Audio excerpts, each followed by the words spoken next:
How's it going, everybody? 8 Republican candidates for president line up to debate the issues facing Americans, and the current frontrunner is noticeably missing. All of this and more today on Speechless, the election special.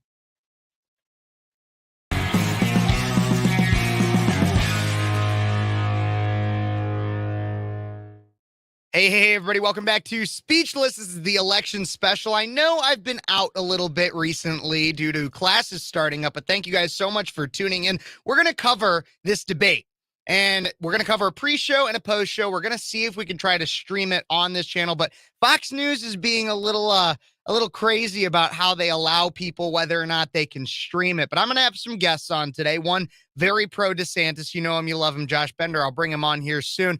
But first, I got to make sure. But then I also have a good buddy, El Donzo, who's more of a Trump guy on this show as well, to cover all of these things, both pre-show, pre-debate, post-debate show, and everything. Thank you guys so much for tuning in. Don't forget to like this video, subscribe to the channel, comment, everything like that. And if you're already subscribed, make sure you ring that notification bell set to all so you don't miss a minute of everything that we're talking about here. Thank you guys again for tuning in. I also want to give a big shout out to Paul Garcia Productions out of Central Illinois. Paul Garcia Productions makes stellar videos for local businesses, whether you want a commercial, 15 seconds, 30 seconds, a minute, or a long video to showcase your business. Paul Garcia Productions will make sure that you get some of the top quality video advertising possible. Paul Garcia Productions out of Central Illinois will help your business get more business. Love Paul. He's the reason why I'm able to have all these wonderful cameras. So thank you guys so much for tuning in. I know that we're going to start having people trickle in more and more here. Again, do not forget to leave a comment. Let me know what you're thinking about all of this stuff. I'm going to bring on my good buddy right now, Josh Bender. Josh Bender is a teacher, but also former show host here on Speechless. When this whole thing started, I always say former talent, formerly talented. My good buddy. Josh, how you doing? Good. Yeah, it's weird. You know, we're doing an election special, and I remember with Civil Discourse, we did that right after the 2020 election. So it's been almost 4 years, which is crazy. I know. So we got a lot we're covering here, and no matter where you're tuning in from, guys, thank you so much for tuning in. We're going to cover a lot of different topics here. Around 7:30, my good buddy Donzo is going to come in, and we're going to talk about some of the more controversial stuff. But let's just lay out what we're going to see in this debate tonight. Starting off, obviously, like I said, there will be 8 Republican candidates for president. To qualify for this debate, this first debate, which is being held in Milwaukee, Wisconsin, the Republican National Committee required that candidates reach at least 1% in multiple eligible polls, gather at least 40,000 donors, and sign a pledge to commit to supporting the ultimate GOP nominee. So the 8 that we have on stage are Ron DeSantis, Vivek Ramaswamy, Mike Pence, Nikki Haley, Tim Scott, Chris Christie, Doug Burgum, and Asa Hutchinson. The people that did not qualify for the debate whatsoever: Perry Johnson, Francis Suarez, Will Hurd, Larry Elder, and Ryan Binkley. So a lot of different names there. You might know some, you might not know some, but we're going to cover a little bit about all of them. Obviously, Donald Trump will not be in attendance. We're going to cover that a little bit more once I'm able to get a more balanced panel out here. But Josh, let's start off with just the people that did not qualify. So we got Perry Johnson. How much do you know about Perry Johnson? Very little. I know he was like the second or third to announce. He announced his presidency or his candidacy at, I think CPAC. Yep. And I think he's a business guy, and he's a little older, and that's really all I know. Yep. So he's a Michigan businessman. And so he fell short of the RNC's polling requirements despite a series of unusual schemes for his campaign employed to rack up the minimum of 40,000 donors necessary. He sold "I Stand with Tucker" t-shirts defending the former Fox News host after his firing. It also offered tickets to a concert by country duo Big and Rich to anyone who donated. That's what he did. And he also handed out $10 gas cards to anyone willing to make a $1 contribution. Perry insisted after the RNC announced the debate participants that he had met the committee's qualification requirements, saying the debate process has been corrupted, plain and simple, he said on X, formerly known as Twitter. So he did not meet the 40,000 donors, but he claims he did. But that's Perry Johnson. What do you know about Francis Suarez? I know he's the mayor of Miami, and that's about it. Yep, Francis Suarez is the Miami mayor, has been a consistent, outspoken opponent of Ron DeSantis. And he told Fox News it was, quote, critical for his 2024 chances to qualify for the debate, and said he had exceeded the donors threshold, but he did not meet the RNC's polling requirements. Suarez said in a statement Tuesday that he was, quote, sorry the event would not include his perspectives, but that he would respect the rules of the process set forth by the RNC. His absence could be a break for DeSantis, obviously, who has faced sharp criticism from the fellow Florida Republican. So another person that will not be attending this debate. Then we also have Will Hurd. Josh, what do you know about Will Hurd? Texas representative, former CIA agent. I think he's black, and that's about all I know. So he is a former Texas congressman, and he's one of the most outspoken Trump critics in the race, and he has faced a lot of backlash for it, as you would, considering Trump is the current frontrunner. He was booed at an Iowa GOP's Lincoln Day dinner in July after telling the Des Moines crowd that the former president was, quote, running to stay out of prison. Hurd on yesterday, criticized the RNC for, quote, unacceptable processes.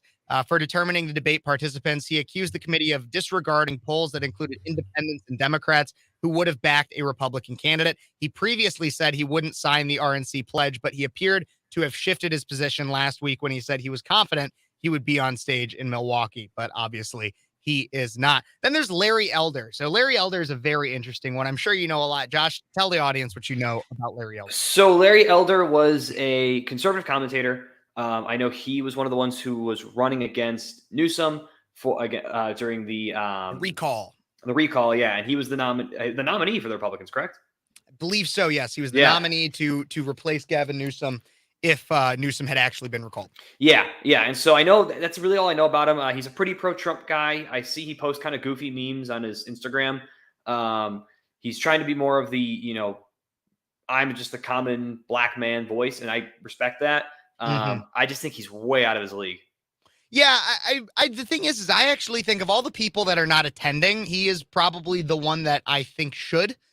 For the people that were not allowed because they didn't meet certain thresholds, he's probably the only one that I think should, because I would disagree on the idea that he's out of his league. He ran a very good campaign against Gavin Newsom in the liberal state of California for that recall election. I think Larry Elder is a very well-spoken, outspoken conservative. He was known actually originally as a conservative talk radio host.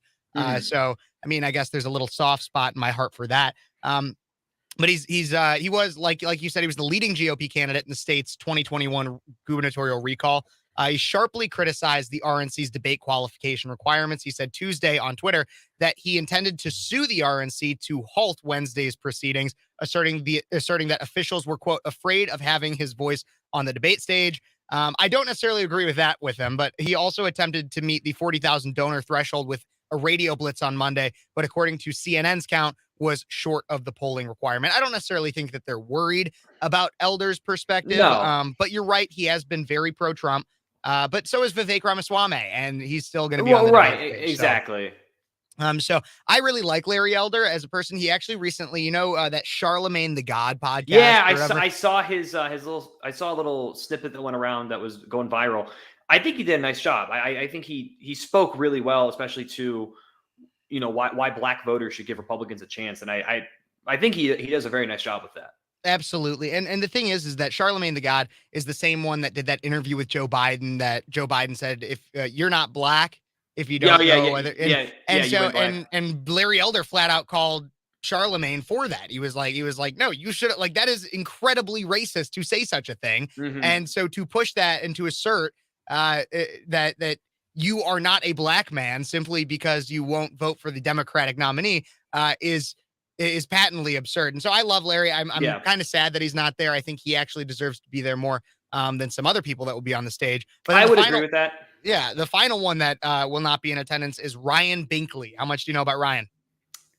Texas pastor and entrepreneur, got the spot in the Iowa GOP Lincoln's dinner speaking lineup, but obviously will not be here. He tweeted Sunday that he had more than 45,000 donors, but he has not met any of the polling requirements. And that kind of makes sense as a pastor, being able to meet the donors. Obviously, you lead a congregation. You likely have a lot of poll with different congregations and with the Christian vote. So being able to get those donors probably isn't that hard, but to get 1% across the board can actually be a challenging feat for somebody who's lesser known. So Yeah, really, exactly. really interesting to see him. Now let's go through. Now let's kind of go through, because obviously we're going to get to Trump. We're going to get to that Right. around 7:30. We're going to get to him not attending and everything like that. But let's go through the candidate list from what I would say is probably, I believe, highest polling to lowest polling in terms of Yes, those that are not. that's how they laid it out. Yep. So Ron DeSantis is the first one, governor of Florida. Mhm. You've obviously been a very big supporter of Ron. I also have Yes. voiced that that's currently my top candidate. What are you expecting out of Ron for the debate tonight? What do you think? What do you think about his potential performance? What should he focus on? What should he stay away from? Everything like that. Yeah, so I think Ron, this is his chance to really get his name out there. Hmm. I think that's going to be one of his arguments about why he's polling kind of is lower. Is I'm still new to this. I'm still not as much of a national figure as Trump. So he's got to get his voice out there. If we are to believe the leaked debate prep, he's actually going to go soft on Trump. He's actually going to defend Trump, but he's really going to focus on record. He's really going to focus on, while Trump isn't this bad guy, he shouldn't be the candidate. And he's going to try to, I was even listening to Shapiro talk about this. The big thing is going to be, I am more electable than Trump is. And I hope he sticks with that. I hope he keeps it soft. I think he's got to hit on Vivek. I think he's really got to hit Vivek because I think Vivek will be hitting hard at him. I think he's got to hit Christie pretty hard because Christie is polling pretty high in New Hampshire. And I think he really just needs to lay out why he is the best option over even Vivek, who's another younger guy. Mm-hmm. Absolutely. I think it's interesting to say that DeSantis is going to go soft on Trump. I do think that is a smart move at the beginning. I really think in terms of issues, Ron DeSantis should be focusing a lot on COVID, especially as we start getting things out of different news sources saying that the White House is looking to potentially put in place new mask restrictions, and Right. and there's a new variants that they claim are highly deadly. All this stuff. It seems like they're starting all this kind of crap up again. Ron DeSantis is one of the only people I would say is the only person on this debate stage that has an indisputable record in terms of COVID policy. Yep. Mike Pence, you could attack easily on COVID policy, as going along with some of the Trumpian more pro vaccine, as well as somewhat pro lockdown. And then you have others, obviously, that were a little bit quieter on the issue, if not had little to do with the issue during their terms of service. I also think Ron DeSantis has a great record to push on when it comes to immigration. Immigration being the issue that won the 2016 election. I would say that is the reason Donald Trump won in 2016 was due to the issue of immigration, specifically illegal immigration. Ron DeSantis has not only credibility on that, but also just has great policy on that as well. I mean, he's one of the people that has been busing migrants up to like Martha's Vineyard and Exactly. stuff like that. I think the three things he should focus on, if he's going to push against Trump, especially COVID, immigration, and crime. Those are the three that he's going to really have to hit. Absolutely. I think those would definitely be great for the governor of Florida. Up next, Vivek Ramaswamy, who's recently taken a big leap in the polls, coming up towards near 10% in multiple polls. How much do you actually know about Vivek's background, Josh? I've been looking into him a little more because he did interest me at first. I was a little more pro Vivek at the beginning. I've become less pro Vivek as I've learned more about his background. So, really, why is that? Well, what part of his background specifically? His pharma ties is a huge one for me. So he did make some money through pharmaceuticals during COVID specifically. So what he did is, because I'd like to be clear about this. In 2014, he founded his own biotech company, Roivant Sciences, which bought patents from larger companies for drugs that had not been fully developed and marketed. So yes, he does have ties to pharma. The counter argument that I often hear regarding Vivek is that, to what you say, that he has ties to big pharma, that's sketchy, whatever, is that he actually fought against big pharma, because what he would do is he would buy these patents for drugs that had not been fully developed and marketed, and then be able to actually develop them, market them, and push them out in a way that was less sketchy than a lot of big pharma companies would. Just the counter argument, but that's where he got a lot of his money. He was also a former hedge fund investor, claiming to have made millions even before he graduated from Yale. Okay. Yeah. I mean, I don't have a problem with hedge fund investors. I mean, I think they can be shady. They're not all shady. I mean, I think there's just kind of depends.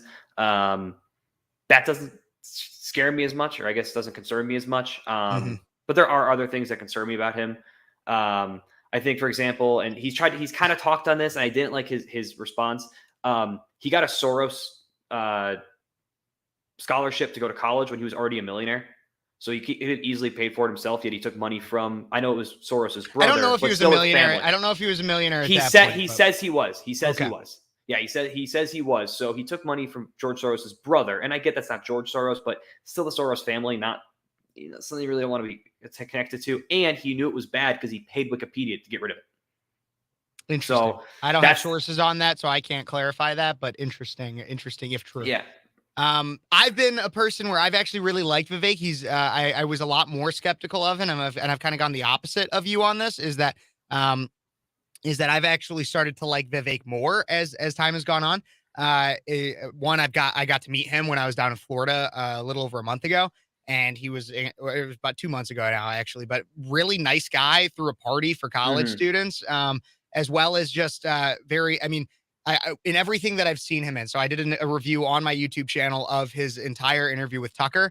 And one thing that really won me over, a few more points on him, was he talked about an issue that I think is a really big deal that almost no one else talks about, and that's Taiwan and the Chinese-Taiwanese conflict. And so to paraphrase what they discussed is the microchips that we have in like all of our flat screen TVs and our cameras and our phones and in pretty much every piece of technology that exists right now, 80 to 90% of those microchips are manufactured and sold from a company out in Taiwan. And so when people discuss the Chinese-Taiwanese conflict, the big thing about it is that if China were to actually invade and take over Taiwan, then they would basically have leverage over the entire global tech market that would make us have to go along with basically anything that China wanted to do in terms of trade, simply due to the fact that Taiwan controls all that. Vivek laid out a blanket strategy. Of course, he's not going to show all of his cards yet. Yeah, of course. But a blanket strategy on how we could domesticate the chip manufacturing to America, so then we would no longer have to be dependent and worried about the Chinese conflict. And one thing I really like about that is it speaks to not only that issue in and of itself, but he's also speaking to preventative policy. He's not speaking to here's what we could do if China invades. No, he's saying we shouldn't even have to worry about if China invades, because we could already curb the potential implications of that if we were to start things here at home. And so that was one thing that really. But even then, because I listened to that part, and I think that's a great point he's bringing up. I will give him credit for that. But where he kind of lost me, and where I didn't like, was he was like, and then he said, but if China were to invade, we would help Taiwan until you've secured enough microchips or secured enough factories here, then we let them go. And I don't like that idea. I don't like that policy, because Taiwan is a little bit of democracy close to China. We should be preserving it. And so I don't necessarily like that idea. I get what he's saying. I'm obviously not pro war, but I think if there's anyone we should be defending, it's Taiwan. I understand that. But again, I think that when we focus on the market, we want to do what we can to bring as much to America as we can. I agree. And I think there'd be not only the benefit of making sure that we're not dependent on Taiwan, there was an increase in revenue and an increase in technology and access to technology in America. 100%. All of that's correct. If we were to domesticate that. No, all that's correct. Again, but I just don't like the fact that he's saying, if we don't need them, we'll just throw them to the wolves. I don't like that. Yeah, it's an America first policy for sure, looking out for America first. Yeah, but defending Taiwan is inherently pro-democracy, so we should be defending that. We should not be letting China take over the one little bastion of democracy in that area, the ones who do stand up to China. I'll give you that. Yes, we do want to stand up to China, but we want to make sure we do everything for ourselves in terms of I'm much more worried about the potential impact of the chips. But to make sure that we can get to everything before we get to my next our other guest that'll be joining the panel, let's talk a little bit about Mike Pence. Mike Pence has been controversial in the last few years since he did not overturn the electors in 2021 at former President Trump's request. Obviously, Mike Pence is the former vice president, one of the only people on stage whose head looks like a penis. Mike Pence What do you think about him? What do you think he should focus on? How do you think he's going to perform? Yeah. What are your thoughts on Mike Pence? Look, I never hated Mike Pence. I absolutely never hated Pence. I think he's in over his head. I don't think he has the drive to be president. I think he's a little too old. I stick with an age thing, and I think he's a little too old. He never had the gumption when he was VP. I don't hate the guy though. If he is to focus on anything, and what I'm assuming he's going to focus on is, I am not Donald Trump. In fact, I'm the one who stood up to Donald Trump. But I don't hate Pence. I really don't. I don't want him to be president. I think he should go retire. But Pence, I mean, this is going to be controversial.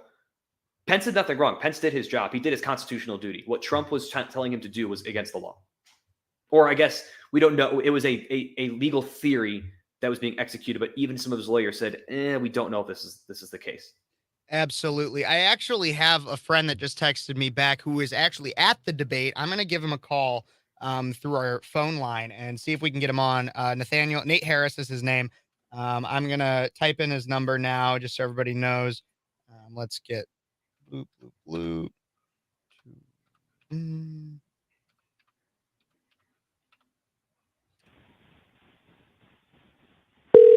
All right, we're going to see if we get him on. Hello? Nate Harris, how's it going? You're live on my live stream right now. This is Kevin Phares from obviously what we know each other from, and then Speechless is my show. So you are currently at the debate, right? Yes, I am. So tell me a little bit about walking in. What did you see? I heard there were some Trump people out there. Just give me a vibe of what's going on in the Milwaukee debate. Yeah, so right now, I'm looking around. It's very full. There's a lot of people that showed up. There's a lot of people from all different types of walk and different supporters. I've met actually quite a few DeSantis supporters. There's a lot of us here. I've met some Burgum supporters, some various ones. I've met some that are Trump and some that aren't. It's a very mixed atmosphere, but everyone's excited to see what these candidates have to say and what's going to come out of this. I mean, this is a big moment for the Republican Party to see if there's going to be a challenger come out of this group that can challenge Trump for the Republican nomination. One thing that I have heard from several people, whether you believe it's true or not, is that they don't think Trump can win in the general. Really? So with that, I mean, I've also heard the sentiment that if Trump is the nominee, we might even lose the Senate or the House. And if you look at the Senate map, this is the most favorable year to Republicans. So if we don't capitalize this year, it's going to be very bad going forward. So I think there's some truth to it. I'm really excited to see what DeSantis has to say, how he's going to carry himself. I think he's going to take some punches. I think he's going to come out well as long as he reacts well to those punches. I'm excited to see how he's going to repost and go after those that go after him. I mean, he's, for all intents and purposes, on this stage, he is the one to be looking at. Absolutely. It is his debate to lose, as many have said. I'm curious, when it comes to the people out there that seem to be showing support for Trump, what is their vibe? Because I can only imagine that it would be in some way either maybe vengeful isn't the right word, but at least they're in almost spite of the RNC. What is kind of the vibe of the Trump supporters outside of the debate? So, I mean, you saw, I'm sure you saw, like I did, there was a group of people that got in front of the Never Back Down bus. Mm-hmm. They were chanting, like, Trump, Trump, Trump, Trump.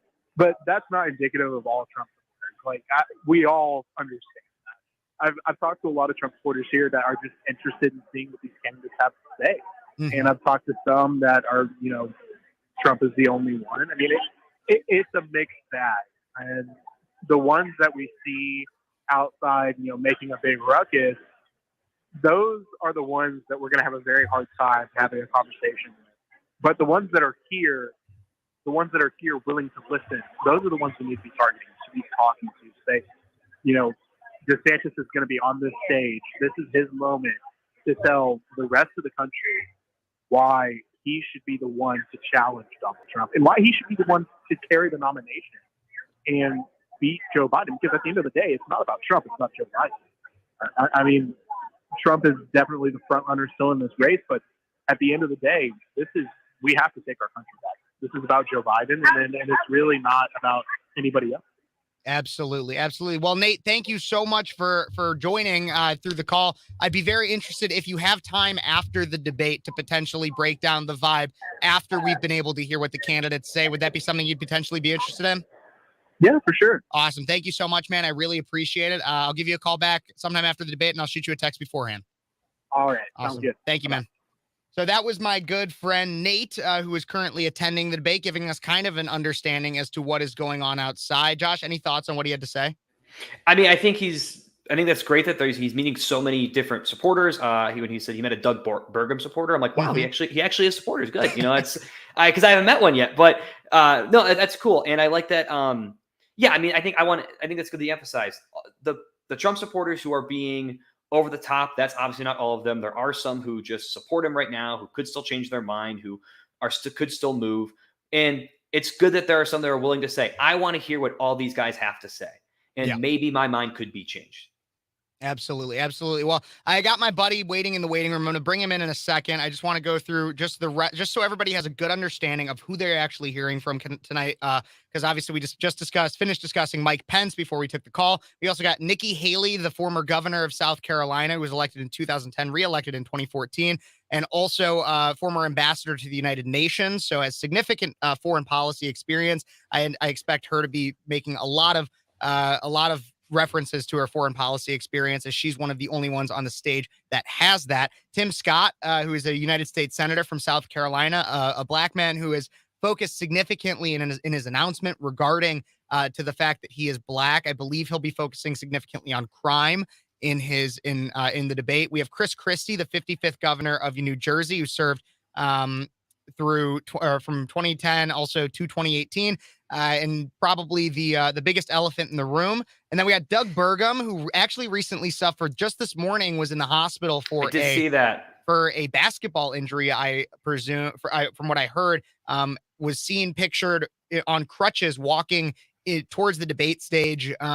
So from what I understand, he will be participating. And then finally, Asa Hutchinson, who served as the 46th governor of Arkansas from 2015 to 2023, has been a consistent critic, I believe, of Trump, while also being just fairly unfavorable to most Republican candidates. I want to bring on my good buddy now as well to the panel, Eldonzo from the Eldonzo and Dees show. Let's make sure you get your camera all squared away there. Here we go, Kev. How am I coming through, bud? You're coming through just fine. Thank you very much. Donzo, awesome. I don't know how much you've been able to hear so far about what we've been talking about, but just what are your thoughts so far from what you've maybe heard from us talk about here, as well as thinking about the debate that we're about to see? Yeah, well, I just jumped on, and I think I heard you correctly when you called Chris Christie an elephant. Yeah. Is that correct? That you're is pretty true. right there. Walrus, elephant, whatever. I'm not a big fan of Chris Christie. I don't think you guys are either. Not really. Yeah. Not really. I think he's kind of a shock jock. I think a lot of the reason why he's in this is to simply go against Trump, and I just think that's not the right reason to run for president. No, I agree with that, but you got to remember, going back to, I believe it was 2012, he single-handedly, in my opinion, as a conservative Republican, got Barack Obama reelected. When he came out after the hurricane thing and hugged him, you're such a great, well, I mean, he's got his arms out like that because he's a big guy. Yeah. Looks like a beast whale, if you ask me. But it really PO'd a lot of us conservatives off that he did that. And then, look, I know what the pretext is here with the whole Trump thing, and we're going to get into that. But Chris Christie, just like a lot of the other politicians and a lot of people associated with politics, not necessarily politicians, really liked Trump when it was convenient for him. And then when it wasn't convenient, really went against Trump. I mean, we're talking, you'd look at Jesse Jackson, look at Al Sharpton, look at Hillary Clinton, look at, what's her name? Oprah Winfrey. All these people really liked him when he was doing things for them. But when he went off and did his own thing, it was like, so that's kind of my thing with Chris Christie. Got no respect for him. I think he's in the race. And I'll be honest with you guys on this. If another Republican or a conservative, well, he's not a conservative. If another person with an R behind their name is going to win it, it's likely going to be somebody like Chris Christie or Mittens Romney or somebody like that the establishment and the elite can control. Because it's not going to be Ron DeSantis. I know you guys love him, and I like Ron DeSantis too. It's not going to be him. You can't tell me that the liberals and the establishment are going to let these guys come in and pee all over their parade. It's never going to happen. That's my thoughts on it. No, I totally understand. And so one thing I really wanted to get into with you, and we could kind of debate that out a little bit. I think that'll be even something that we could cover a little bit after the debate as well. But I want to cover this. So obviously we know that the current front runner, Donald Trump, who in some polls is above 50% among Republicans, which is an insane margin for a primary.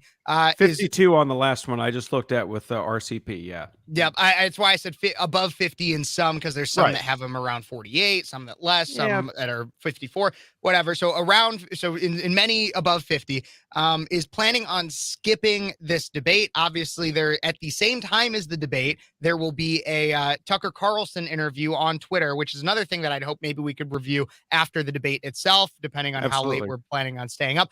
But according to the Morning Consult, just 17% of potential GOP primary voters and only 7% of his supporters think Trump should not participate in any primary debates, meaning that it is pretty unfavorable for Trump to participate, or for Trump to deny participation in these debates. Most people think he should. Obviously, I am more in the pool of I think he should be participating in the debates. I know Josh is as well. Josh on that side, and then Donzo. Where do you lie on this one as a person that's obviously come out as more favorable of Trump for the 2024 election? Okay, so my thought on this, Kev, is he doesn't need to. There's been, I think Reagan skipped out on debates. My point is he's so far ahead right now. Reagan did when it was for re-election. When he was re-election. Okay, it was re-election. From his incumbency. He skipped out. The point was he was so far ahead and so favorable he skipped out. Okay, he did skip out on debates. Now, my thing with Trump is going to a debate is going to do him, I think it could potentially do him some good, but on the other hand, why would he want to do that? Him going out with Tucker Carlson is right in his wheelhouse. I think that's going to get, and look, I get it. You said, what was it, 17%? About 17% of likely GOP voters think that he should skip out on the debate. Likely GOP voters, likely. I don't put a lot of stock in polls anymore. I support Donald Trump if he does not want to go out and debate. Why would he? Wait. So I got to push back on this. Yeah, so go ahead. You don't put a lot of stock in polls anymore, but you also think that it is okay for Donald Trump to skip the debate based on how well he's polling. You see where I have a conflict there? Well, now wait a minute with that. My point to this is that he has such a wide margin in these polls, RCP polls, Republican polls. I know, look, let's put it this way. You're in college, right, Kev? Still, yes, I am. Still, yes. Okay. So I work in a lot of machine shops. I work around a lot of blue collar people. And this is anecdotal, but I know multitudes of people that either A, were not political back in 2016, or B, actually would not vote or vote for Donald Trump, that are just sick and tired of this, and they're going for him. Dees is a good example, my co-host on the Eldonzo and Dees show. Now, he, tongue-in-cheek, voted for Donald Trump in 2016. If you listen to him now, he's MAGA 2024 all the way, just because of everything that's going on. We don't need to hear Donald Trump. His supporters do not need to hear him get up on a debate stage. We don't care. We know what he is. But okay? But the way I see a debate stage is it's not necessarily for your supporters to hear. It's for those that are on the fence, if not don't support you, to have the potential to be won over. Yeah, and actually, in my opinion, like I said, I was using my anecdotal stuff there. I believe that he's actually won far more people over than the mainstream wants to realize at this point. And also, I don't know where we're at if this has changed, but he had to sign that contract that he would support whoever got the nomination. Correct? That was one of the, and it was primarily for him. That was one of the qualifications to. That was one of the criteria to participate in this debate, and he wouldn't do it. So I got a question: if the debate's really open to anybody, why do you have to sign a contract saying you'll support whoever the candidate is? Now, I don't think it's not open to anybody, because there was also the qualifications of polling at least 1%. I get that. As well as I get that, but he's he's donors, the highest polling person right now. Yeah. All So right? was It's Jeb not Bush like in he's only 2015. pulling it. It's So not like was he's so only was Hillary pulling Clinton it over Obama in 3%. 2008. I don't want to make this seem too much like a gang up on Donzo, but I just No, think it's fine. Gang up on me. I can take you guys. Don't worry but about it. but again, you said you also don't put that much weight into polls anymore, and so to say that he's the highest No, and polling, shouldn't that not mean that much to you? So are you saying that Donald Trump, in some polls, not the highest polling person? I mean, which poll are you referencing when you say he's only got 17% support of likely GOP Well, voters? like I This is said, a that was poll out where of he's the at with the morning GOP. that one was out of the morning consulate, and it was not 17% supporting Donald Trump. It was 17% supported his move to not attend the debate. Okay, So what I was saying is that it's that doesn't talk unfavorable. about his support. That talks about his support to attend the Well, debate. but To not attend the debate. So the wasn't there a majority of second- people think he should attend the debate. That's why I was okay, trying to gotcha. get your opinion on it's 84 or whatever. I think it's irrelevant. I don't think it's going to make a difference. And that's just my opinion, not as a Trump supporter. I just don't think it's going to make a difference in the long haul. You're talking about going to a debate. The people that have made up their minds have made up their minds at this point. Donald Trump is not a Ron DeSantis. Ron DeSantis had one term as governor, and that's the only thing most of America knows about him. And I'm not knocking Ron DeSantis. I'm just saying that's the most America knows about him. Everybody in America knows everything they need to know about Donald Trump. They've already made up their minds about this guy. Okay, the independents that are voting for him, some of the Democrats that are voting for him, and all the GOPers. Because But I think he should have to defend his record, shouldn't he? I think he defends his record every day with all these indictments, with all these impeachments. Okay, let's let Josh go for a second, because Josh is on the DeSantis train, and I will defend just as much as I defend against Donzo. I'll defend against Josh. Yeah. So go ahead. I think Trump is a coward for not showing up. Are you kidding me? He's an absolute Why coward. doesn't he waste his time? He's going to get more viewers going to Tucker Carlson. Why can't he do both is what I'd say. Let me tell you something. Well, He's had everything short of a political colonoscopy, okay, going into the White House. Sure. So hang this on. guy has sacrificed everything he's ever had. Gonzo, I didn't interrupt you. I didn't interrupt you. Come on. All right, go ahead. So I think he's a coward, because here's what I say. You're right. Why can't he do both? He could go do the debate, then go do an interview with Tucker Carlson. But he's going to Tucker Carlson because Tucker's pro-Trump. Tucker's going to give him a nice, cushy, soft interview, not be tough on him. He's not going to have to defend his record. I watched the teaser trailer that the Team Trump put out. You want me to play it? I got it pulled up. Sure. I mean, we can even play it, look over, but kind of make this point real quick. Yeah. I think Trump is afraid to get on the debate stage because he knows if he gets on a stage with true conservatives, because Trump is not a conservative. Let's be real here. He's never been on a debate stage with conservatives. Okay, go ahead. No, he was, but in 2016 is much different than now, because in 2016 he was an outsider. Now he's the establishment, and that's truly what I believe. Defend that real quick. I want you to explain, why do you think Donald Trump is the establishment? So right now, people are looked at when they look for their candidate. They say, is he a Trump Republican or not? That is an establishment thing that people have set. Donald Trump is the new establishment of the GOP. As much as you don't want to admit it, he's not an outsider anymore. He did one term as president. He is not an outsider. He was a good president. I will give you that. I voted for him in 2020. I campaigned for him in 2020. After 2020 ended, I started saying, I think it's time to move on. And that's when I found Ron DeSantis. Now, obviously, it was very speculative at the time. When he jumped in, I donated to him day one. I was very excited to donate to him. But I do not think that Trump is the same powerhouse that he was in 2016 or even 2020. Because I think in 2020, he was a powerhouse. He had a lot of issues, don't get me wrong, now that I'm looking back at it. But he's not the powerhouse he was. Okay. In rebuttal of that, I'll say this much right now.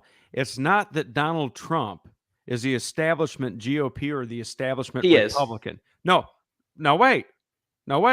We had this agreement. I let you finish. You caught me. Okay, you're right. I'm sorry. Okay. I apologize. What has happened here is something very unprecedented, to where the establishment GOP has lost almost all of their support. So you've seen the establishment GOP actually flip, has become the minority. So the people that are voting for Trump are not establishment Republicans. Okay, they're not part of the mainstream. They're not your Mitch McConnells, your Mitt Romneys, your Chris Christies, your Asa Hutchinsons. The people that are supporting Donald Trump are the people that are making $20 an hour out there working an assembly line for 50 or 60 hours a week. This is completely flipped. The people that are supporting Donald Trump are not the ones that are out there doing Chinese or Russian business deals, or doing deals in Mexico with Ford. And that's not these people anymore. That's not who they are. You can say that Donald Trump has become the front runner for the GOP, but you can't say he's become the establishment. And if he was a coward, he would walk away and not face persecution and jail time. And I'm going to say this right now. Potential assassination for his country. You can call Donald Trump a lot of things. You can call him a big orange dumb bag if you want to. And I can agree with you on some of that. But you can't call this guy a coward. Call him a lot of things. You can't call him a coward because he's done more for the American people, whether they know it or not, than anybody else has. Okay. I want to keep everything going here. I'm also looking to try to make sure that I can pull up the correct link for the Rumble debate, as it will be starting in 20-ish minutes here. But you can keep going, Josh. Sorry, I just wanted to let everybody know that I'm trying to make sure I get it pulled up. Sure. So I am. So just I don't know if you, Don. I never met you, by the way. So nice to meet you. Good to meet you too, Josh. Yeah. So in case you don't know, I am a history teacher. I teach history at a public school. I moved out of Illinois to Nevada to do that. And I do love my job. But when I look at historical trends, so you bring up a really interesting point, and I think that's one that not many people have brought up, which is that the establishment. Go ahead. No. So, do you have a question? When did the Civil War start? What day was the Civil War start? What day? I don't know. Yeah. What month? What month and year? I think it was 1861. I don't know date. Okay. I don't teach dates. I don't teach like. You need to know this date. Anyway, go ahead. Yep, go ahead. What I think. So you bring up an interesting point where the establishment has kind of went away, and now you've seen the Republican Party flip to become this Trump America First MAGA. Right? Yeah. So by definition, if that's now the majority, that is now the establishment. Where the old Mitt Romney establishment's going away. The old Mitt Romney, that's going away. But perhaps you and I have two different definitions of what the establishment and that could be it. That could be it. Yeah. I think that's what it is. I think we're talking what the populace is. And then the establishment. My idea of the establishment, I think, is different. I think that's where we're getting the cross communication. Sure, and that could be it too, and that could be just the difference of the terms there. Because I think we both agree that now this MAGA is the majority. Yeah, I would say majority. Okay. Yeah. Yep. Okay. I agree. So there we go. So I think that's where maybe we're. Let's just say majority. Losing. How about that? Yeah, I like that. Okay, I think that's fair. Agreed. Yeah, so I think that's fair. So I mean, that was really all I had with that. But yeah, I think obviously we have differences in opinion on why I think Trump should go debate. I think he should go defend his record. I think he has some gaps in his record that he does need to speak to that he hasn't. Which gaps? COVID policy. Okay, you mean the 2 weeks to flatten the curve? Yeah, handing the country over to Anthony Fauci, giving him a medal on the way out. Fauci. Now, do you want to hear my rebuttal of that? Sure. Okay, so check this out. We're coming into a debate year, or excuse me, a election year, correct? Mm-hmm. Now, this thing, I don't know if you guys remember this, but it was in December of 2019. December of 2019. I'm at a bar in Danvers, and my brothers are there, and they're showing Danvers, Illinois, for everybody watching. Danvers, Illinois, and they're showing me these videos coming out of China about the missing cell phones. Like there was millions of cell phones that went dormant. And then they're welding apartment doors shut on apartment complexes to keep these sick people in from this weird disease. And we didn't know what it was in December. Now, mind you, COVID was already here at this point. We didn't know. Right. But COVID turned out to be a nothing burger, right, Josh? You'll agree with that. Oh, right? Exactly. Yeah. So I'm watching this going. And I was actually contacted by somebody in one of the local governments asking for PPE. I had my own business at the time. And actually, COVID is what caused me to close down my business and COVID policies of Illinois. So I remember the 2 weeks to flatten the curve and everything. Now, I didn't know much about Anthony Fauci. And to be honest with you, not a lot of people in America knew much about Anthony Fauci, except that he was the head of the NIH.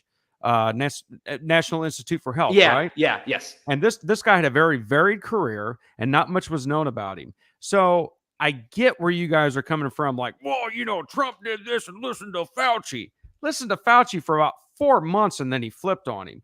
My only defense to that, okay, hear me out here, is Donald Trump was kept in the dark about this. As a lot of people were kept in the dark. Nobody knew what was going to happen. So I kind of got to give it to Trump a little bit for going, I'm going to play it safe. He's safe. He's the president of the United States. The guy's going through a lot. He's got a lot of pressure on him. Now, he did 2 weeks to flatten the curve. Now, if you remember correctly, people like Gavin Newsom, okay, JB Jellybean Pritzker, all these guys in these liberal states and in these liberal cities, these mayors are the ones that really ruined our life here. 2 weeks to flatten the curve compared to Illinois, a year and a half of you can't go to work at a restaurant, you have to shut down your bar. So look, I like Donald Trump's approach was 2 weeks to flatten the curve. He listened to Fauci. Okay, maybe he shouldn't have, but what the hell else are you going to do at that point? Now, I like what he did, though, was he let the states do what they wanted to do. You know, if DeSantis wanted to open up a state immediately, he let him do it. If Gavin Newsom out in California wanted to keep us locked down, he said, you guys handle it. We'll see what works the best. Got to hand it to him there. I don't know what I would have done different in that situation, being in the hot seat. I know this is super late just because I've been working on making sure that everything is set up for all the techie stuff. Right. But one thing I wanted to say is that I just think, sorry, I'm getting more texts. Josh, you go. Sorry for interrupting. No, you're good. No, you're fine. So I will agree with you to an extent. So I think at first, when at first we knew nothing about this, you know, the 2 weeks, I think everyone was kind of on board with that 2 weeks to flatten the curve until we figure out what the hell this thing is, you know? I got one thing to hop in there real quick, Josh. Sure. We didn't know anything about it, but it turns out Anthony Fauci knew a lot about it. Yeah, turns out China knew a lot about it. And I think the elite liberals knew a lot about it too. No, for sure. So we knew nothing about it. We trusted the 2 weeks. And then after we're like, all right, let's get this 2 weeks, see what happens.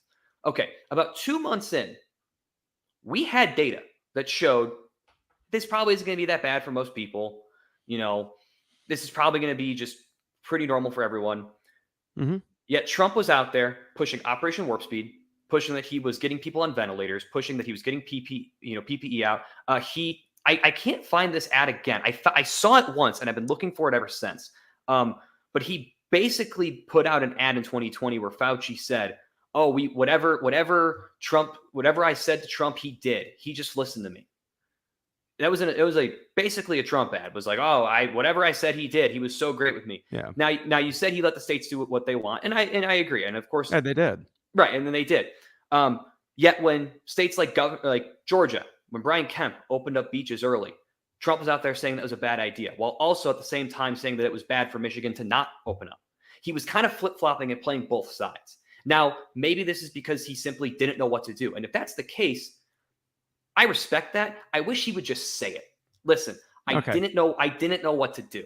I tried my best. I hope you can understand that. But he just keeps saying, I have the best record.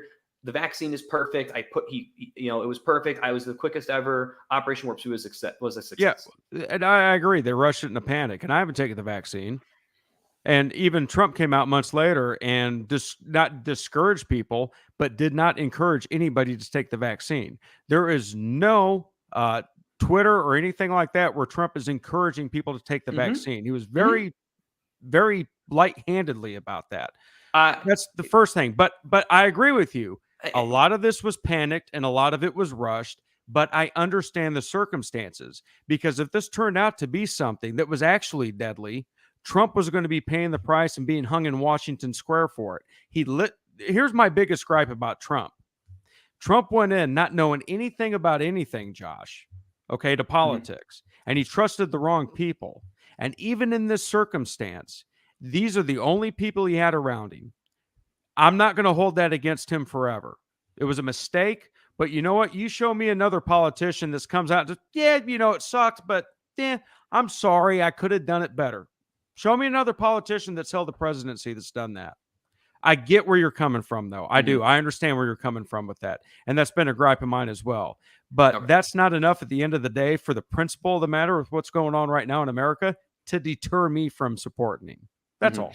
Yeah, and I think that's fair. Politicians don't apologize, but I think that the only rebuttal I'd say to that is Trump says he's not a politician, so he should be able to just do the non-politician thing. And I will push back on one thing you said. He during the 2020 election, he did a speech with the senator for Alabama. I forgot who it was, or he was running for Senate or House, one of the two. And he actually said, "Go get vaccinated."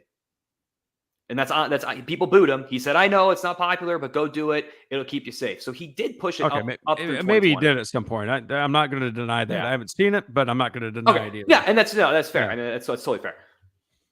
No, he did. I do know for a fact that he did. We're about 10 minutes out from the debate right now. According to the Rumble that I see, it is listed as about 11 minutes according to their countdown. One thing I do want to say is we're going to try our best for all those viewing out there to live stream it on this channel. Fox News and the RNC is being a little stingy with it, so there's a chance the live stream could get taken down. At a minimum, I know that we have syndicated rights to stream it in some fashion through Cities 92.9.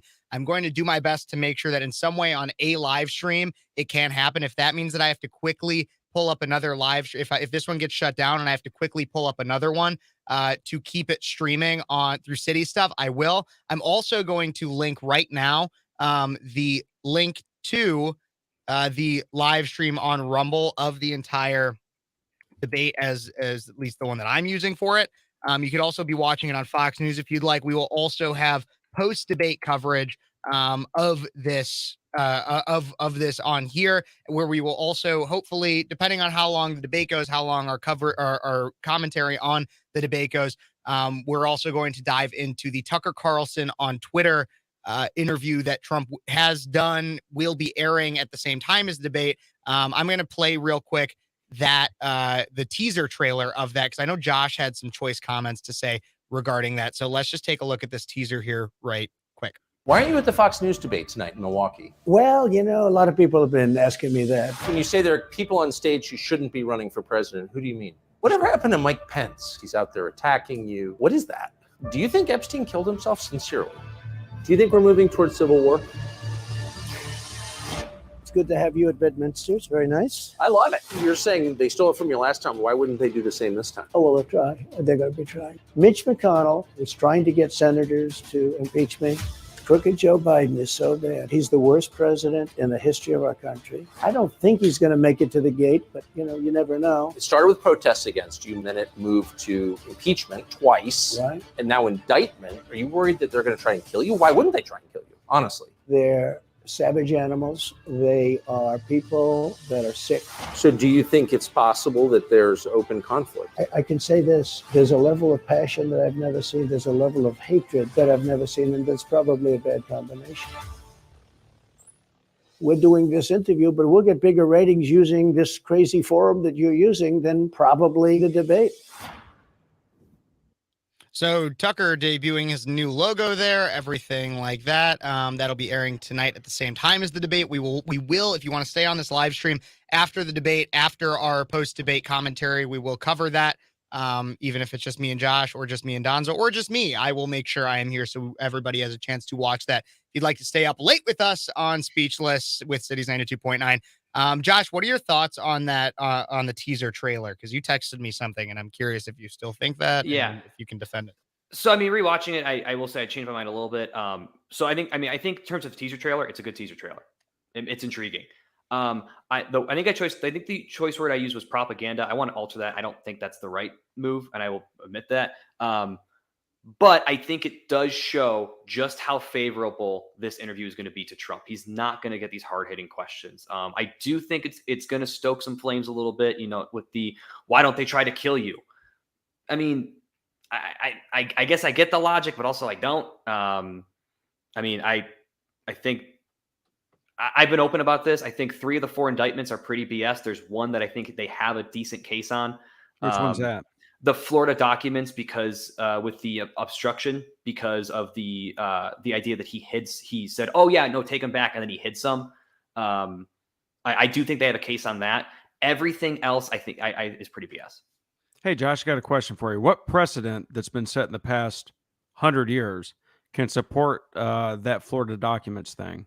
We can where talk somebody about, else has had documents and it's been. Well, that's the problem with it, is because I agree to an extent with Josh in that there's that's the one that holds the most water. However, when you're not indicting Bill Clinton for the Yeah. documents in his sock drawer, when you're not indicting Hillary for the emails, when you're not indicting Mike Pence for his documents or Biden by the Corvette, that's when it's a problem. Is like, yes, And I it agree. holds water, but the reason why the water should all fall out is because you're not doing anything to anybody else who has also violated that. Agree.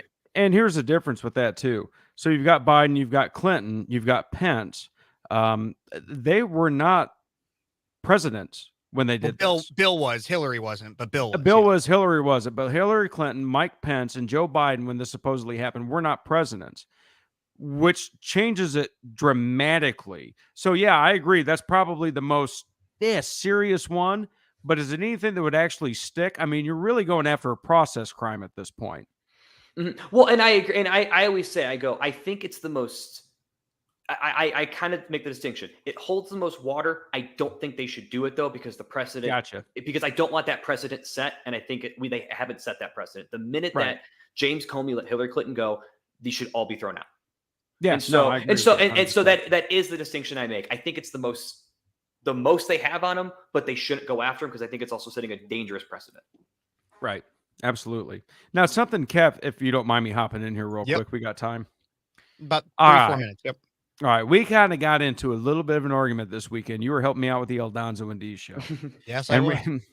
And we were talking about the Second Amendment thing with Donald Trump. Tell me what your thoughts on that were real quick. Well, I mean, again, like when it comes to the bump stock ban, there's an argument to be made for it, but I get mad when people try to frame Donald Trump as a conservative candidate and as the most conservative candidate when that bump stock ban was actually harsher anti-Second Amendment policy than Obama had ever put into place. And that goes along with other things that Donald Trump has done in his past, such as the fact that he allowed a trans woman, so a biological man, to participate in Miss Universe when he was the key decision maker on that back in 2013.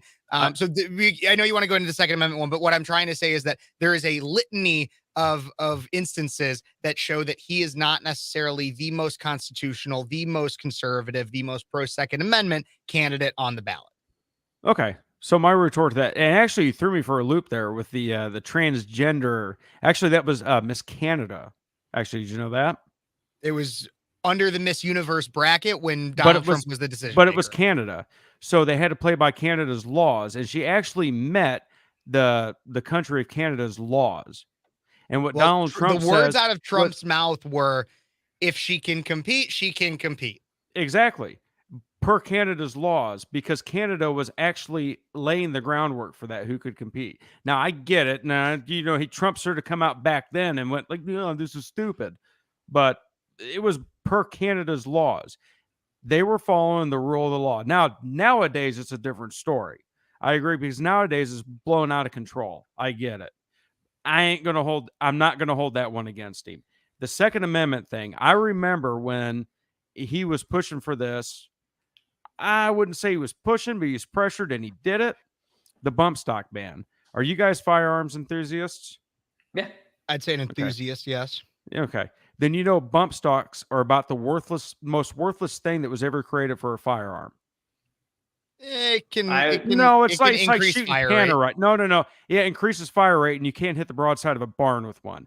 Anybody that's really deep into firearms like I am would never buy a bump stock. They're stupid. They're just ridiculous, okay? We knew it from the get-go, because what it does is on an AR-15, the lower receiver and the upper receiver work in tandem and go back and forth in one of these motions. And the bump stock stays positioned against your shoulder. So what it's doing is just pressing the trigger into your finger. You can't hit anything with it, okay? Let's take Stephen Paddock, okay, over in Las Vegas back in October 1st, 2017. He fired into a crowd of 22,000 people, killed 60 of them, and hit 867, and he had bump stocks. So what I saw bump stocks was a sacrificial lamb to shut the libs up. Even the NRA came out and supported a ban on bump stocks. So that was, I get where you're coming from with that. He put away something that was kind of cool for some rednecks to go out and look how fast my gun can fire. But to us, it was nothing. It shut everybody up instantly. Interesting defense. Well, we only have 20 seconds until the debate ends. I want to remind everybody we are going to try to keep it here on this live stream, but there's a high chance that I could get some level of copyright violation on it, and the stream could get taken down. If that is the case, I will do my best to get a stream right back up. Not necessarily of the debate, but at least ready so that we can provide after debate commentary. Don't worry. The link to the debate is linked in the chat. Go find that there if this gets taken down. But here is the Republican debate, hoping that it starts soon here as the countdown just ended. Are we adding commentary? We can.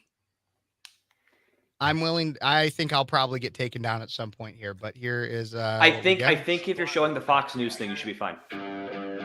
Only one way to find out, Kev. Presidential hopefuls, the Midwest is the place to land. Everybody hear it fine? Here, there's one I can hear it. Yeah, that may be harder to win than ever.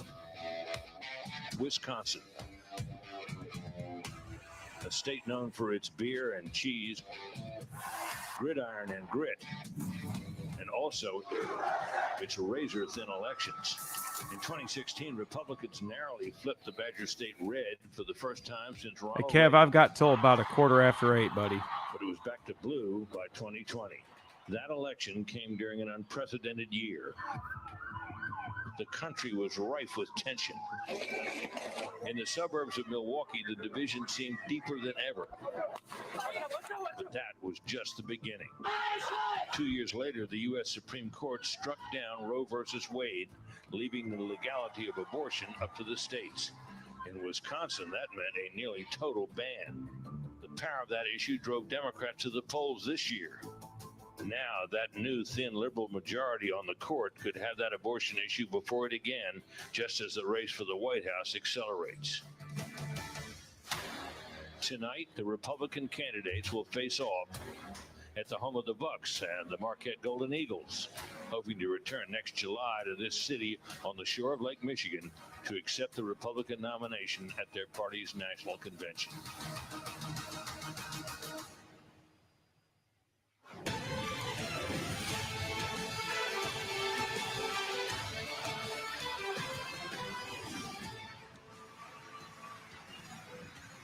Tonight, the race for the White House takes flight. Welcome to the first debate of the 2024 presidential campaign, live at Phares Forum in Milwaukee.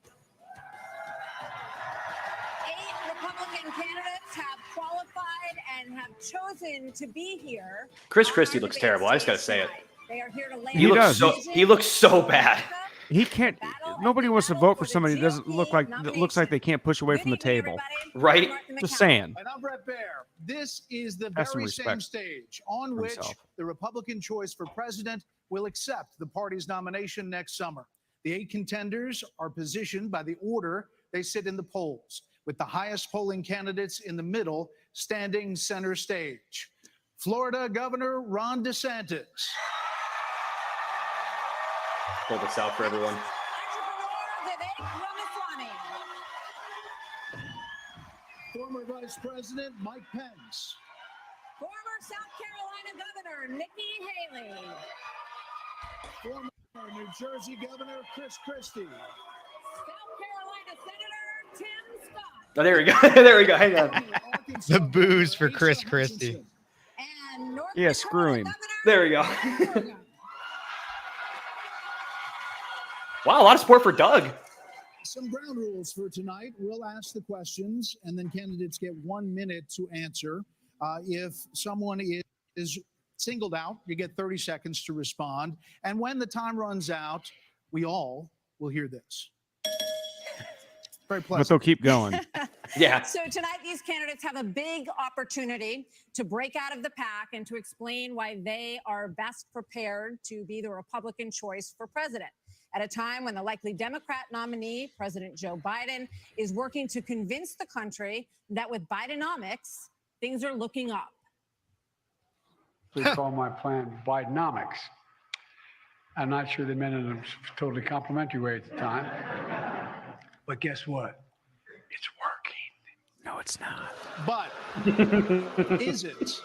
More than 65% of Americans say the country is headed in the wrong direction. And here's the reality. Nope. For some voters we talked to here in Wisconsin this week. We have noticed a dramatic increase in prices at the grocery store just across the board. Gas is high and food is high. A lot of people's out here homeless because they can't buy food. It's tough when you got mortgage rates at 7-8% versus 2 to 3. It's just you can't afford a house anymore. Inflation is ridiculous. It's killing us out here. As we sit here tonight, the #1 song on the Billboard chart is called Rich Men North of Richmond. Oh, yeah. Hell yeah. It is by a singer from Farmville, Virginia. One of the best songs named I've ever Oliver heard. Anthony.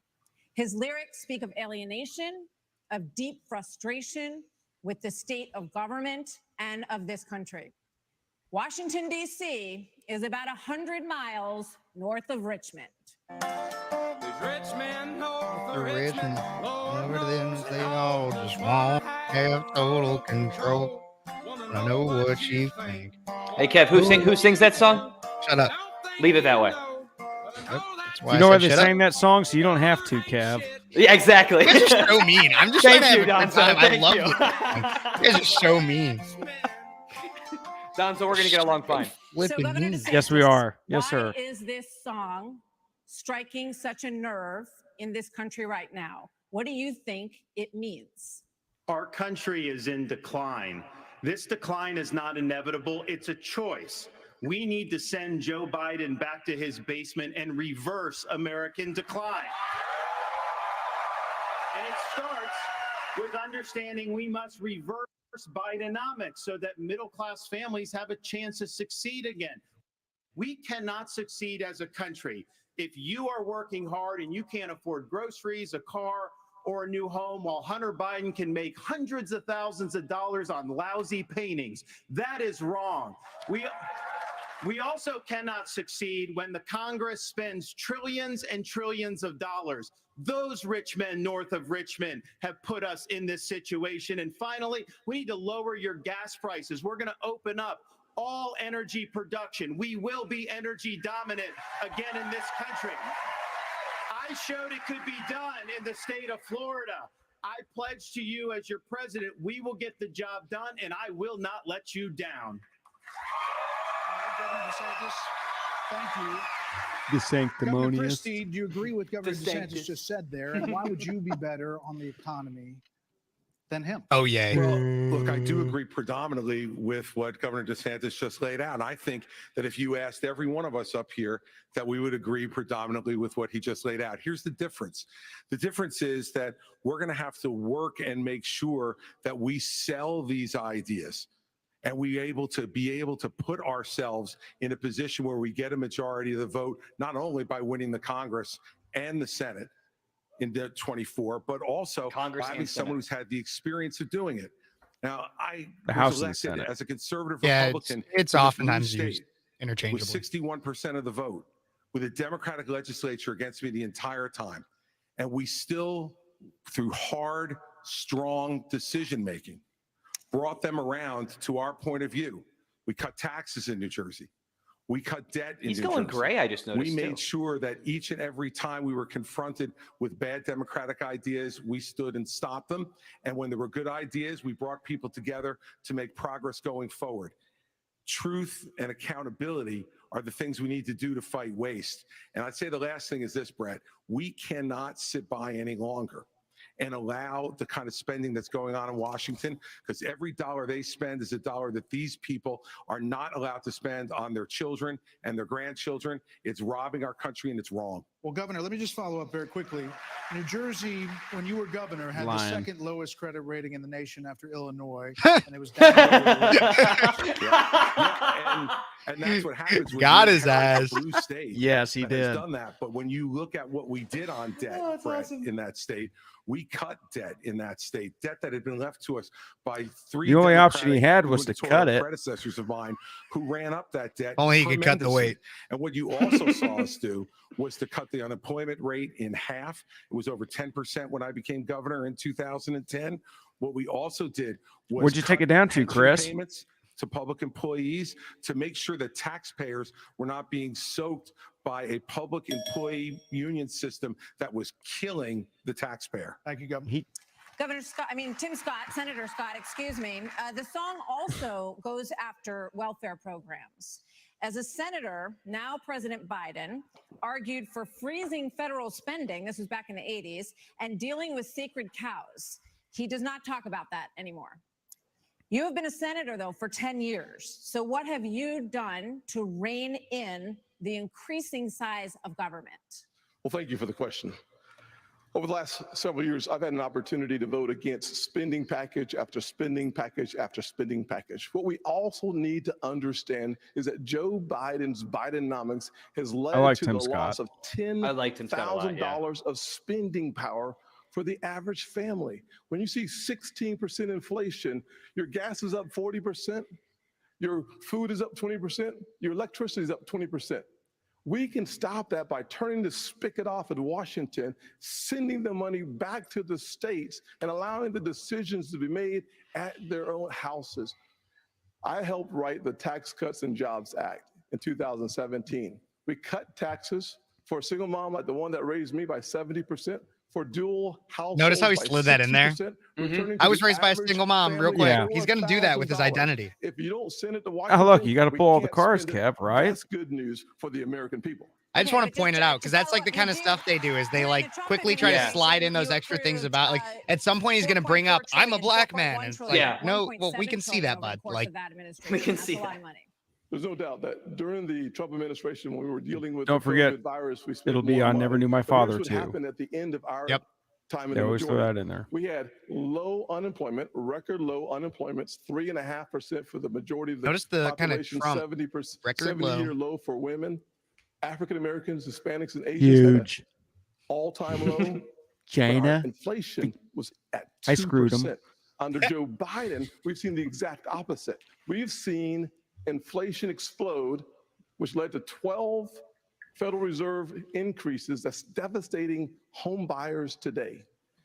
Mr. Ramaswamy, you're listening to these answers. If I may, Now, hold that on one was our second. We're going administration, to. so I don't know if I get a He chance didn't- to respond. He didn't mention you specifically, but we'll be with you in a second, Mr. Vice President. Mr. Ramaswamy, listening gotta to hear all of this, why should voters choose you over more experienced politicians on this stage?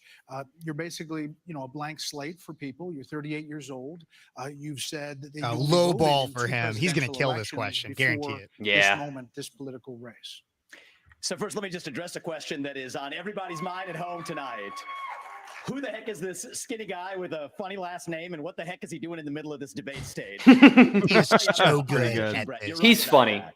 He I'm an is. entrepreneur. My parents Personal, came to personable. this country with no money 40 years ago. I have gone on to found multi-billion-dollar companies.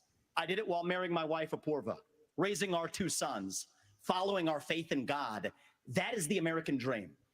And I am genuinely worried that that American dream will not exist for our two sons and their generation unless we do something about it. And I do think Brett is going to take an outsider, because for a long time we have professional politicians in the Republican Party who have been running from something. Now is our moment to start running to something, to our vision of what it means to be an American today. If you have a broken car, you don't turn over the keys to the people who broke it again. You hand it over to a new generation to actually fix the problem. That's why I'm in this race, and we're just getting warmed up. He's doing good in the polls, too. Nice response, too. Yeah, I agree. To turn around this economy. I will be that right. we've heard all of these voters talking about tonight. Then Mr. Ramaswamy, who is a successful entrepreneur nationally right now, he's beating you in the polls. Well, I don't care about polls. What I care about the fact is that no one is telling the American people the truth. The truth is that Biden didn't do this to us. Our Republicans did this to us too. When they passed that $2.2 trillion COVID stimulus bill, they left us with 90 million people on Medicaid, 42 million people on food stamps. No one has told you how to fix it. I'll tell you how to fix it. They need to stop the spending. They need to stop the borrowing. They need to eliminate the earmarks that the Republicans brought back in. And they need to make sure they understand these are taxpayer dollars. It's not their dollars. And while they're all saying this, you have Ron DeSantis, you've got Tim Scott, you've got Mike Pence. They all voted to raise the debt. And Donald Trump added $8 trillion to our debt. And our kids are never going to forgive us for this. And so at the end of the day, you look at the 2024 budget, Republicans asked for $7.4 billion in earmarks. Democrats asked for $2.8 billion. So you tell me who are the big spenders. I think it's time for an accountant in the White House. Vice President Pence. Decent response. I mean, I agree. I got the point across. 54% of voters say the cost of groceries is a, quote, major problem for them. Right. You blame the Biden administration spending for that increase. But as vice president, your administration spent more than any prior, $7.8 trillion added to the national debt, $3.5 trillion of that before COVID. So does that mean that you're part of the spending problem? Well, first off, thanks for the question. Thanks for letting me respond. How does he get his hair so stiff? Reference to our administration's record. It's fake. I'm incredibly proud of the record of the Trump-Pence administration. Is there a fly on it? In 4 short years, we rebuilt our military. We revived our economy. We unleashed American energy. And we appointed 3 conservatives to the Supreme Court that gave the American people a new beginning for the right to life. Now, Martha, you asked earlier who's the most best prepared for this job. And I must say, with all due respect to all of my friends on the stage, and even to one that's probably looking on, I think unquestionably I am the best prepared, the most tested, Actually, Donald most Trump is qualified and 8th proven on the list of conservative increasing the in debt this of U.S. race. presidents. I was a Really? leader in the Congress Yep. of the United States. I led Indiana. Who's number one? We I'm curious. balanced budgets and had a AAA Franklin bond rating Delano when I was governor. Roosevelt. That makes As sense. Vice President of the United States, we spent funding to backfill on the military cuts of the Obama administration, and then we were there in the worst pandemic in 100 years. All that being said, I was the first. Is it adjusted for person in this inflation too? race to say that we've got What's to that? deal Is with it, the is it adjusted for long-term inflation? I'd be curious how national if that debt was the case. issues. You got people on this Yes. stage Yeah, who won't okay. even talk I about believe it issues like is. Social I believe it is, Security but and I mean, it's Medicare. percentages. Vivek Right. recently said a I'm president gonna have to can't jump do off here, everything. Josh. It may be the Well, I got Josh news show for you, here in a Vivek. For a little second. bit, In the yeah, for a little hallway, bit. been in the West You Wing. got this, President of the brother? United I think I States got this. has to All right, man. It confront was good every meeting you. crisis Enjoy the facing debate, and we'll catch you on the flips, America. bro. Absolutely. Yeah, pleasure meeting you. Our Yep, nation pleasure back meeting you too. on I'm a gonna try to path get out of growth this. and prosperity and restore fiscal responsibility, just as I did in Congress and as governor Mr. Vice President. and when I was vice president. All right, just me for now. Here we go. Hold on. Yeah, Hold on. you were named earlier. I'm going to give Vivek first. We'll get to both of Yeah, them. this isn't that complicated, guys. Unlock American energy, drill, frack, burn coal, embrace nuclear. Put people back to work by no longer paying them more to stay at home. Reform the U.S. Fed, stabilize the U.S. dollar, and go to war. The only war that I will declare as U.S. president will be the war on the federal administrative state that is the source of those toxic regulations acting like a wet blanket on the economy. So I'm not sure I exactly understood Mike Pence's comment, but I'll let you all parse that out. For me, it's pretty simple. That's something a U.S. president can do with focus, and I'll deliver on Well, it. let me explain it to you. Vivek, if I can. I'll go slower this time. I sometimes struggle with the reading Look, comprehension. I was a House conservative leader before it was cool. I actually pushed a deficit reduction act. That was the last time we actually reduced the national debt. Then why do you want to support when I was the Ukraine, leader Mike? of House conservatives. Yeah. I balanced budgets and cut taxes when I was governor. I mean, look, Joe Biden has weakened this country at home and abroad. Now is not the time for on-the-job training. We don't need to bring in a rookie. We don't Wow. Oh, rug. See, they're going to go after Vivek because Vivek is starting to climb in the polls. That's a Vivek hit, is gonna though. be the biggest target is back. No, it's not. After Ron DeSantis, I'd say is probably Yeah, Vivek. say DeSantis can be number one. I'm surprised people. I mean, Nikki tried to go after him a bit too. Reason is because And now he's how responding. this Here we go. federal government handed COVID-19 by locking There it down is. this economy. It was a mistake. It should have never happened. And in What did I say? we DeSantis let is the going country to out win lockdown. on We going kept our after states on going free COVID. and open. And I can tell you this: as your president, I will never let the deep state bureaucrats lock you down. You don't take somebody like Fauci and coddle him. You bring Fauci in, you sit him down, and you say, Anthony, you are fired. There's angry Don or angry Ron. That's what I want to see. I want to see angry DeSantis. You know what? We're going to bring in. I just want to finish responding to Mike. I just want to respond to Mike for 1 second because he invoked me back. Listen, now that everybody's gotten their memorized, pre-prepared slogans out of the way, we can actually have a real discussion now. The reality He's of wow. the matter is, He's cute. Not really, Mike. Actually, we're just going to have some fun tonight. And the reality is, you have a bunch of people, professional politicians, super PAC puppets, following slogans handed Ooh, over to them. that was by a hit. 400 That was a super hit at PACs DeSantis. last week. The real choice we face in this primary is this. Do you want a super PAC puppet Or do you want a patriot who speaks the truth? Do you want incremental reform, which is what you're hearing about, or do you want revolution? Okay. And I stand on the side of Well, American. so he's sitting at Trump. He's sitting at Trump now too. Take control back here. We need everyone to have No, a revolution moment is on something the Vivek's been economy. saying for I a think that's while. fair. But he's gonna get There are Trump with a people super who PAC have thing. not- We're going to get back to that. We are. There are two people What is who we Trump's have not super heard PAC? from yet. So let's hear from He Governor has MAGA Burgum and Inc. then He from Governor has Hutchinson on the economy. MAGA Inc.'s his big one. Well, great. Thank you, Martha. And of course, I'm from a town of 300 people. It's a big deal to make it on this stage with all these folks. Who are you? Is what everybody just said. Like he looks like a nice guy. I'll give him that. But when they were all wishing me well. He looks and I like think Mitt it took a little Romney's too cousin. literally when they said go to Milwaukee and break a leg. So, but I do want to say on this, we're missing something. We can't just talk about the Biden economy because the economy, Tug Romney. energy, and national security are all tied together. If you ever watch New Girl, of course, you we're know paying that too reference. much for our energy in our state, in our country right now. But part of the reason why is because of the Biden policies on energy. We've got a plan right now, the $1.2 trillion of Green New Deal spending buried in the Inflation Creation Act is something that is just subsidizing China. If we're going to stop buying oil from the Middle East and start buying batteries from China, we're just trading OPEC for Sinopec. And then belatedly, the Biden administration says, no, we're going to put sanctions on Russian oil. Well, we put sanctions on Russian oil. Well, then it's 20% off. Who's buying it? China. So if you buy a battery in this country, you buy a solar panel, it's being produced in a plant in China powered by coal, or it's being powered by oil and gas at 20% off. And every farmer in this country would like to buy diesel at 20% off, just like they're buying it in China. Governor Hutchinson, quickly. Thank you, Grant. Delighted to be here tonight. And let me just tell you that I'm a pro-life governor from a conservative state that have a conservative record in which I lowered taxes in Arkansas as governor.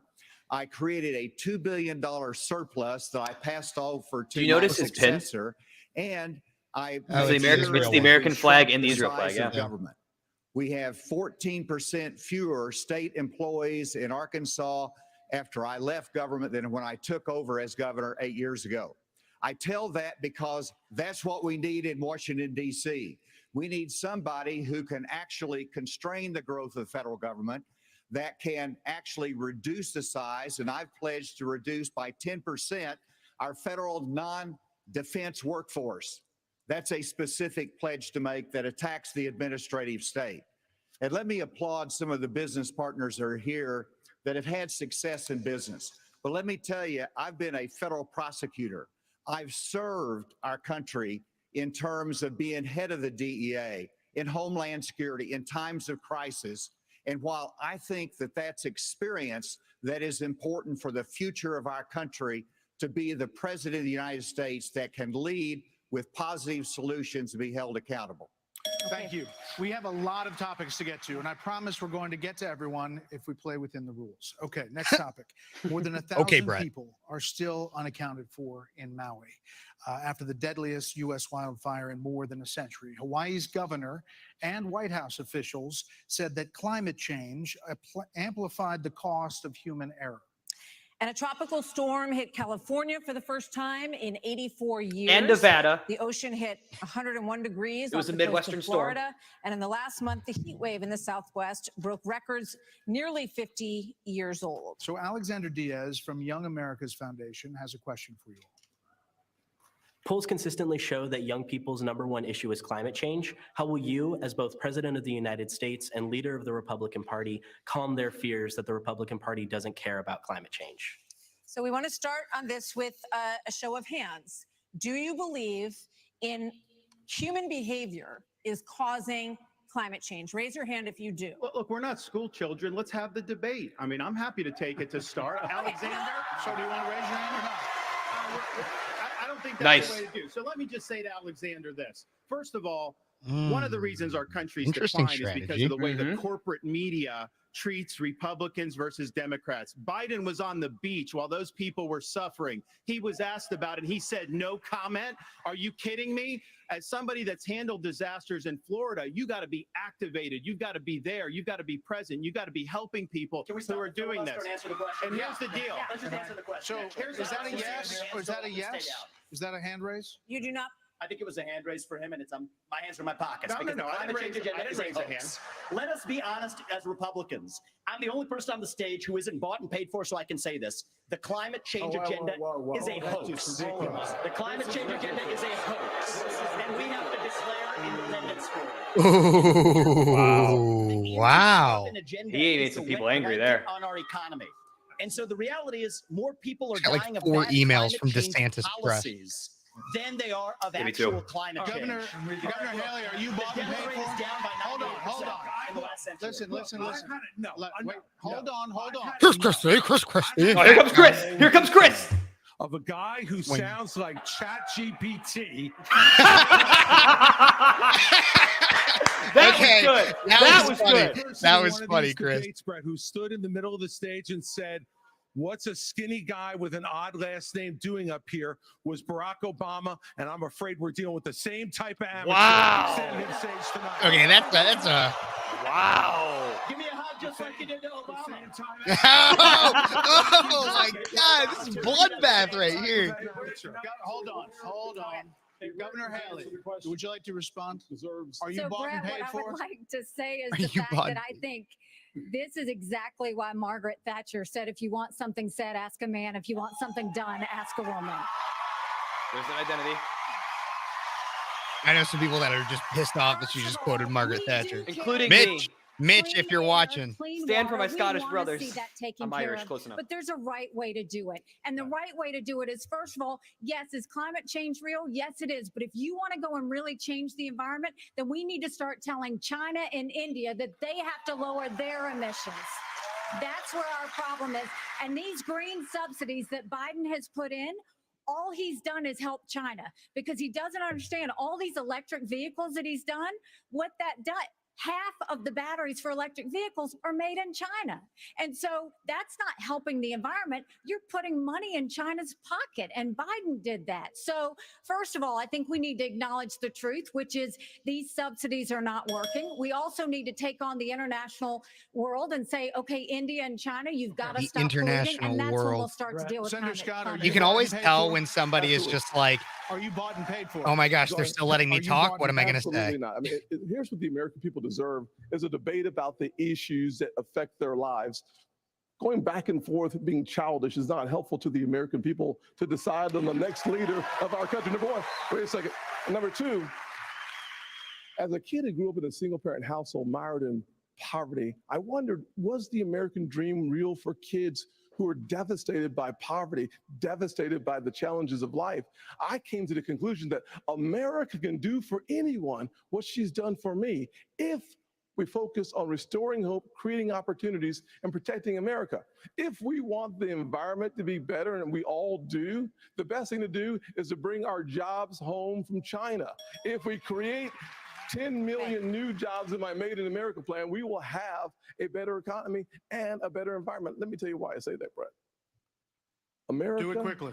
America I'm a Southern boy. I talk slow. So America that was quick. America has cut our He's got a good personality, carbon too. I do footprint love in him, half Scott. in the last 25 years. The places where they are continuing to increase: Africa, 950 million people. India, over 1 billion. China, over 1 billion. Why would we put ourselves at a disadvantage, devastating our own economy? Let's bring our jobs home. We have a lot of different topics to get to. Yeah, we do. We thank you all. Thank you, Senator Scott. So coming up next, the candidates will weigh in on what could be a defining issue in the 2024 campaign. The first Republican debate continues moments away. Big crowd, obviously, in Big there. crowd, yeah. Nice big crowd. What I will say, though, is somebody who's attended debates before, never presidential, but gubernatorially. we show them that we care. I'm going to mute We're gonna this. stand up for There's somebody who's attended debates and gubernatorial for a gubernatorial election and stuff. I will say that they oftentimes are really good with angles at these things. They'll make it so that it looks like there's so many. I'm going to cut this off screen. We'll get back to it once it comes back. Donzo seems like he had to leave for a little bit. Maybe we'll be able to get him back here. I am currently in communication with a buddy of mine, Brett, who is at the debate.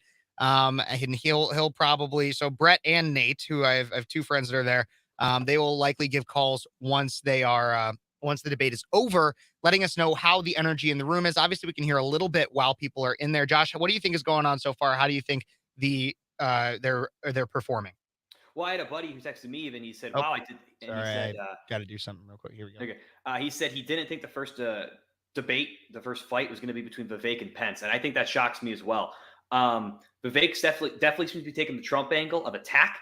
I do like that for the climate change question. DeSantis straight up said, "Why raising our hands? No, let's debate. I'm taking this." He took the charge. I respect that a lot. He's definitely trying to show that he is out there. He's devoted. He's angry. I like the anger, and I think even Kat was talking about that. How we want to see that angry DeSantis. He's really bringing that out, and I like it. Absolutely. I think angry DeSantis is something that can split people, though, because I have seen some commentators discuss how DeSantis seems unlikable. And so I think trying to show a little bit more of that. And so I think there are some people like myself, like you, that get energized by the angry DeSantis, because like a lot of Americans are angry. That's what exactly. a lot of like the rich men north of Richmond Richmond right. is. However, I do think that he needs to try to, at some point throughout his campaign, play a more likable individual. And I don't want to say he's unlikable, but more. I think him playing with the family idea is really good to make him seem more of a down to earth, less angry governor. He seems to do that on the smaller scale, and I think the problem was his polls. I mean, we can admit his polls have dropped a little bit. Mm-hmm. He has lost in the polls. So I think now he's trying to show, because people saw this nice guy. Now he's trying to show that little bit of bite and anger. Because again, you're right. People are angry. People are watching this. They're going to see that anger, because it's not just like he's angry at nothing. He's angry because the country's going down, and he has the passion to bring it back. And I think that's kind of the angle. Obviously, this is someone who doesn't know. I'm not a part of the DeSantis campaign or anything. I'm taking a wild guess based on what I know about the guy. No, absolutely, and I'm very interested to see. I think one thing that I hope gets played into a little bit more is the pro-life angle, because that's one area in which I think Mike Pence he kind of started to hit on it a little bit, and I'm interested to see if he'll hit on it more later. Pro-life is an issue that very much, obviously, we all know divides America a lot right now, especially in the post-Roe world that we're currently in. DeSantis has hit on a lot of pro-life policy in the state of Florida. And I want to see how the candidates that are on the stage are able to try to play around with that issue, because they have to walk that line. Some claim that we lost 2022, that we lost the House, or not. Well, we didn't lose the House, but we didn't win as much in the House. We lost the Senate due to the pro-life issue. That's what some claim, and going too hard into it. And so I'm interested to see how candidates handle that in 2024. Mitch, to see if that's something that they'll hit on. I'm also curious, Josh, what you think about the fact that, because I was curious to see who would raise their hands for the climate change question that was brought upon them. What do you think about the fact that DeSantis went right in there instead of allowing for the moderators to finish their question and allow the panel to raise their hands for whether or not climate change is human made? I mean, again, I think that shows that he was taking that action. That he came out and said, "Are we school children? No, we are debating issues. Let's debate the issue." He's jumping in right away and saying, "I'm going to take the lead on this issue and talk about climate change, talk about the Republican angle." Interesting. Let's get back to it. Referendums all have upheld abortion rights in this country. Oh, there it is. And even in red states, there are more swing state referendums that are coming up as we head into the elections as well on this. I predict the future, everybody. So, You do. Governor Haley, what do you say to your party and to your state, which today confirmed a 6-week abortion Let's go to the law as woman well, on this issue. especially the impact on women suburban voters across this country? Thank you, Martha. I am unapologetically pro-life, not because the Republican Party tells me to be, but because my husband was adopted and I had trouble having both of my children. So I'm surrounded by blessings. Having said that, we need to stop demonizing this issue. This is talking about the fact that unelected justices didn't need to decide something this personal, because it's personal for every woman. Wait, is she and coming out man. against? Now it's been put in the hand Hang of on, the Wade? people. hang on. That's great. When it comes to a federal ban, let's be honest with the American people and say it will take 60 Senate votes. It will take a majority of the House. So in order to do that, let's find consensus. Can't we all agree that we should ban late-term abortions? Can't we all agree that we should encourage adoptions? Can't we all agree that doctors and nurses who don't believe in abortion shouldn't have to perform them? Can't we all agree that contraception should be available?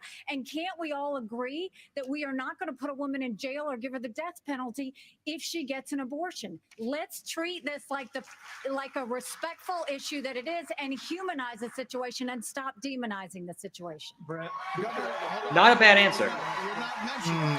She walked the line with Roe, though. Almost sounded like she was against Roe at one point, or against getting rid of Roe. One of your biggest financial backers said that you need to, quote, shift to get moderates or you will lose. What do you say to him and others who say politically that is a tough thing to sell nationally?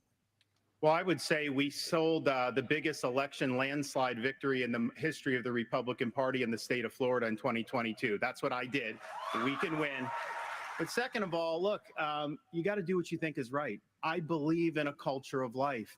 I was proud to sign the heartbeat bill. I remember one of the most impactful moments of my life was when I heard the heartbeat of my oldest daughter in my wife's womb, and then saw the sonograms of all three of my kids. What the Democrats are trying to do on this issue is wrong, to allow abortion all the way up to the moment of birth. I know a lady in Florida named Penny. She survived multiple abortion attempts. She was left discarded in a pan. Fortunately, her grandmother saved her and brought her to a different hospital. We're better than what the Democrats are selling. We are not going to allow abortion all the way up till birth, and we will hold them accountable for their extremism. But just to be clear, Governor, would you sign a 6-week ban federally? I'm going to stand on the side of life. Look, I understand Wisconsin is going to do it different than Texas. I understand Iowa and New Hampshire are going to do different. But I will support the cause of life as governor and as president. Vice President Pence, you're shaking your head. He's walking around that. He is walking around. He's walking around. I agree. Vice President Pence, you're shaking I don't your like head. that. Well, look, I'm not new to this cause.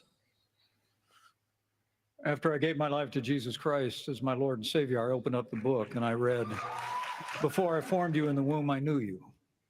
And see, I set before you life and death, blessings and curses. Now choose life."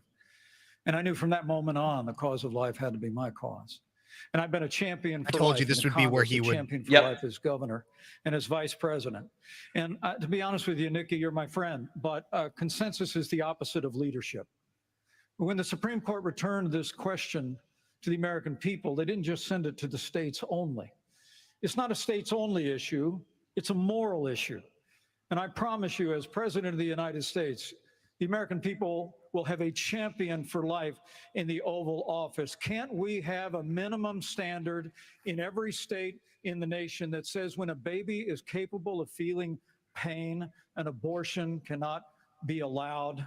A 15-week ban is an idea whose time has come. It's supported by 70% of the American people, but it's going to take unapologetic leadership that stands on principle and expresses compassion for women in crisis pregnancies. I'll do that as president of the United States. He called my name. So Good answer. 30 seconds. So first of That's all, where I he will say excels, it because is that not is his exactly. That's his thing. where it should be. But when you're talking about a federal ban, be honest with the American people. We haven't had 45 pro-life senators in over 100 years. So no Republican president can ban abortions any more than a Democrat president could ban all those state laws. Don't make women feel like they have to decide on this issue when you know we don't have 60 Senate votes in the House. 70% of the American people support legislation But to ban 70% of abortion the after Senate a baby is does capable not. of experiencing pain. It's just going to take leadership. Hold on. 70% of the Senate does not. You have to be honest with the We have to American have a people. 15-week All right, limit. let's get Governor Bergman for one minute here. But the Supreme Court did overturn Roe v. Wade, and the result of that decision was that it went back to the states. So that's where it is right now. So as I understand it, Look you at are the not dumb in look he's favor got. of a He's just federal like, oh my ban. God, they're talking to me. What do you say about the states? There's about 5 of them, including New Jersey, I think a few others, that allow abortion up until the time of birth, though. If you were president, would you be able to abide that? Well, first of all, I'm a pro-life governor of a very pro-life state. And this issue is, of course, very important. But I am on the record, and I stand behind that we should not have a federal abortion ban. We should not. And the reason why we shouldn't is very simple. It's the 10th Amendment in the Constitution. In the Constitution, which the states created the federal government, not the other way around, it says that there were certain duties allowed to the federal government delegated to them by the states. The rest are left to the states, comma, or importantly, or to the people. We need to get back to freedom and liberty for the people in this country. And we can't have. Yeah, but what about the 9th Amendment, bud? Who fight for 50 years for this great cause. Well, the 9th Amendment, I would argue, means there'd have to be another amendment. Well, yeah, but to return it back to the states, and then the next day they turn around and go, no, the feds should do that because the feds it's are still, stepping what into the 9th people's Amendment lives, they're says stepping into is people's that businesses. just because Over it's and not over. If listed we say in that there the feds doesn't should be mean in that on it's this one, not where do we stop? I something say to be that we follow something the that could be Constitution, federally and this regulated. Just because it's not in there doesn't But mean it's not a Governor right. Burgum, You can signed add a rights 6-week through ban. amendments. That's what the 9th You says. signed a 6-week ban. Governor Burgum, you signed a 6-week ban. So you're saying federally, it's all going to go to the states. Yes, and what is going to work in New York will never work in North Dakota, and vice versa. That's Governor why 50 Asa states. Hutchinson, That's why right 50 here. states. This is too important of an issue that I have to address.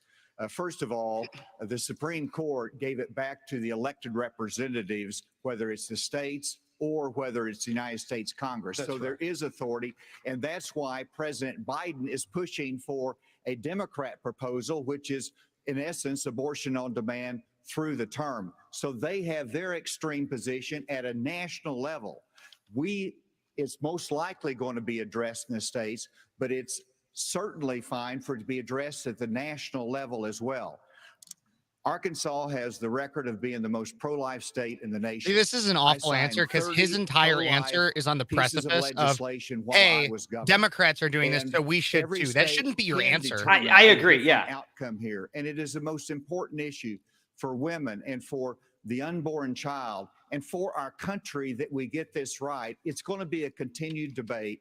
Let's talk about it in terms of compassion, in terms of protecting the life, and also understanding how we have to enhance adoption services, how we have to enhance maternal care.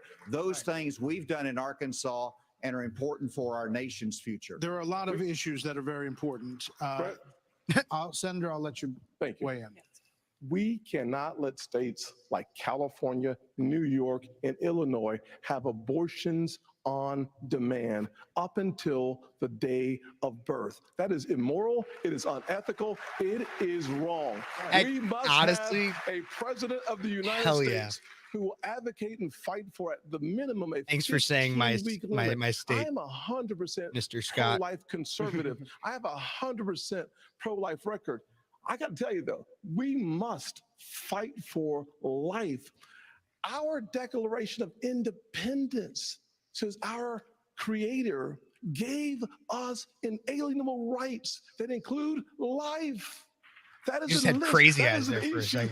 I'm covering that on Tuesday. We can't leave it to Illinois. We can't leave it to Minnesota. We can't leave it to Illinois. He said Illinois twice.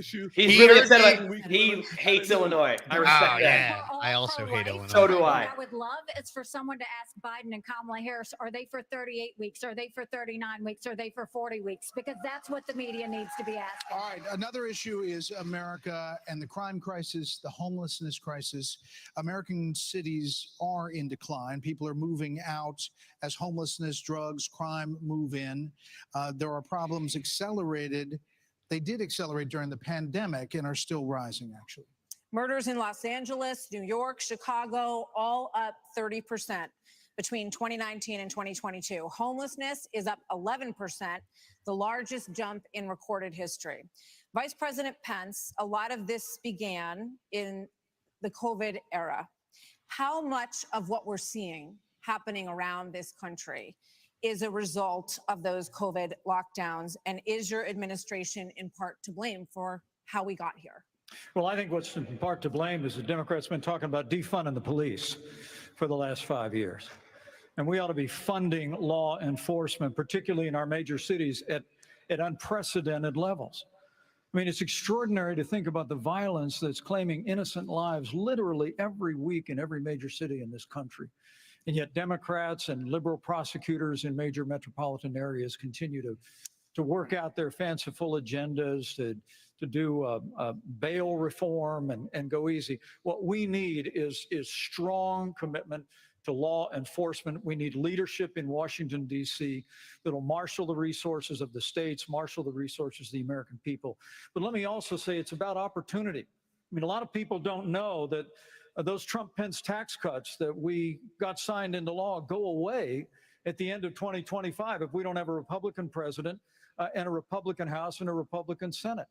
When I'm president of the United States, we're actually going to cut taxes further. We're going to extend those tax cuts, and we're going to close the Federal Department of Education, block grant all that funding back to the states with a growing economy and educational choice and law enforcement. We will bring our cities back. Governor Christie, But also just like another issue this screw Mike weekend Pence.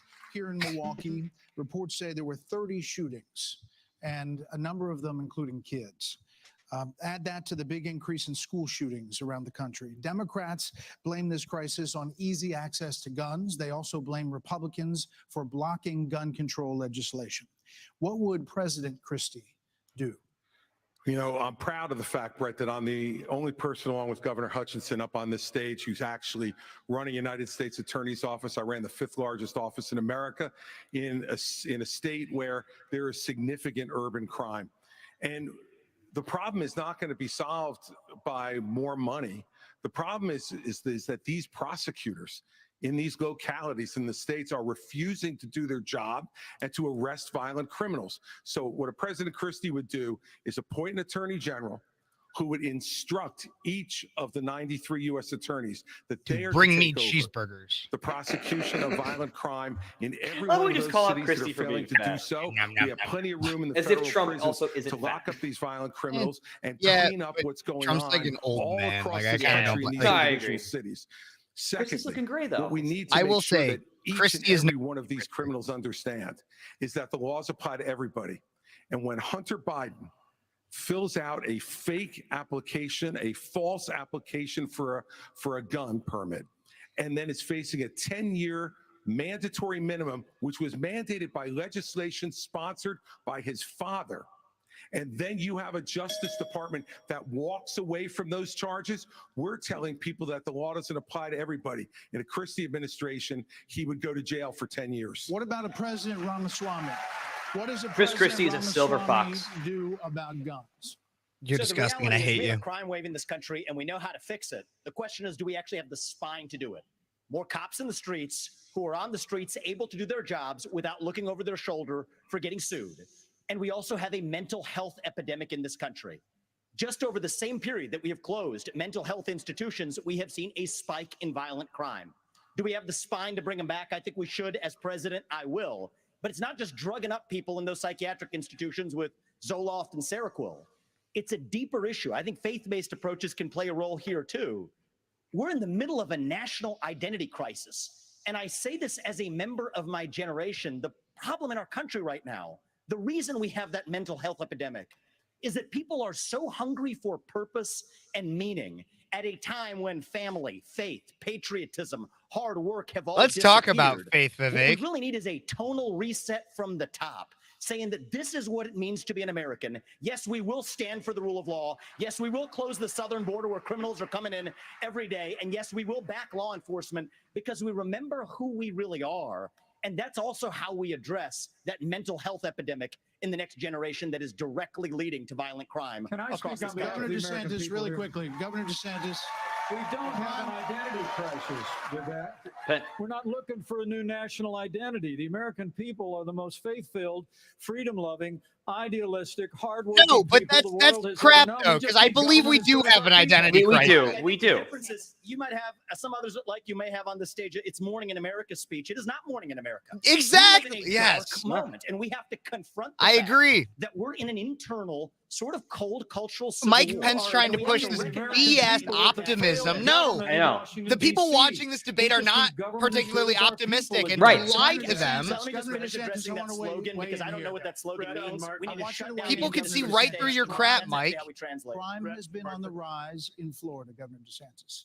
How do you stop crime. Well, actually, crime's at a 50-year low Not in Florida. not in Miami. We're happy with that. Well, the statewide, it's a 50-year Okay, low. well then bring And Francis here's bring Suarez Suarez if out. you want to talk about these crime in hollowed Miami, out idiot. cities, this is a symptom of America's decline. And one of the biggest reasons is because you have George Soros funding these radical left-wing district attorneys. They get into office and they say they're not going to prosecute crimes they disagree with. The inmates start running the asylum. There's one guy in this entire country that's ever done anything about that. Me. When we had 2 of these district attorneys in Florida elected with Soros funding who said they wouldn't do their job, I removed them from their posts. They are gone.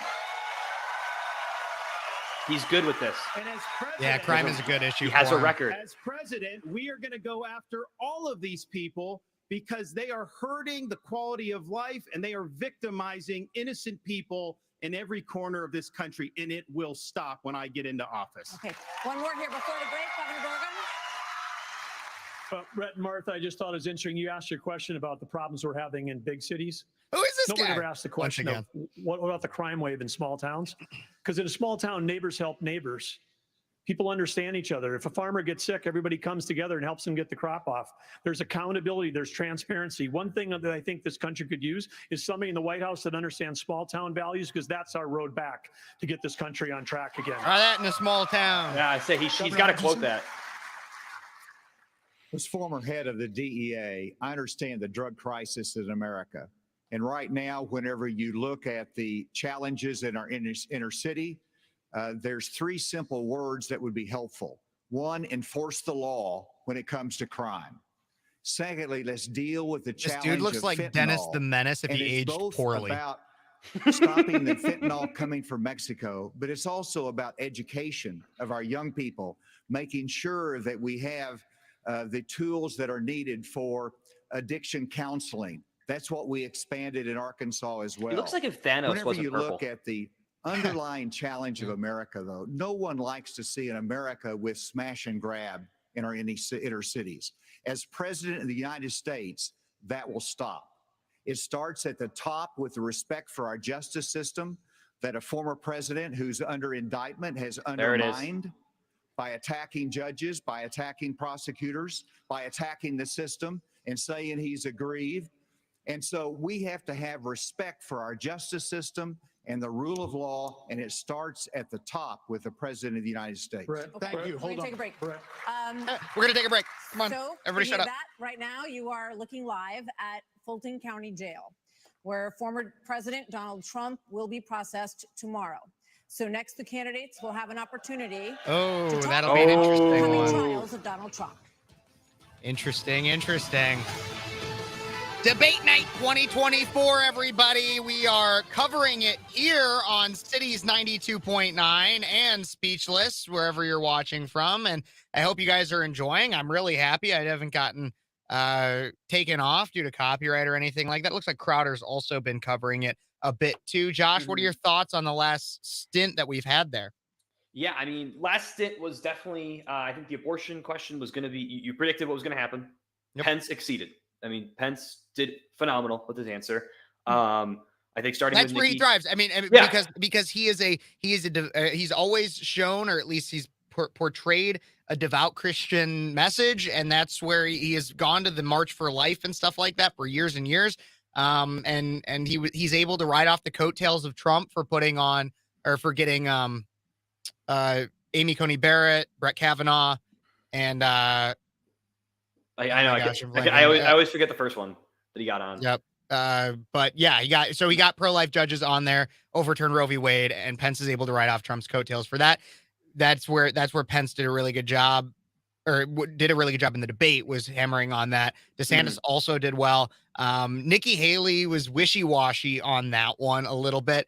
And that's the only time where I think Pence actually could thrive, is on that issue, which is not the issue what you want to, like, if there's only one issue that you could pick to thrive on, abortion would not be the one that I'm like, oh yeah, let's get onto that one. Like, Yeah, I actually wish DeSantis would have specified his stance a little more. that did piss me off a little bit. I've seen him in the past say specify his stance, and his stance was, listen, the Supreme Court gave back to the states, so it's going to go to the states. But I will protect life. I'm a pro-life president, but it's a state's issue.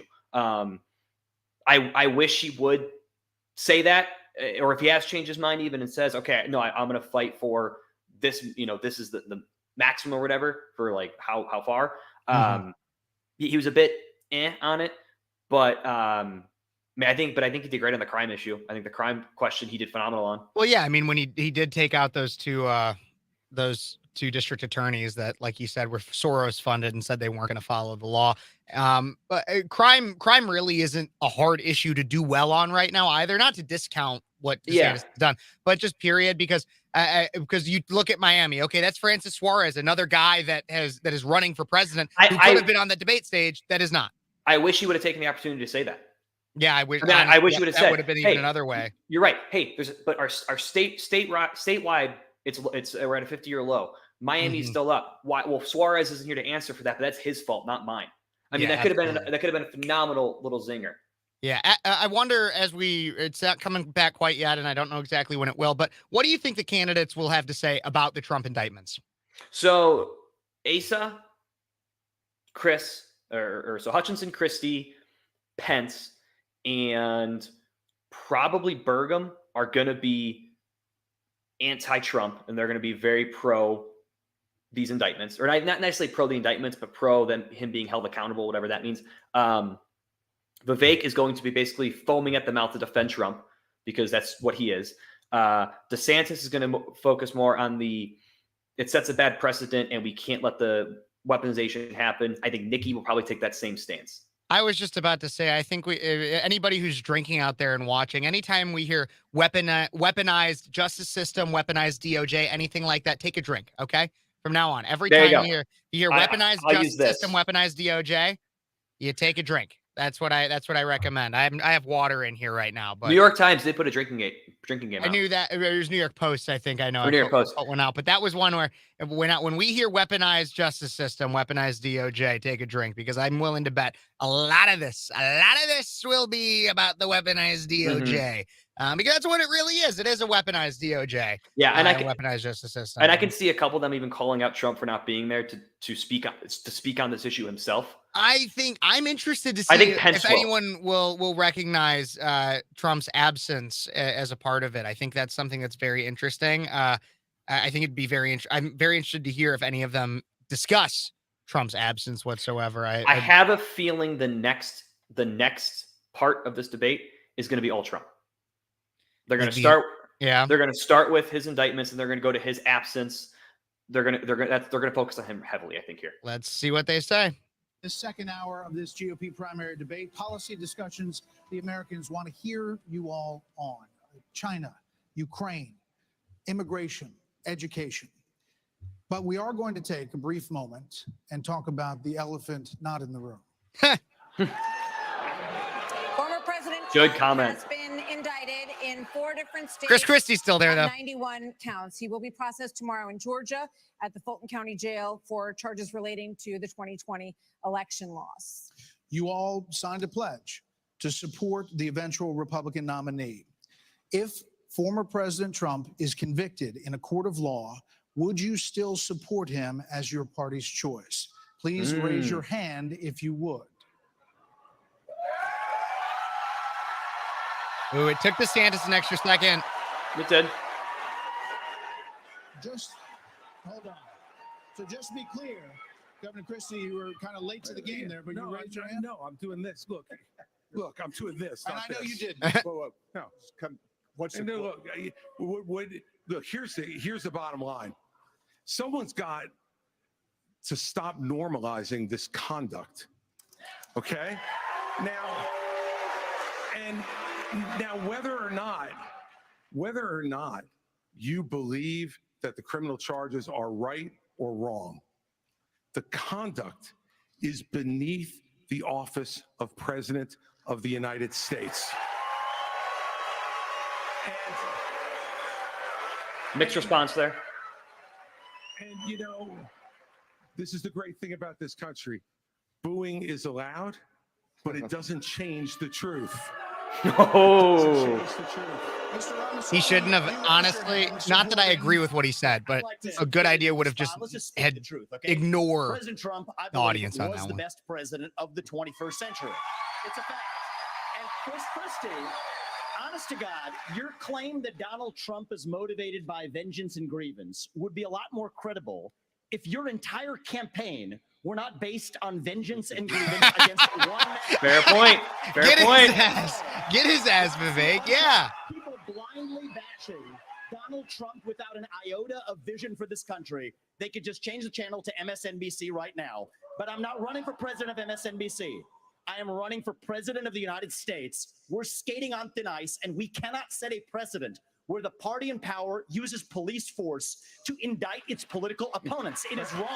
We have to end the weaponization of justice in this country. 30 seconds, Governor DeSantis. Look, let me take No, I'm sorry. 30 seconds, Governor You Christie. make me laugh because Goes you both ways, brother. sit here in an answer. You sit here in an answer right. Hold on one second. You sit here in an answer. Go ahead, Governor Christie. Hold on, I know it's pausing and everything. That's the stream. Yeah, we. Christie. There we go. Well, so listen, the more time we spend doing this, the less time they can talk about issues you want to talk about. So let's just get through this section. Governor Christie. Wow. You sit here talking about how you want to stand up for the rule of law. Yes. And law and order. And the fact is that it can't be selective. In your book, you had much different things to say about Donald Trump than you're saying here tonight. Good. Good calling him out. It's very true. That is not It's true. very true. I read it, Because and there's I a know. difference Look, between bad behavior and illegal by the way, behavior, Chris. And you as a by the way, prosecutor should know better. Yeah, you know what? I know a lot There's better. a difference between bad behavior. And I know a lot better than you do. You've never done it like you've never done anything to try to advance the interests of this government except to put yourself forward as a candidate tonight. And here's the thing. We've stood up for law and order. I did it as U.S. attorney. I did it as governor. And I am not going to bow to anyone when we have a president of the United States who disrespects the Constitution. He said, Your MSNBC contributor. he said, They've cut Vivek's mic. Martha, There you go. Now they Jablonka put it said back it, on, the but they had it president cut. said, Mm-hmm. Donald Trump said, it's okay to suspend the Constitution. Now, the oath you take is to preserve, protect, and defend, not suspend. I will always stand up for our Constitution, regardless of the political pressure. We have another question for you. We're going to get everyone in on this issue, but I have another question. I have another question. Hold on, you will. All right. So President Trump's former vice president is on this stage tonight. He has faced hecklers on the campaign trail over his actions on January the 6th. On that day, the vice president moved forward with the certification of the election. So do you believe that Mike Pence did the right thing, Senator Scott? Do you believe he did the right thing? Absolutely. He did the right thing. Number one. Number two.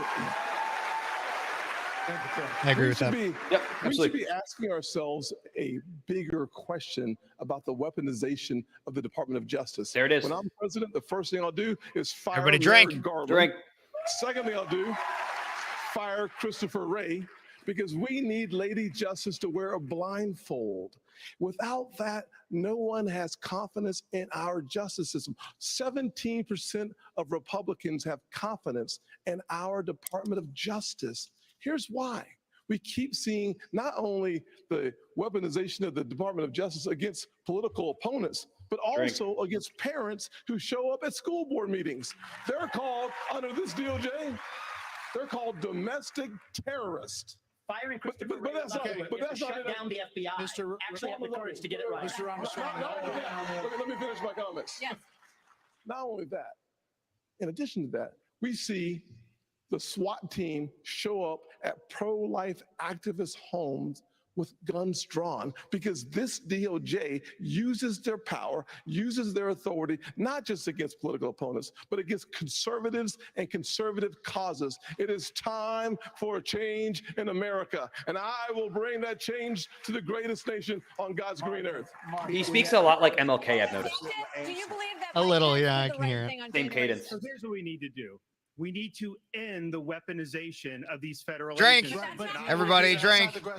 I know, but here's the thing. Answer This election is not about January 6th of 2021. It's about January 20th of 2025 when the next president is going to take office. I know what the Democrats would like to do. I really like that. They want to talk That's a good about answer, all yeah. these other issues, but we've got to focus on your future. We've got to focus on reversing the decline of our country. Right. I learned in the military, I was assigned with U.S. Navy SEALs in Iraq, that you focus on the mission above all else. You can't get distracted. So Republicans, we've got to look forward, and we've got to make sure that we're bringing the message that can win in November of 2024.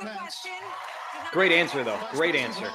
Great answer. What do you think, Vice President, is to support and defend the Constitution of the United States? I think the American people deserve to know whether everyone on this stage agrees that I kept my oath to the Constitution that day. There's no more important duty. So answer the question. I've answered this before. So yes. Why are we? Mike did his duty. I got no beef with him. But here's the thing: is this what we're going to be focusing on I'm relieved. going forward? The rehashing of this. I'll tell you, Governor the DeSantis, Democrats would love that, and they will win if we Governor let them get DeSantis, away with it. I 100% Great answer. agree. Great answer. I 100% agree.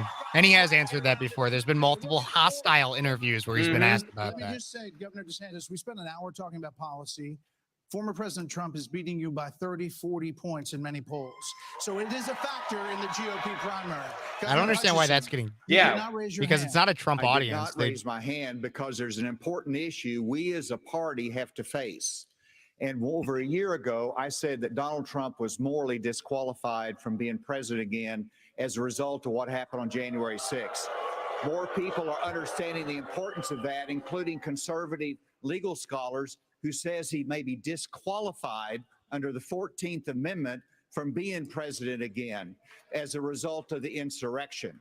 This is something that could disqualify him under our rules and under the Constitution.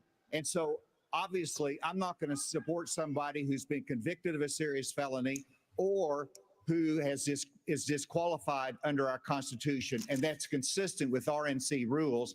And I hope everybody would agree with me. We're going to move on. Martha, can I answer the question? Can I get in on Okay, I'd like to answer. I've already been on it, Vice President. You're going to like my answer. And not give a pre-canned speech. Mike Pence stood for the Constitution, and he deserves not grudging credit. He deserves our thanks as Americans for putting his oath of office and the Constitution of the United States before personal, political, and unfair pressure. And the argument that we need to have in this party before we can move on to the issues that Ron talked about is we have to dispense with the person who said that we need to suspend the Constitution to put forward his political career. Mike Pence said no, and he deserves credit for it. Okay. Governor Haley, we haven't heard from you on this. Do you agree? Do you agree that Vice President Pence did the right thing that day or not? I do think that Vice President Pence did the right thing. And I do think that we need to give him credit for that. But what I will also tell you is, look, I mean, when it comes to whether President Trump should serve or not, I trust the American people. Let them vote. Let them decide. But what they will tell you is that it is time for a new generational conservative leader. We have to look at the fact that 3/4 of Americans don't want a rematch between Trump and Biden. And we have to face the fact that Trump is the most disliked politician in America. We can't win a general I'd say it's probably election Biden, that way. but They're dead even in the disapprove factor, or within points of each other. Happy to answer the question. Mike Pence did the right thing on January 6th. But I would say you started off the top of this hour saying we're going to talk about China, Ukraine, education. We are. China is the number one threat to our country. And every minute that these 8 candidates spend talking about the past instead about the future is time that is just you know who loves it? Biden loves it. Who brought up the China 0-0 on there? Okay, as promised, we were going to spend a few questions on it, let people say what they wanted to say. And now, indeed, we are moving on to the subject. The U.S. has committed nearly 77. Can I speak on this issue? I was You kind of did involved. you answered on You did say answer. something. Yeah. We did. thought you were done, but you No, I please. wasn't done. Well, Mike, why don't you say this? Join me in making a commitment that on day one you would pardon Donald Trump. I'm the only candidate on the stage who had the courage to actually say it. That is how we move our nation forward I don't know and why turn the you page assume that forward. That's Donald exactly Trump right. will be convicted of these crimes. You should be able to make a commitment. The same justice system that was this Vivek, here's corrupt. the difference between you and me. Yeah, I'm not a professional politician. That's the difference. Who can answer a question? I've actually given pardons when I was governor of the state of Indiana. It usually follows a finding of guilt and contrition by the individual that's been convicted. So, if I'm president of the United States, we'll give fair consideration to any pardon request. But if I may, it's not about looking back at January 2021. It's about January 20th, 2017. I put my left hand on Ronald Reagan's Bible. I raised my right hand. And I took an oath to support and defend the Constitution of the United States. And it ended with a prayer, so help me God. It was a promise that I made to the American people, but I also made it to my Heavenly Father. Every day for 4 years, I sought to keep that oath. And everyone on this stage needs to make it clear whether or not they'll do the same if they earn this job and the confidence of the American people. Now, look, I've made it clear. I had hoped that the issues surrounding the 2020 election and the controversies around January 6th had not come to this, had not come to criminal proceedings. I would rather they had been resolved by the American people and the American people alone. But no one's above the law, and President Trump is entitled to the presumption of innocence that every American is entitled to, and we will make sure and extend that to him. But the American people deserve to know that the president asked me in his request that I reject or return votes unilaterally, power that no vice president in American history had ever exercised or taken. He asked me to put him over the Constitution. And I chose the Constitution, and I always will. I had no right to overturn the election, and Kamala Harris will have no right to overturn the election when we beat them in 2024. And that's a great point there. Now we are moving on. Yeah, but once again, I like DeSantis. Let's stop focusing on January 6th. I've been done with the topic since I started it. The administration is now asking Congress for $24 billion more. Regardless of that, the specifics of that plan, is there anyone on stage who would not support the increase of more funding to Ukraine? We would not support it. Europe needs to step up. I mean, I would have Europe step up and do their job. Mr. Ramaswamy, but you're saying you would not too, Governor DeSantis? I will have Europe pull their weight. Right now, they're not doing it. No, say no, Ron. Come on. Ron, say no. Ron, say no. Be contingent on them doing it, and I would have support in China to be able to take China and do what we need to do with China. Mr. Ramaswamy, you would not support an increase of funding to Ukraine? I would not. And I think that this is disastrous that we are protecting. Like, heck yeah, Vivek. Like, yeah, I don't know why Ron didn't hands say. should have been up. Yes. The invasion of our own southern border here in the United States. Yeah, I don't know why Ron didn't say no. I would assume it's probably a funding thing. The Russia-China alliance is the single greatest threat we face. And I find it offensive that we have professional politicians on the stage that will make a pilgrimage to Kyiv, to their Pope, Zelensky, without doing the same thing for people in Maui or the south side of Chicago or Kensington. I think that we have to put the interests of Americans first. Secure our own border instead of somebody else's. And the reality is, this is also how we project strength by making America strong at home. All right, we heard the names. Governor Christie first. All right, look, I did go to Ukraine, and I went to Ukraine because I wanted to see for myself what Vladimir Putin's army was doing to the free Ukrainian people. And let me tell you, I want you all to look around this arena tonight and imagine your that pockets are every one of lined these with seats Lockheed was filled. Martin's profits. And if every one of them was filled, there would still be 2,500 more children outside to make over 20,000 who have been abducted, stolen, ripped from their mothers and fathers, and brought back to Russia to be programmed to fight their own families. They have gouged out people's eyes, cut off their ears, and shot people in the back of the head, men, and then gone into those homes and raped the daughters and the wives who were left as widows and orphans. This is Your the appeal to Vladimir emotion Putin- isn't working, This man. is the Vladimir Putin who Donald Trump called brilliant and a genius. If we don't stand up against this type of autocratic killing in the world, we will be next. Hold on. You were mentioned. Governor Haley. We'll come back. Vice President Pence was mentioned. You get 30 seconds. Yeah, well, let me be clear. Anybody that thinks that we can't solve the problems here in the United States and be the leader of the free world has a pretty small view of the greatest nation on earth. That is incorrect. We can do both, Vivek. We've done both.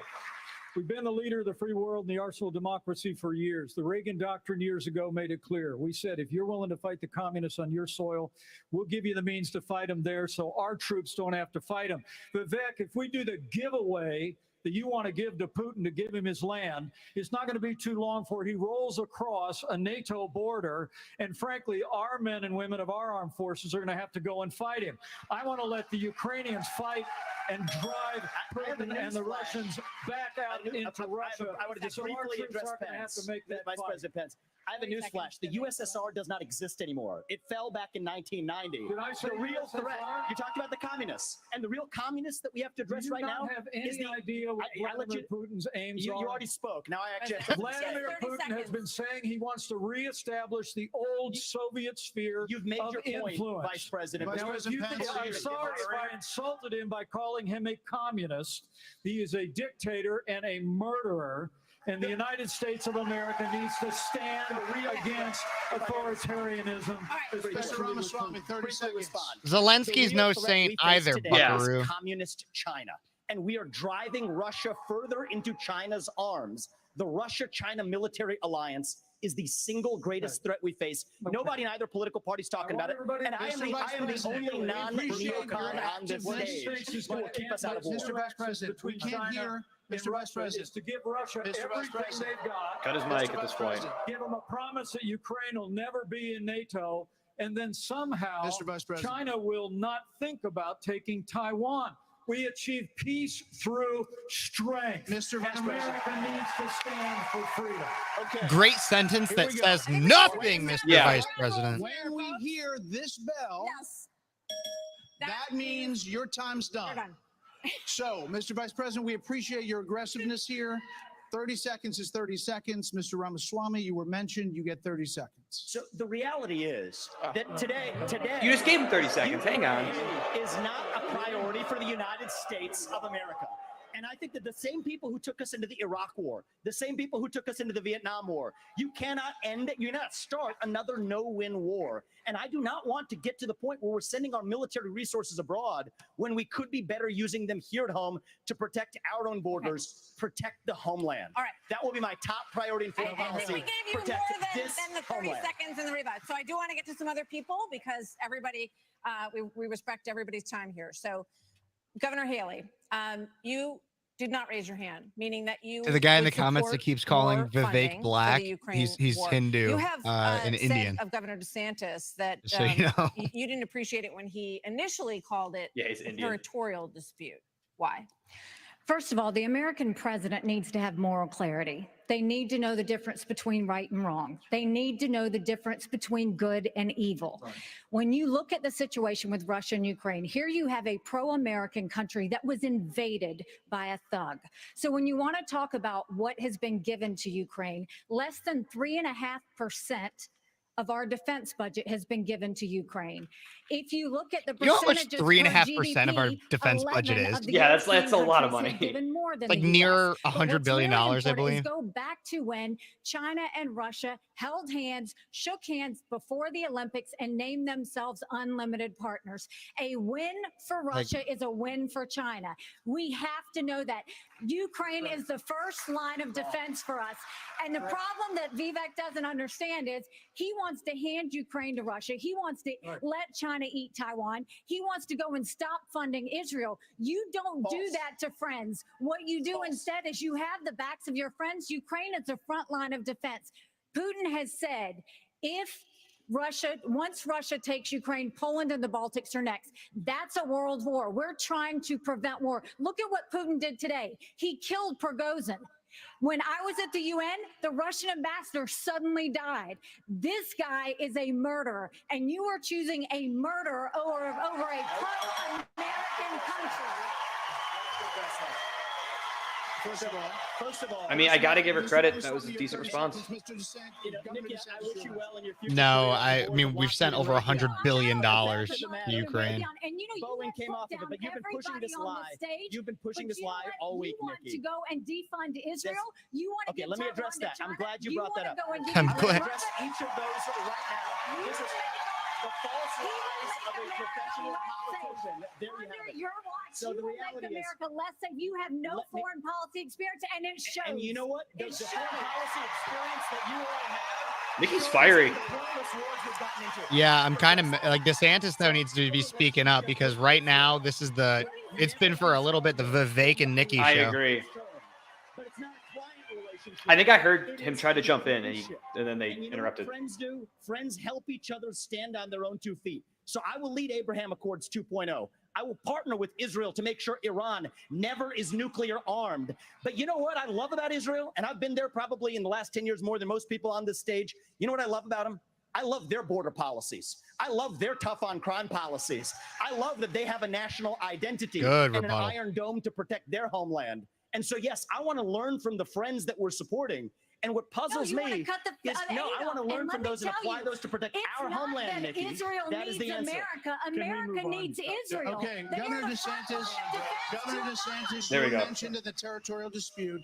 Not only No, it's not a So as territorial dispute President of either. the United States, your first obligation is to defend our country and its people. And that means you're sending all this money, but you're not doing what we need to do to secure our own border. We have tens of thousands of people We can who do are both being at the killed because same we're time. not handling And we both. can do And so both I am at going the to same declare time. it a national emergency. I'm not going to send troops to Ukraine, but I am going to send them to our southern border. When these drug pushers are bringing fentanyl across the border, that's going to be the last thing they do. We're going to use force, and we're going to leave them stone cold dead. we're actually going to move on to China. We're going to talk about China. Nice Why flip is to nobody it. talking about the fact that we China has the literally biggest are navy in the world, supporting the biggest these army in the the world. Now military they have industrial warships- complex? I warships want to off keep the going with the coast of questions, but it's Alaska. pissing me off. They are threatening Like, Taiwan. politicians are getting their In pockets coming years, lined China because will of have how much we send to Ukraine. 1,500 nuclear warheads. Oh, well, there's the It's stream. believed. There we go. The U.S. just arrested 2 sailors accused of spying for China within our military. So the question is, how would you deter China as a president, Berger? Well, this is the number one issue we're facing. And of course, we haven't been talking about it. And we act like that letting Russia win in the Ukraine is like a gimme as opposed to a gift to China. Russia has become China's gas station. But how would we do it? The Biden administration is a complete fail. China imports 10 million barrels of oil a day, more than any other country in the world. They do not even have all the food they need to feed everybody in that country. So they don't have energy security or food security. But the Biden administration sends Blinken, Yellen over there. They're over there. They don't even bring up energy because they're too busy trying to kill the U.S. energy here.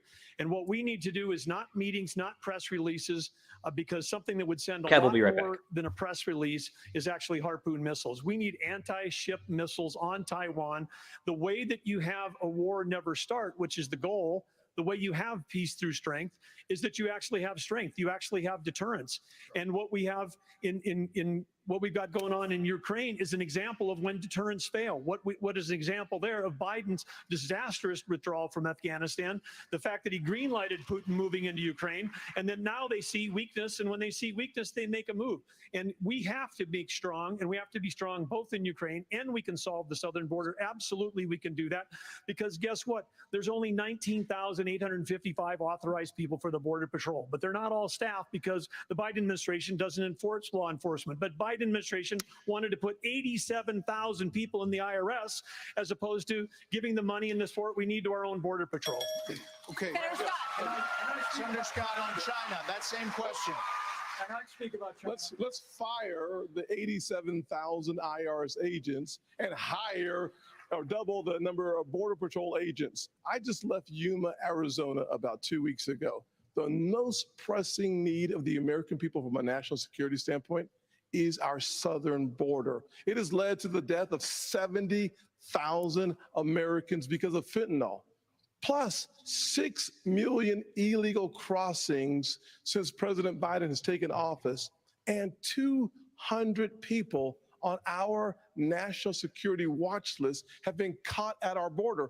How many have not been caught at our southern border? If we just spend $10 billion. Bring up the fact that China is the biggest producer of fentanyl that comes across the border. That's how you tie it back to China right now. Technology to surveil our southern border to stop the flow of fentanyl and save 70,000 Americans a year. That should be the priority of this government. And as the next president of the United States, I will make that border wall complete. There are many more questions on China. I do want to ask about. I want to say I couldn't agree more. It's not just the 70,000 from fentanyl. We've lost 200,000 people to overdoses since Biden took office. That's 300 people a day. We're taking mass casualties, and that's a statistic, but these are sons and daughters, nieces and nephews that we're losing. We've got North Dakota troops down there flying night helicopter missions from San Diego to the Gulf Coast, trying to stop these transnational criminal organizations. They've got better funding on their side than we've got on our side. Speaking of which, Governor Hutchinson, images from earlier this month, Governor Hutchinson with Mexico, Vice President Pence, images from earlier this month. Vice President Pence, it really doesn't help. I'm asking a question. Earlier this month, images showed suspected cartel members crossing into Texas with rifles. Do you consider this an invasion? Would you authorize lethal force along that border? There would be lethal force used by the Border Patrol, law enforcement as needed to protect the border. Absolutely. When you look at the military has to be used for intelligence gathering purposes. This is not unusual. Whenever I was in the Bush administration, we went down there and met George with W. President Vicente Fox of Mexico and asked his help in going after the cartels. And he looked at me and said, they're a problem to us as well. And so we joined together and we took down the Ariana Felix brothers leading the Tijuana cartel. And that made a difference. Ramon was shot and killed and Ben Amin was captured. Cooperation makes a difference. We cannot be successful going against the cartel unless we bring in Mexico as a partner. We have to use economic pressure to accomplish that. President Obrador has not been helpful, and we have to use economic pressure that this administration is not using. The rule of law has to matter on both sides of it. Okay. This is critical. I've done it. We know what needs to be done. The military has to be limited in its use. When after 9/11, we had the global war on terror, and guess what? We protected the border at the same time. You can do both. Okay, let's go to Governor DeSantis. So as president, would you support sending U.S. Special Forces over the border into Mexico to take out fentanyl labs, to take out drug cartel operations? Would you support that kind of American military use? Yes, and I will do it on day one. Here's the thing. The cartels are killing tens of thousands of our fellow citizens. You want to talk about a country in decline? You have the cartels controlling a lot of part of your southern border. We have to reestablish the rule of law, and we have to defend our people. The President of the United States has got to use all available powers as commander-in-chief to protect our country and to protect the people. So when they're coming across, yes, we're going to use lethal force. Yes, we reserve the right to operate. How many more tens of thousands are we going to let to die? I am sick. I've met angel moms throughout this country. I met a lady in Texas named Tracy, and her son took one Percocet that was laced with fentanyl, immediately died. That is happening all across this country because of the poison that they are bringing in. So as president, would I use force? Would I treat them as foreign terrorist organizations? You're darn right I would. You know, Vice President Pence. Good answer. That was a good answer. Why would you? I don't always love. I don't at always this love issue like than those Governor emotional DeSantis? Governor anecdotes and DeSantis stuff on the like that. campaign I don't know. It trail just But it it- touches to it your touches on people. administration as I know not some people finishing like the wall. them and Right. they Right. get persuaded. It's just not my Look, thing. We secured the southern border of the United States of America and reduced illegal immigration and asylum abuse by 90%. When Joe Biden took over, he threw open the southern Yeah, border but of the Trump, United States Trump in the headed name of all. humanity. the Trump wave of headed fentanyl everything with the southern that's border. been That was like eloquently his described here issue is a wave of human when he tragedy ran in across this country. 2016. But Martha, you began this evening talking about who is best prepared to be the next president of the United States. And I have to tell you, with all humility, I was there when we negotiated through the government shutdown and got the funding available to build the wall. I was negotiating on Where Capitol is Hill it? around Well, yeah, the where Where's is it? the wall? Where is it? negotiated the Remain in Remember when it Mexico changed to policy on steel behalf of the slats? President of the United States. And AC, you're so right. It's because we used economic pressure to bring the Mexicans to the table, and they allowed us to have people wait in Mexico while they applied for asylum and ended asylum abuse overnight. We got the Mexicans to deploy their National Guard to their southern border and to our southern border as never before. And I want to promise you, as President of the United States of America, I will engage Mexico the exact same way, and we will partner with the Mexican military, and we will hunt down and destroy the cartels that are claiming lives in the United States of Okay, America. thank you. Another issue that is related to this is that almost 7 million migrants have crossed this border, our southern border, during the Biden administration. So, Governor Christie, what would you do about the 7 million who are here? How would you handle them? What would you do? Look, Martha, the first thing we need to do is to stop any more from coming. That's the first thing we need to do. Then the next thing we need to do with the folks that are here is to, again, as we've talked about all night tonight, we have to have law and order in this country. We have to enforce the law. And what that means is to make sure that people who come here illegally are not rewarded for being here illegally.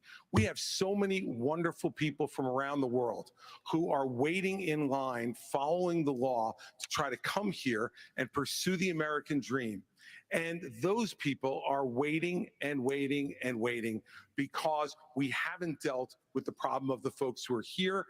We have to have them detained. We have to make sure that they are not rewarded for having broken the law. And one last thing on this fentanyl issue. With China, we can't take our eye off of that ball. Right. Yes, it's important that we secure the border. Very important, as I just said. But China is sending these chemicals to these drug cartels for them to create the fentanyl that is killing hundreds of thousands of He's brought our up something that citizens. no one else has The so far, and I love Chinese that. are engaging in an act of war against us, killing our citizens. We better make that priority one in our conversations with China and to try to straighten that relationship out, because if we don't, we're going to lose more and more of our I citizens. just want to clarify, would you send those people back? Of course. You'd have to. We have a lot of issues that Americans care about. Next up, we're going to talk about the crisis in education, as millions of American children are not proficient in reading or math. That I hope, because like here's the thing is like I hope they talk about the crap regarding like gender Do you trust ideology our in the government? classroom and everything like that. Like I hope they get into that stuff. Let's get down there. Yeah. All right, what did you think about that? We got one more half hour left. Yep. What do you think about that one? I mean, I think, again, immigration, DeSantis did a really nice job talking about sending troops over. I respect that. I 100% support that. Christie was the only one. I actually mentioned this while you were gone because they talked about China and they switched it to the border. I said, why is no one bringing up the fact that China is sending all the fentanyl? And then the chemicals. Yeah, the and then cartels Christie bringing it brought over. that up. Christie brought that up, and I respect that. He's the only one that's brought that up so far, and that's good. I mean, I noticed Vivek was a little quieter that one. He was for a little bit. Because that is not his expertise. His expertise is saying a lot of things with really no action. He says a lot of, I think, big things to get some response. Yeah. That was a question he couldn't get a big response on.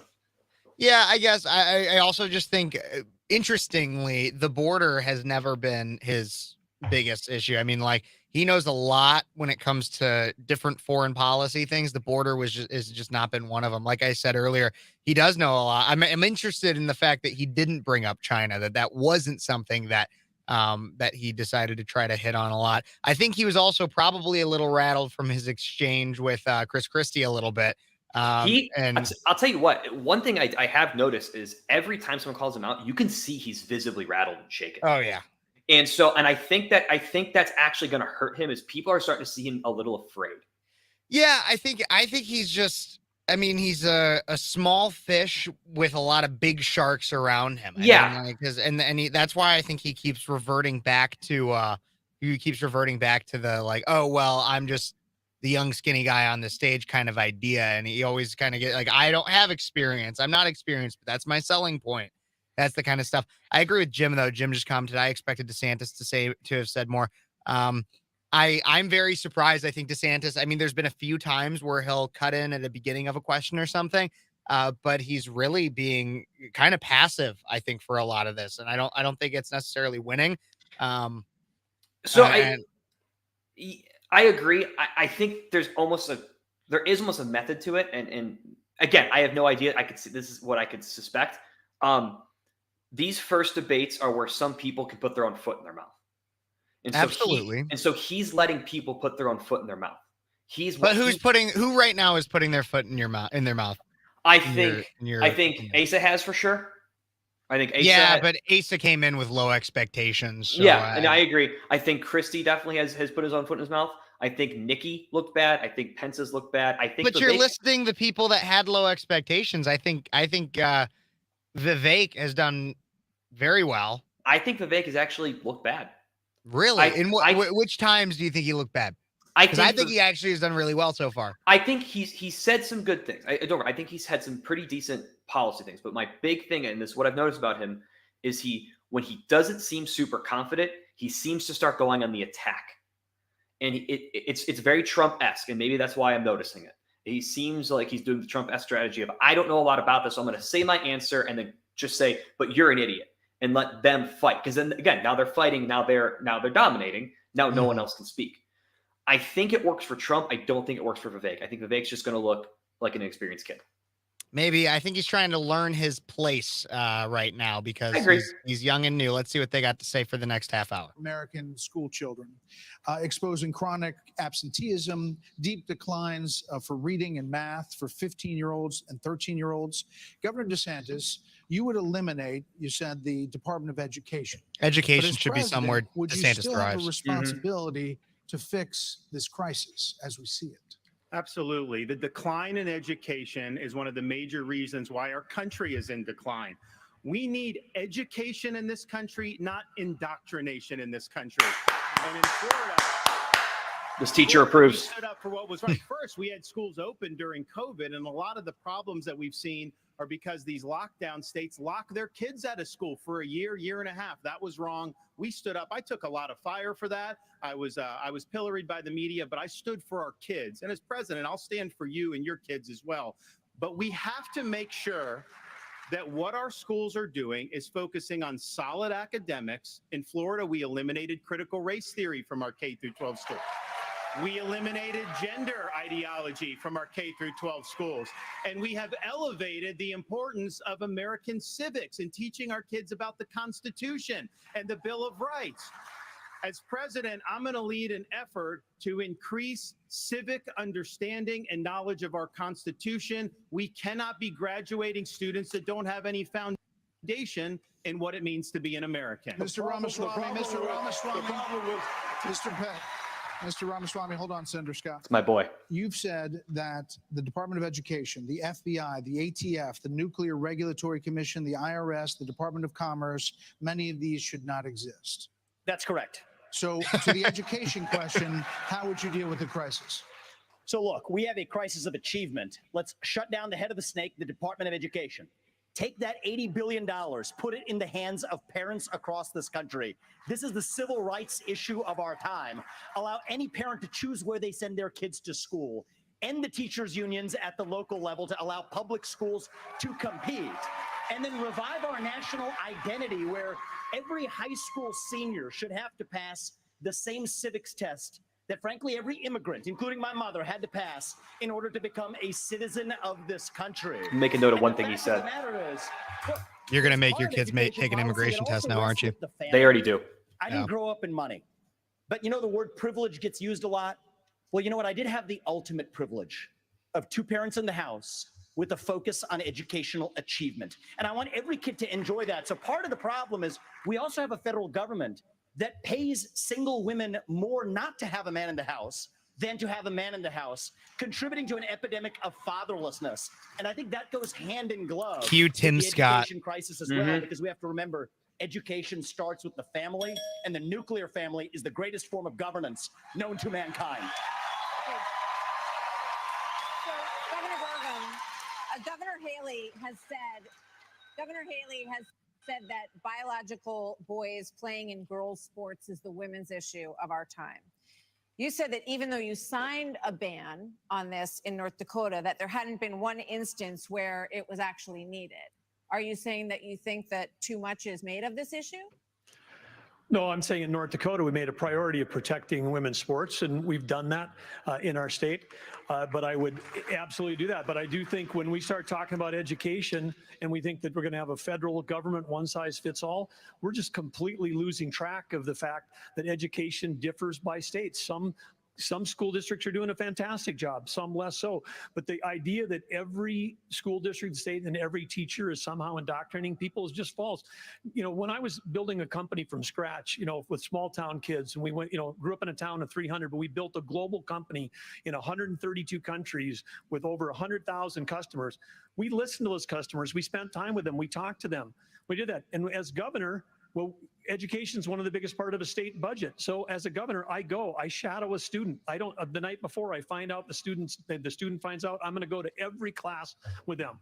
I don't sit and lecture school districts how to do it. I go and see the experience. And there's a lot of things that have to change. But what needs to change in education is it's innovation. We're doing it the same way we did it 50 years ago with innovation, not regulation. I would get rid of the Department of Education. I would give block grants to schools, but I'd give them on merit based on who's doing the most innovative. I just got done holding the 7th annual Governor's Conference on Innovation Education. You should see what the people are doing when you cut loose the red tape, get the burden off their back. They care. Teachers in this country, the vast majority of them care about those kids. They're working in low-paying jobs, and they're fighting Jim, just so you know, this is Doug Burgum, not Asa Hutchinson. Which I just think I don't know if you were making a joke, but that's really funny, especially if you as weren't. a parent, the one thing you want is for your child to have a better life than you did. And we can talk about all of these things, and there's a lot of crazy woke things happening in schools, but we've got to get these kids reading. If a child can't read by 3rd grade, they're 4 times less likely to graduate high school.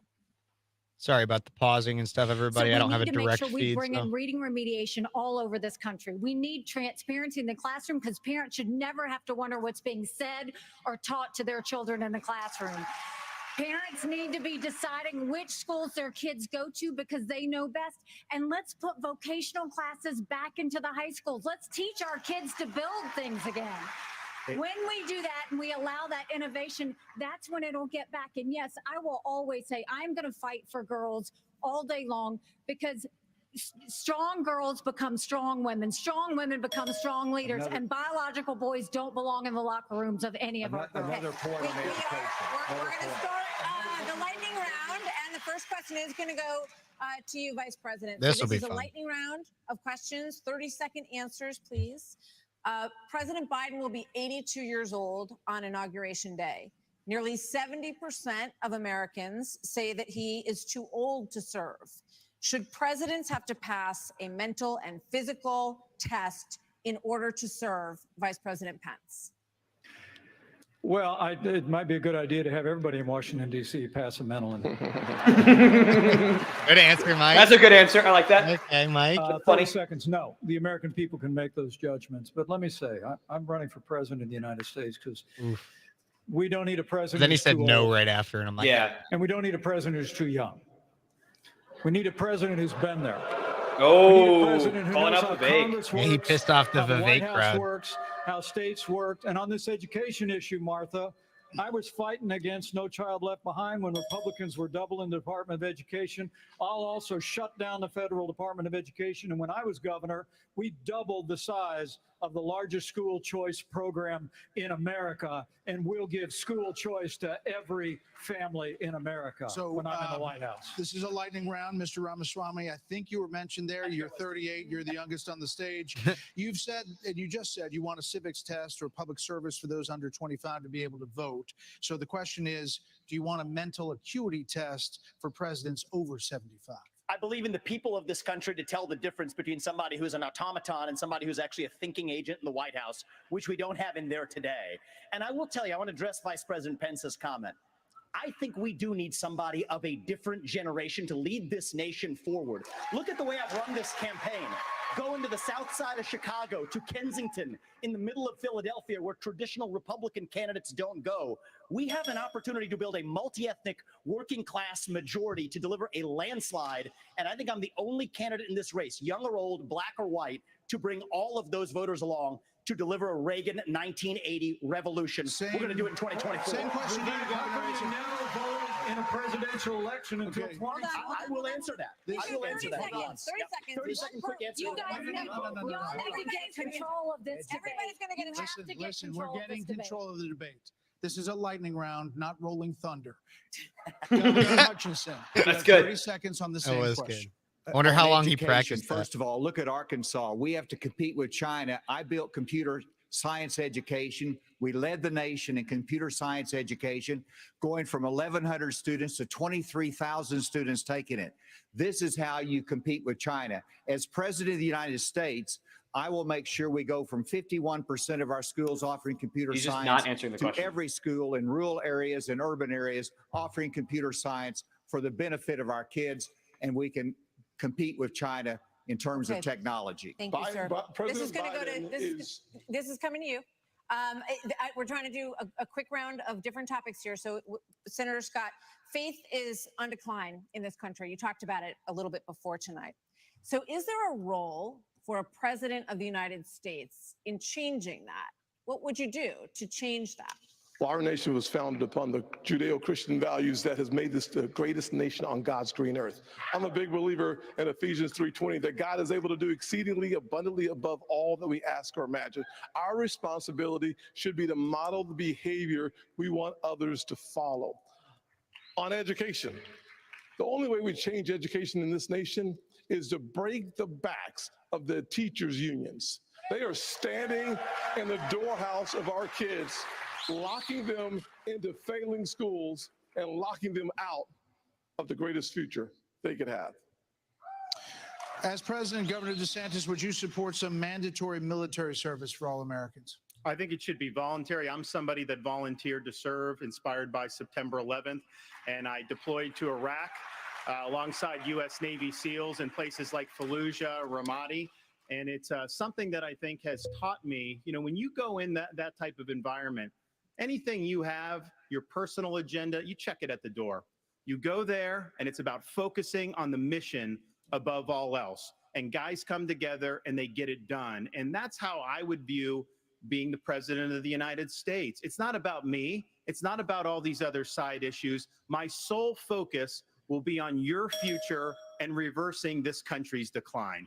Okay, now for something a little out of this world, and this is for you, Governor Christie. Do you believe that the recent spike in UFO encounters? Interesting question. Okay. UFO question?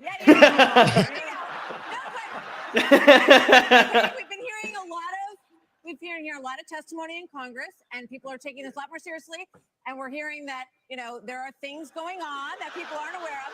So, if you were president, Governor Christie, would you level with the American people about what the government knows about these possible encounters? Martha, and especially coming from a woman from New Jersey, I think it's horrible that just because I'm from New Jersey, you asked me about unidentified flying objects and Martians. He's like, I hope it's a but we're not pizza. that different.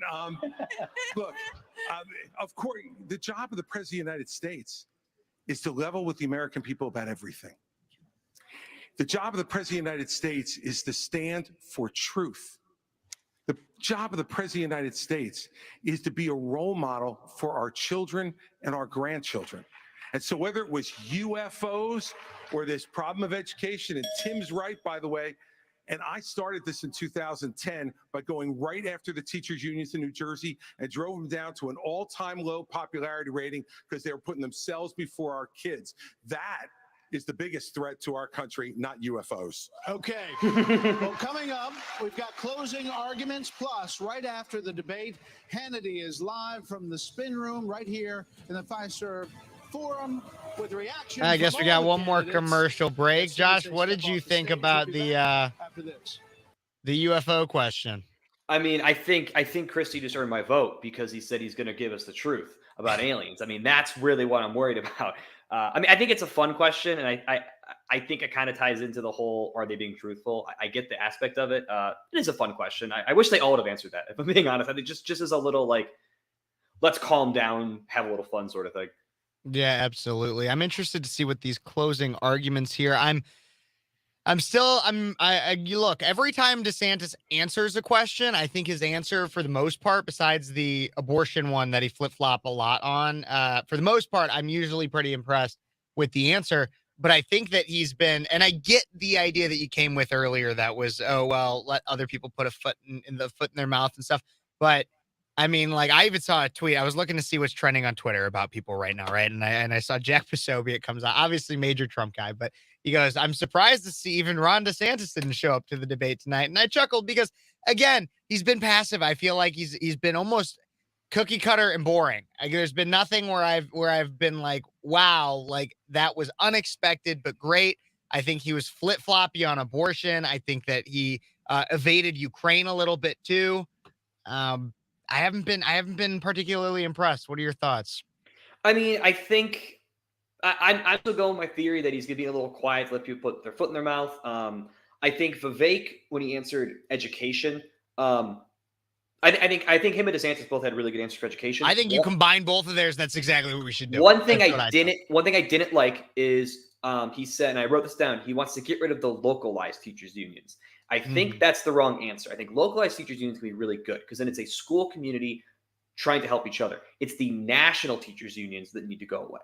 And I think that, I mean, and I say this, I'm a union member.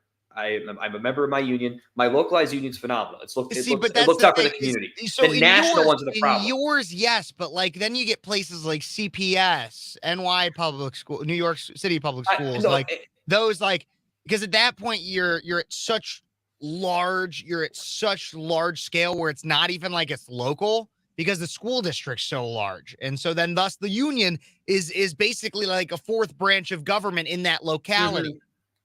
Sure, so, and I think that's a thing. I think you could address it better. While the CPS teachers union is a local one, it's way too big and it's way too powerful, and they let them get away with too much. But these national teachers unions are the ones that are making this all bad. The national teachers unions are the ones that are pushing mandatory masking, vaccinations, and permanently until basically COVID is gone. That's who I'm more worried about than these local ones. So, other than that, I think everyone answered education really well. Yeah, I'm sorry. I'm just looking at comments too, but I don't know. I think that for the most part, I think education was one that Ron definitely knocked out of the park. So did Vivek. But I'm also basically for anybody who says we should get rid of government bureaucracy for the majority of our 3-letter agencies. So yeah, I don't know. I'm not sure when we're coming back here. I just got to see. Yeah, I see when I'm on the radio, I have my timers. Yeah, so I can kind of count down. I gotta say, I definitely didn't expect the two to argue the most would be Pence and Vivek. Well, actually, I kind of do because I do feel Vivek is just a Trump surrogate, and so I feel like that's definitely who was speaking on his behalf right now. He's a little bit. I mean, but he did. There's been a few times where he's never once directly gone after Trump. I'll give you that. But there's been a few times where he's like kind of almost said little hints at potentially Trump hits, and I'm interested in that. I really do wish Trump was at this debate. I really wish he was. Me too. I think that there's a lot that I'd like to hear what he would have to say on. I don't know. And what do you think about people saying that this is a vice president's debate? I've seen that from a lot of Trumpies on No, this is 100%. they are putting the cart before the horse because Trump is not the nominee, as much as people want to say it. I do not think he's actually winning right now. I think the polls are lying. Interesting. And I think actually his internal polls show that, and that's why he's so nervous about DeSantis. Interesting. So, call me a conspiracy theorist. That's what I believe. Interesting. Well, I do have, after the debate is over, don't worry, everybody. We got a few more things to cover. Obviously, we're going to break down a little bit of final thoughts on the debate, but I also have some people that are currently there, at least 2, maybe 3, that'll give me a call, and you'll be able to listen and hear what their thoughts are of the crowd and what people in the actual Ronald Reagan Presidential Library had to say. So the Reagan Foundation and Rumble to bring you the second I don't know if they're actually in the Ronald, where they're wherever in Milwaukee they are, but the Reagan Library is in California. Oh, well, I'm an idiot. Sorry, everybody. They were extremely proud to be an American. That number has now plummeted to just 39%. In his pitch to get to the Oval Office, President Reagan called America the shining city on a hill, a beacon of hope and optimism. So in your closing statement tonight, please tell American voters why you are the person who can inspire this nation to a better day. These are 45 seconds, and we begin with Governor Burgum. I understand why America's hurting. Biden's inflation is choking us. I grew up in a small town. My dad died when I was a freshman in high school. My mom, widow of 3, went back to work. Every job I had growing up was one where I took a shower at the end of the day, not at the beginning of the day. Our cities are less safe because of the fentanyl pouring into this country. Our economy is being crushed by Biden's energy policies, which are raising the cost of every product you buy, not just the gasoline at the pump.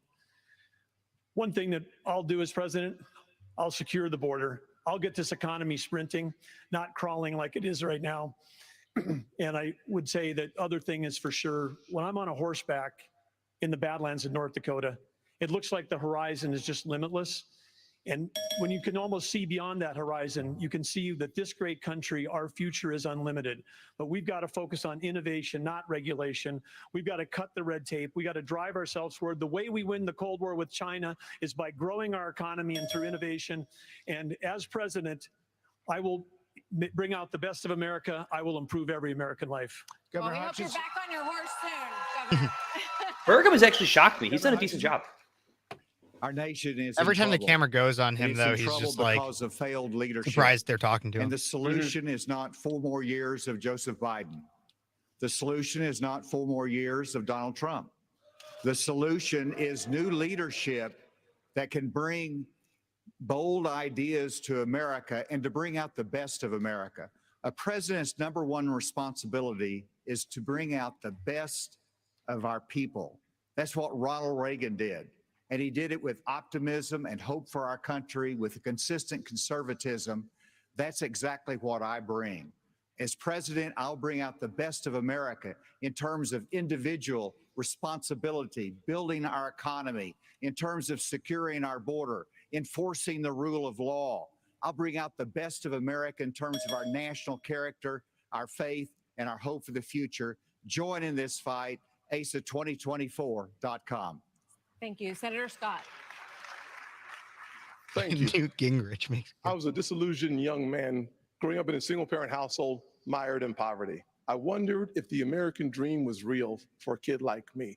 I can stand before you today and say the dream is alive, it is well, and it is healthy. I had the good fortune of a mom who worked 16-hour days, making sure we had food on our tables. She taught me that if you're able-bodied in America, you work. If you take out a loan, you pay it back. You commit a violent crime, you go to jail.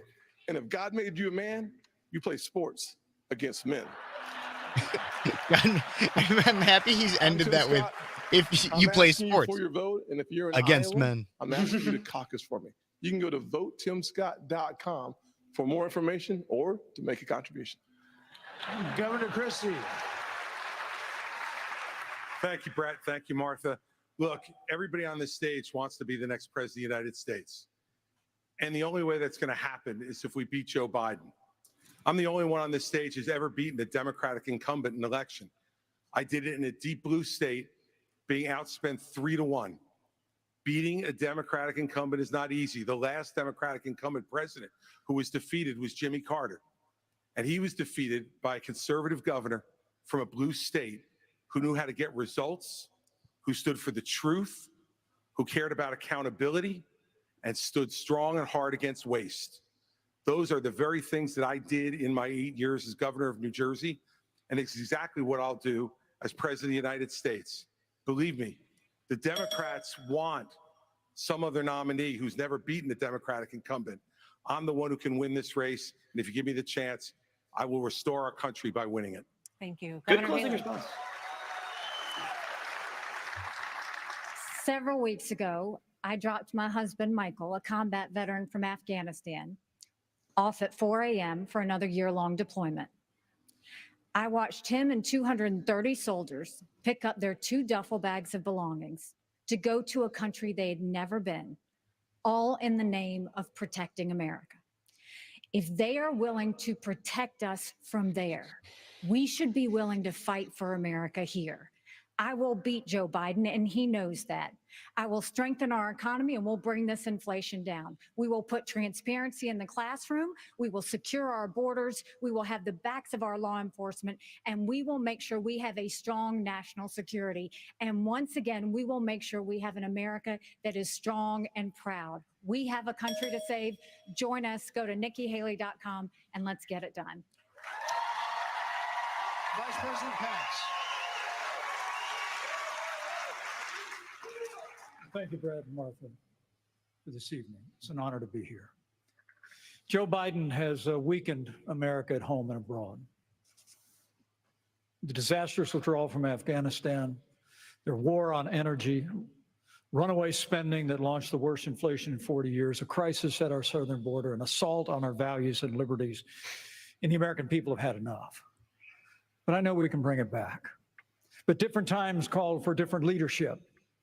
The Republican Party owes the American people a choice. Proven leadership at the national level that knows how to move a conservative agenda forward.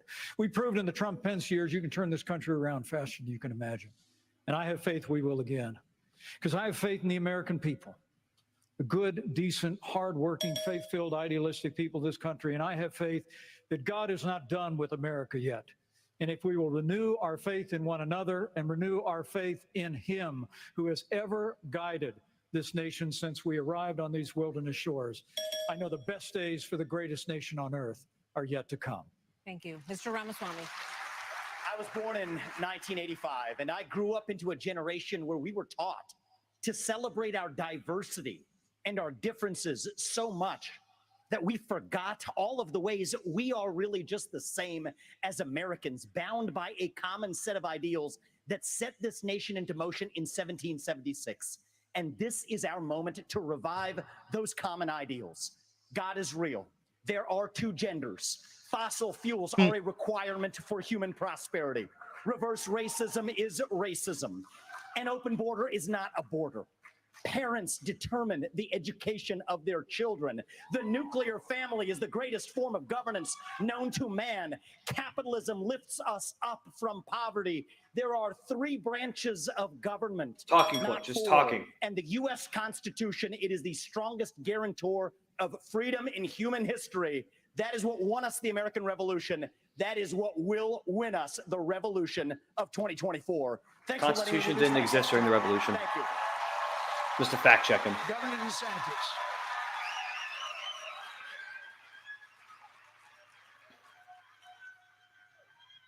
Governor?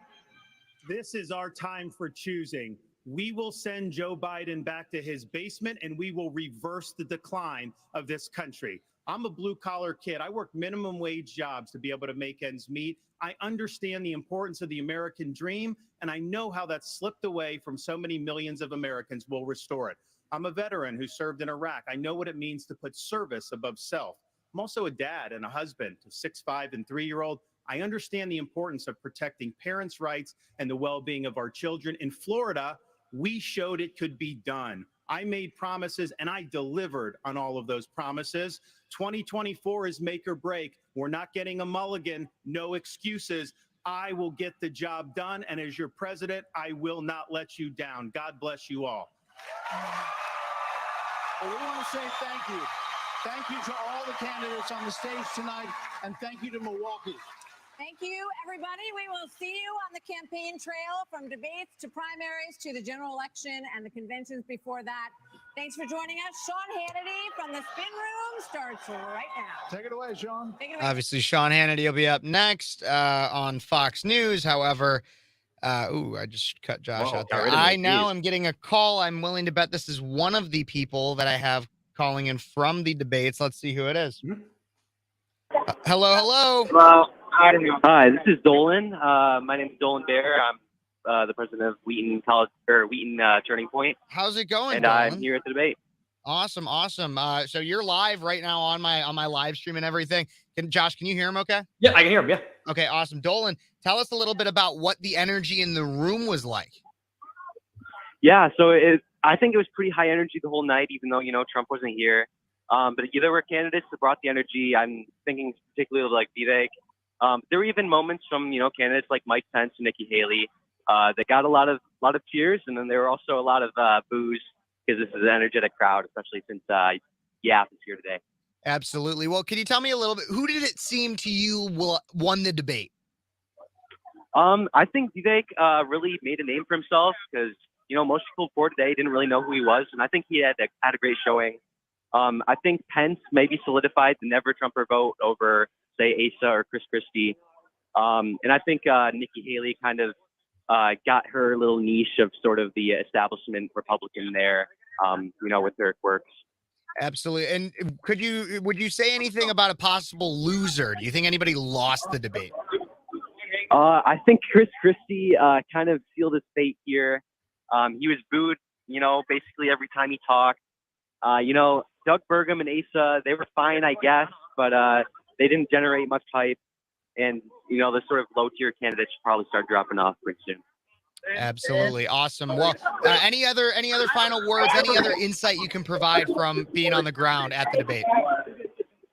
I think that there were a lot of candidates who, may not be super liked, but they still got lots of applause when they're able to say good things.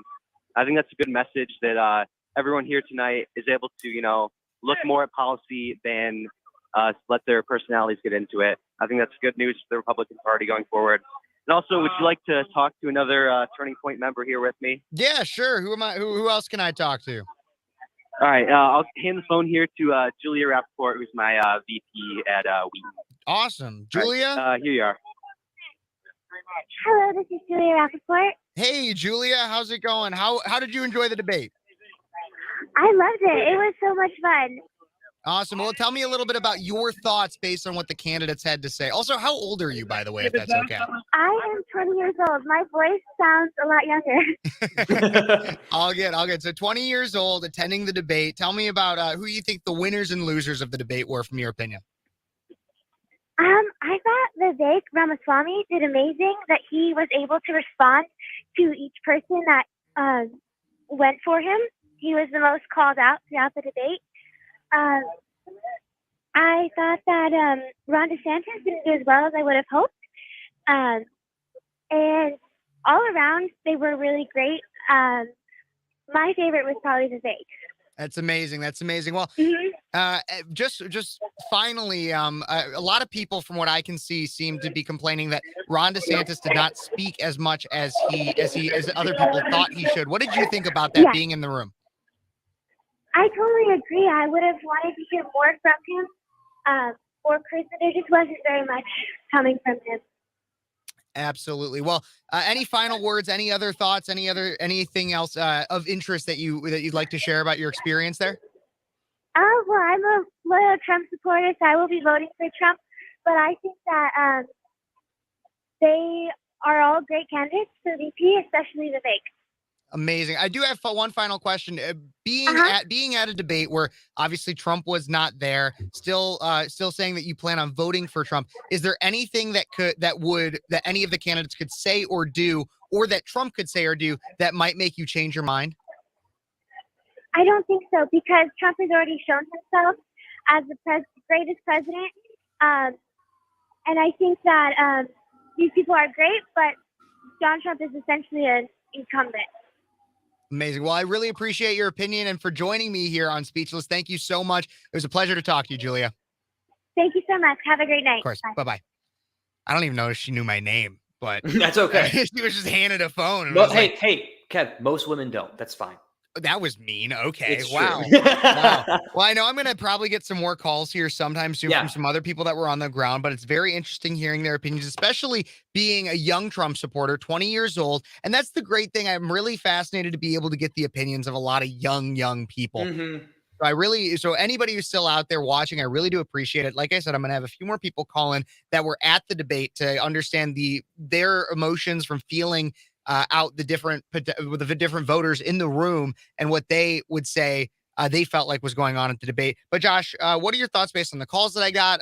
Wrapping up some thoughts on the debate in and of itself. Yeah, I mean, I think they both hit on something that I was talking about, especially Julia, who said, I'm a loyal Trump supporter, and I think Vivek did best. Vivek is going for VP. He is going for Trump's VP. He's basically being Trump's surrogate because Trump he can be there. He's refusing to be there. Yeah. I said it earlier in case you missed it. I think Trump is scared. I think Trump is scared to get on that stage and face face DeSantis, face Pence, face Christie, face Haley. So Vivek acted in his basically his way.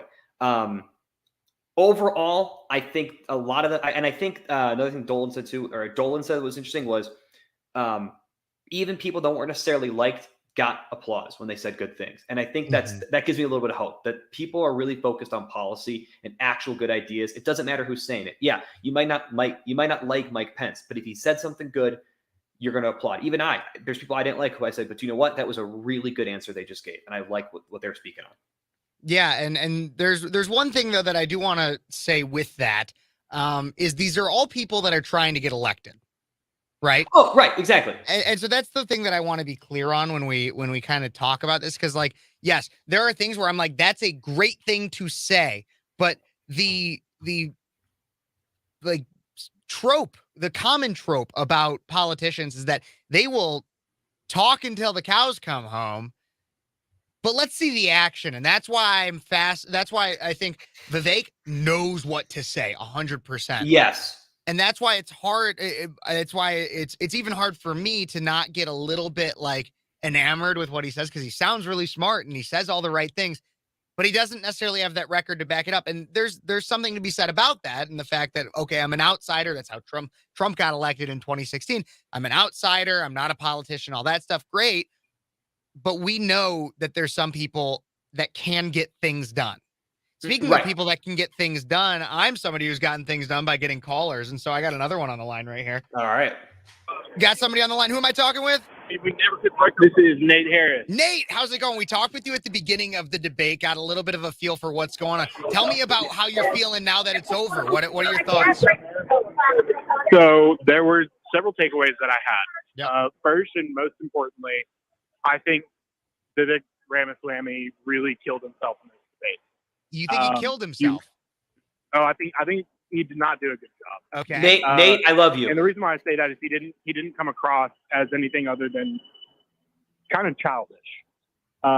Everyone in the debate was going after him, which actually really surprised me. I thought they would be taking shots at DeSantis. It really didn't happen.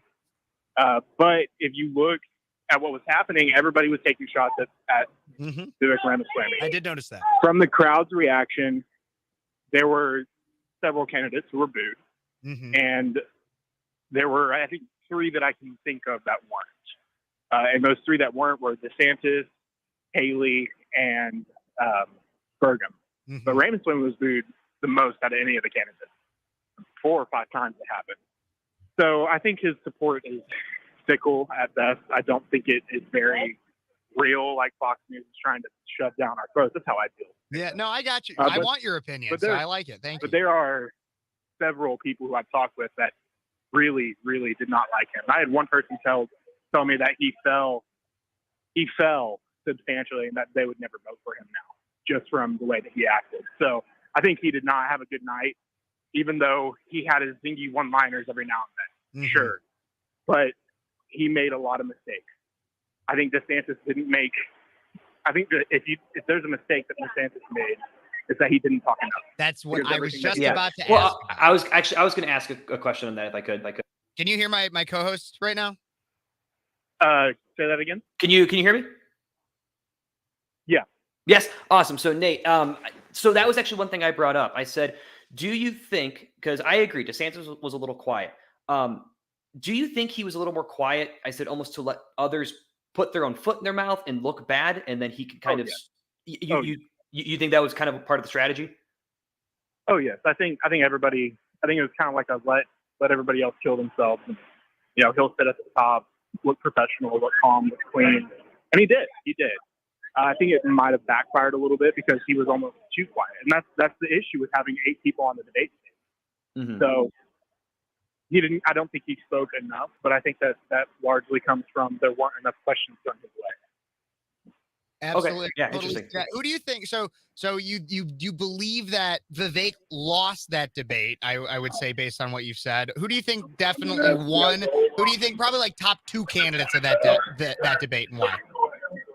Oh wow. I think Haley did really good. Really? I was surprised. I think she actually did very well for herself. Mm-hmm. Number two is a hard one because everybody else at that point, I think DeSantis did good, but I don't think anybody did. I think people did just as good as him when it came to notability. See, this is why I asked. This is why I asked for 2, right? Because then right. you So get right.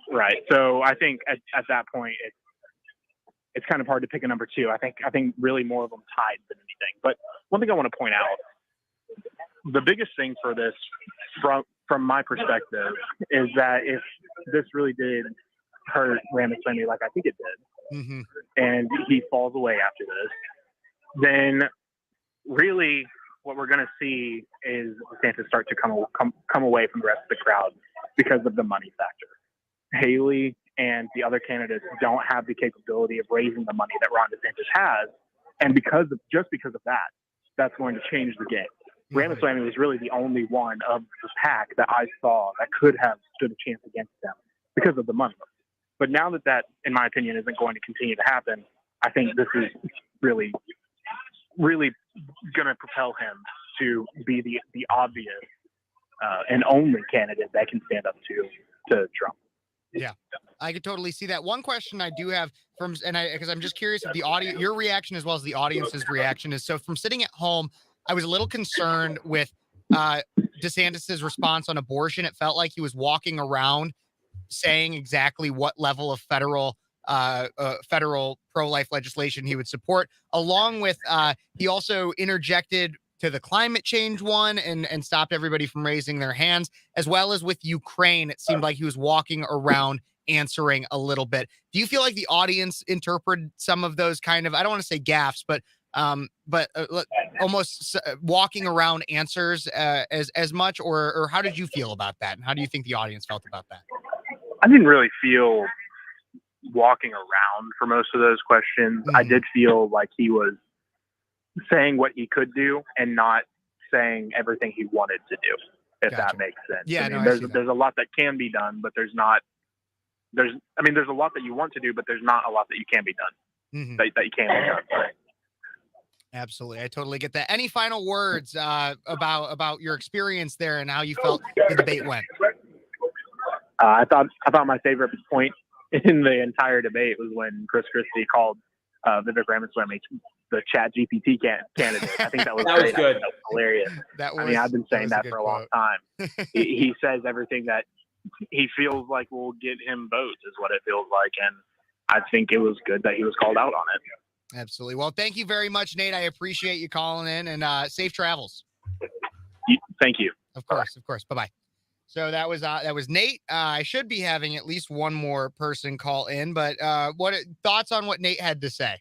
I mean, I think it's interesting that me and Nate kind of saw the same thing with Vivek and kind of maybe the strategy of DeSantis, and I think because I could tell Nate kind of seems to support DeSantis a little more. As a DeSantis, I mean, as a very active DeSantis supporter, I was wearing this earlier, and I'll show it again. I think that was a strategy. It backfired a bit because he was too quiet.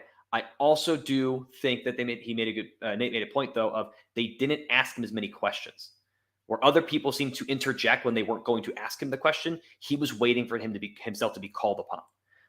Maybe that's part of the strategy of playing that respectful. I'm part of the, I'm That trying maybe to it's play the also game. it could also be a mainstream media thing that for reasons they specifically didn't ask him questions. Potentially. Right. Potentially. So, and those reasons could vary too, because like the reason could be mainstream media is just crap, and so they were being buttholes. But it could also just be that a lot more people know who DeSantis is, and so they were trying to give other candidates the opportunity for people to get to know them. Could be. I'm right. Yeah. It could be a litany of reasons why, but yeah, I think it's interesting that he kind of walked away with that same aspect of it seems like Vivek almost shot himself in the foot. He says really good things, but he looked really immature, really childish and inexperienced. Even, and I know that sounds weird because Trump was the same way, but Trump was older. He was a personality that we had known for years. Vivek isn't that. And so trying to portray yourself as that just doesn't work. Yeah, I'm interested because the thing is I actually kind of liked Vivek in this one. Okay. It's still like I actually thought he did a pretty good job. I thought when I was like Nate, I was also surprised with how much he got attacked. I expected DeSantis to get a little bit more. Me too. But I thought Vivek's answers on education being one of the best ones, but then also bringing up a little bit more about regarding China. He talked about that a little bit. There's a few other points. It was a 2-hour debate. I'm not remembering all of it, but he also weaponization of the DOJ, which was expected. But I think a lot of it is I've watched a lot of Vivek. I also met Vivek and talked to Vivek a little bit. And I also just like younger. And that's one reason why I'm drawn to DeSantis as well, is because I like a younger candidate. I am done with a bunch of old people. And like, call me an ageist. I don't really care. Tack that on to racist, homophobic, sexist, all the stuff that I get called anyways. Like, I just am done with old candidates. Well, and I agree. Leading our country. So and I agree. I mean, and it's interesting because I went back and actually re-listened to our civil discourse from the 2020 election. So it was like the day after the election. We did an episode. In that episode, I said I would be supporting Ron DeSantis. Both of us knew around that time. We were like, if DeSantis runs, that's kind of who our guy is. Yeah, I just find it interesting that I mentioned it there. And one reason I think we both kind of gave was Trump is getting old. And so I think this age thing has been a thing for a while. With Vivek, and I get the appeal again. He's 38. He's a young guy. I want young, but I want young with experience. You can throw a young person at anything, but if they haven't proven it, if they don't have any sort of credential that can show something, that might not do the trick.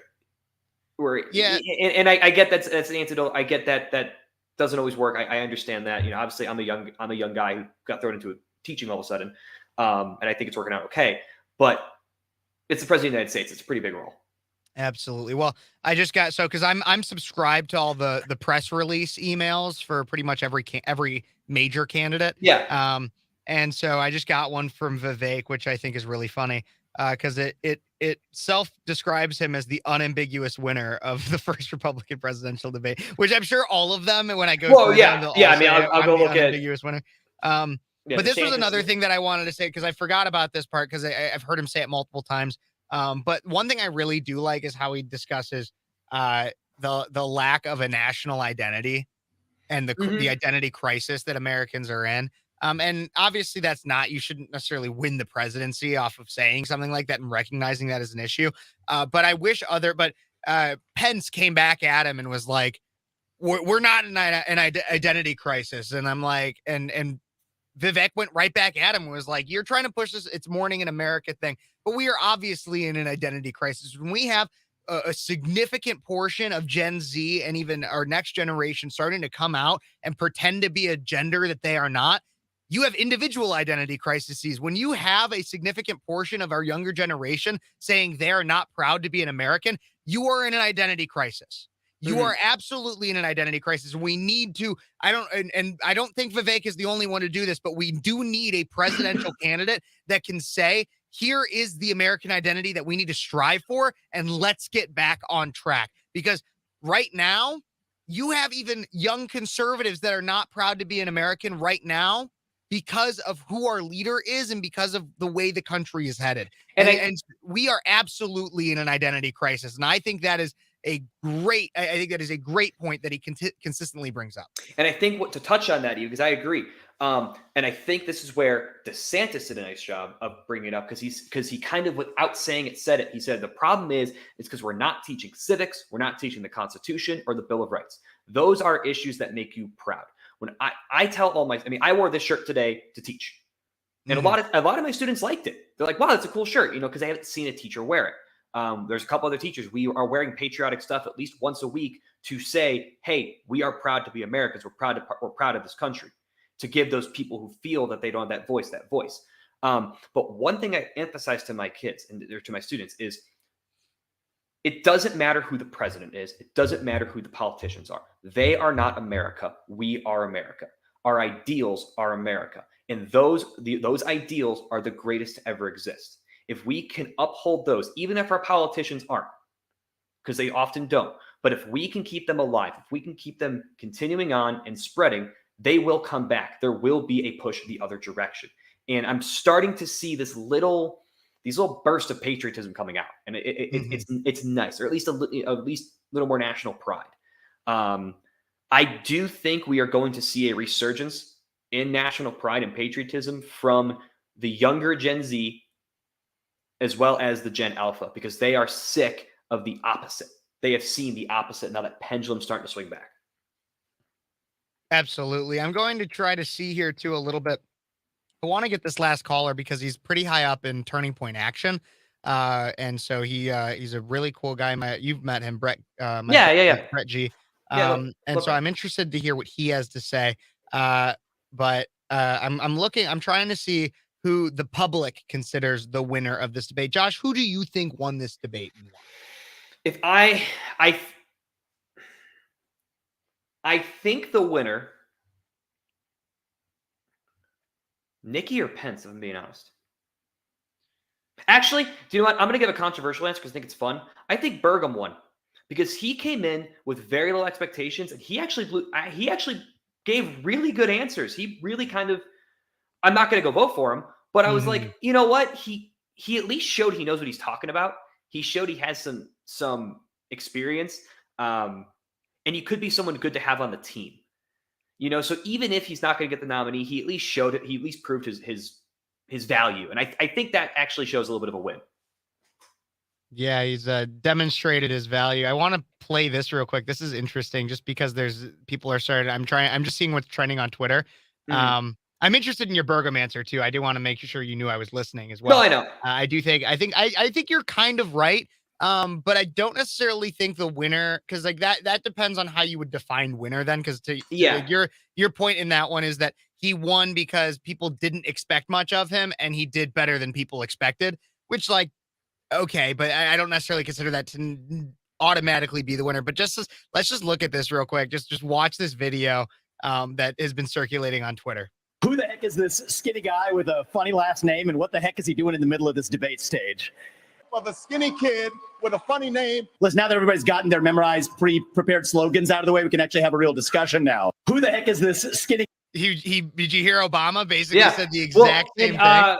Was it Christie or Pence that called? It was Christie. Christie said that. He goes, "You sound just like the last guy who said that was Obama."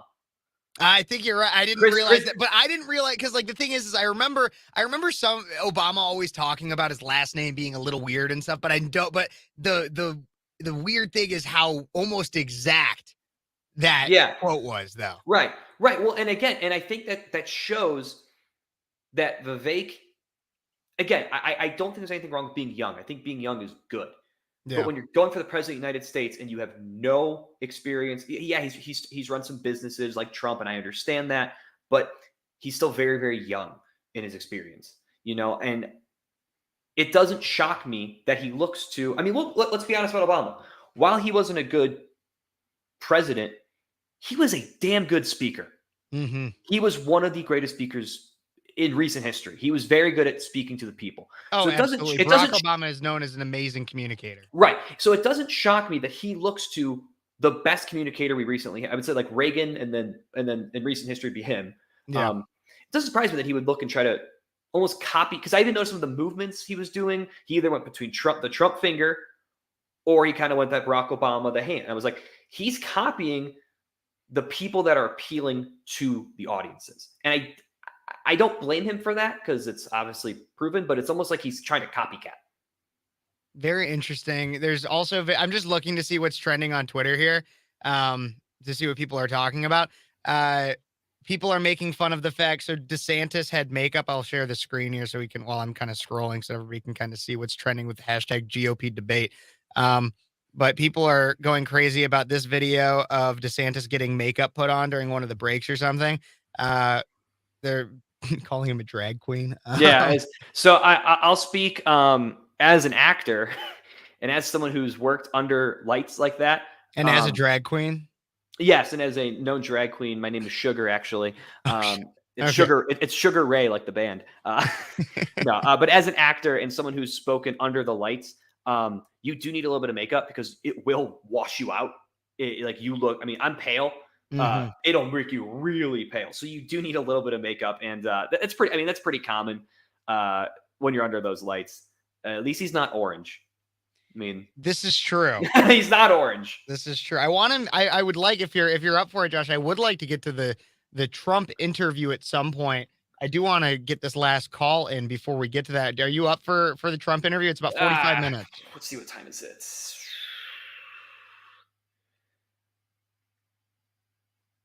What are you thinking? Maybe a little bit of it. If I'm doing it, I'm doing the whole thing. I'm not gonna cut my viewers off of it. So can I be honest? Yeah, be honest. I have no interest in watching the Trump interview. Okay, give me why. And here's why. I don't want to see Trump walk into an environment where he is just going to get soft questions softballed at him that he can just not be challenged at all. Tucker is very pro-Trump. We know this. You are also a person. You're an idiot, though. You're an idiot because you are also a person that literally has said that you don't like Tucker and have barely ever watched his stuff. I don't like Tucker. You're right. I don't think. And he also is not the most ardently pro-Trump person. There's been many times on his show I'm where he not has arguing. criticized Trump. So. No, I'm not arguing he's the most pro-Trump. I'm not arguing he's the most pro-Trump. But I think overall, right now, he's definitely pretty pro-Trump. Again, I mean, and that doesn't mean he doesn't criticize him, doesn't mean he doesn't call him out, but I think overall he's pro-Trump. I think he's going to, but Trump walked into a softball interview instead of facing the voters, facing his record. How would you ever know that if you never watched the interview? How would you ever know that? I have no interest in watching it. Will I watch it? Yes. Because you believe that it's going to be a softball interview. Oh, I know it's going to be a softball interview just by that trailer they put out. It's a softball interview. Oh my gosh, aren't you not supposed to judge a book by its cover? I mean, sure, but if that's the trailer, I mean, if they came out and said we're gonna, it's gonna be a tough interview with Trump, and here's some of the questions we're asking. Okay, cool. Then I'd be more interested. And again, the first question is, why are you not at this debate? Yeah, but I mean, that to me is not a hard question. Because he's been asked that numerous times, and his answer's always been, "I'm 40 points ahead. Why should I do it?" See, the way I see it right now, Josh, is unless Tucker literally asks the questions that would come out of your mouth as a person who ardently supports somebody else, then you're going to call it a softball interview. No. I want Tucker to go up there and say, and I'll tell you, actually, there was really one good question I in the trailer I will give him credit for. He said, "If you say that you lost in 2020 and they cheated you out of it, how do you know they're not going to do it again?" And he said, "Oh, they are." If the follow-up to that is, "Okay, so what's your plan? What is your plan to make sure that doesn't happen?" My respect for Tucker will be through the roof. Well, okay, but you can't dictate and say if it's something along those lines, okay, but you can't be like, it's got to be exactly this. I'm not saying exactly that. I'm hoping that soon here I just got a text back from my last caller regarding the debate. I'm hoping we can, and then we'll get straight to this. Here's the last caller. Brett, how's it going, man? Hey, man, I hope I'm not too late. It's all good. It's all good. We're about to get over to the Trump interview, but I want to know what your thoughts are based on the debate. Yeah, just walked out of the debate. Really exciting energy. Haven't seen anything out of this or like this in Milwaukee in a long time. Just kind of the feeling that this has become the center of the political universe. It was really exciting. I will say that. By the way, are we on the air? We are currently, so not live on radio, but live through like YouTube and everything. So. Okay, cool. Yeah, I mean, the impressions walking out of there, I think a lot of people were impressed with Vivek. I think we were watching him leapfrog a lot of his competition in real time. Interesting. The crowd was, clearly, like any other grassroots-driven crowd, on the side of Trump. So, when that got brought up, the tension in the room, you could cut it with a knife. I definitely think Vivek won over some hearts tonight. That seems to be the rhetoric I'm getting walking out of here. I'm fascinated that you say that because I just had another caller that was at the debate like no less than 20 minutes ago that said he thought Vivek tanked. And so, so he thought Vivek tanked. He thought Vivek came off as childish. He thought Vivek was looking to pick fights and such, and obviously was also getting fights picked at him more than people expected. Why do you think that Vivek won over Hartz? What do you think was what's the contrast there? Well, I think it started right off the bat when Pence and Nikki went after him. I think the original intention of the debate, from every candidate that was involved beyond those two that I just mentioned, was to play it civil. They weren't going to mention the candidate that wasn't there unless it came up. And Pence started with the punches rolling. So the way that Vivek branded himself was, he didn't really answer a lot of the issue-based questions, which, like it or not, that seems to be the way to a lot of these folks' heart. He understands the brand of being a candidate, right? You need to focus less on the issues and more on your story, right? Stories sell. Mm-hmm. And more than that, he was funny. He was charming, and that really hits home with good old Wisconsinites. Absolutely. Well, who do you? So you obviously think Vivek won over some hearts. One topic of conversation that I just had with my co-host Josh here as well was Doug Burgum, who obviously suffered an injury this morning, showed up on the debate stage. His expectations were low, but we believe he exceeded them. What did you think about the North Dakota governor? Yeah, I liked him. Yeah, I mean, he has a good track record in North Dakota. First of all, I don't even know how that dude was walking. I kept kind of looking and peeking. I'm like, is he in one of those stand-up wheelchairs? And no, he was swaying side to side. So, good for him for being able to withhold the pain there. First time really actually hearing him.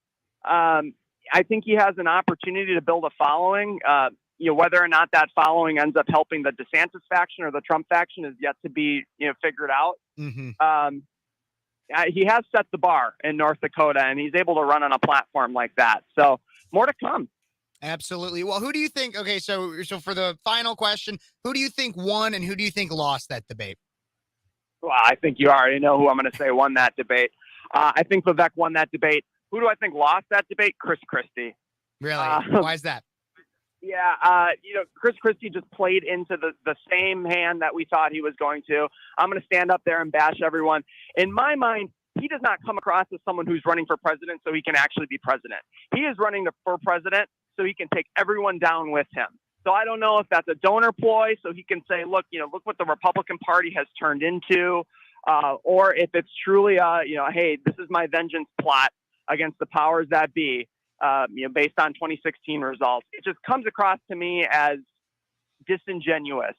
And I think the crowd saw right through that tonight with Christie. I could totally agree with that. And I know I said that was the last question, but I do want to ask, a common census that I've heard is that people felt like DeSantis did not speak as much as some expected to. There's been different reasonings from different callers as to why they believe that to be. Do you think that DeSantis spoke less than, and why do you think that is? I think he did, but I think that was his strategy. I think he's in a situation where, name ID is through the roof. Everyone who's watching tonight and tuning in, they know who he is. So I think it was in his best interest to just kind of lay low, come out on the issues question. I mean, he hit the home run when it comes to the school stuff, when it comes to school choice, when it comes to COVID lockdowns. I mean, that's his niche issue. And I think that that's where you saw the best of DeSantis. But for, the folks that are saying that he tanked tonight, I think it was all strategic. And I think, he wanted to more so watch other candidates shoot themselves in the foot than do it to himself. Absolutely. Well, thank you, Brett, so much. Any final words for everybody listening about your experience at the debate, your experience with the Milwaukee GOP and everything? Anything else you'd like to add? No, look, this was an outstanding thing to be a part of. This is just the beginning. Like I said at the top of the call, we're about to become the center of the political universe. We thought Georgia during the 2020 runoffs was bad. Wait until you start seeing the national spotlight on Milwaukee. So it's an absolute privilege for me to be the vice chair of the host county party. I'm looking forward to what's to come. And, the road to the presidency runs right through Milwaukee right here. So hope to have you up here soon, Kevin. I'll be up there soon, Brett. Thank you so much for calling and appreciate all your insight, man. Thanks, Kevin. Thanks for having me. Of course. Bye.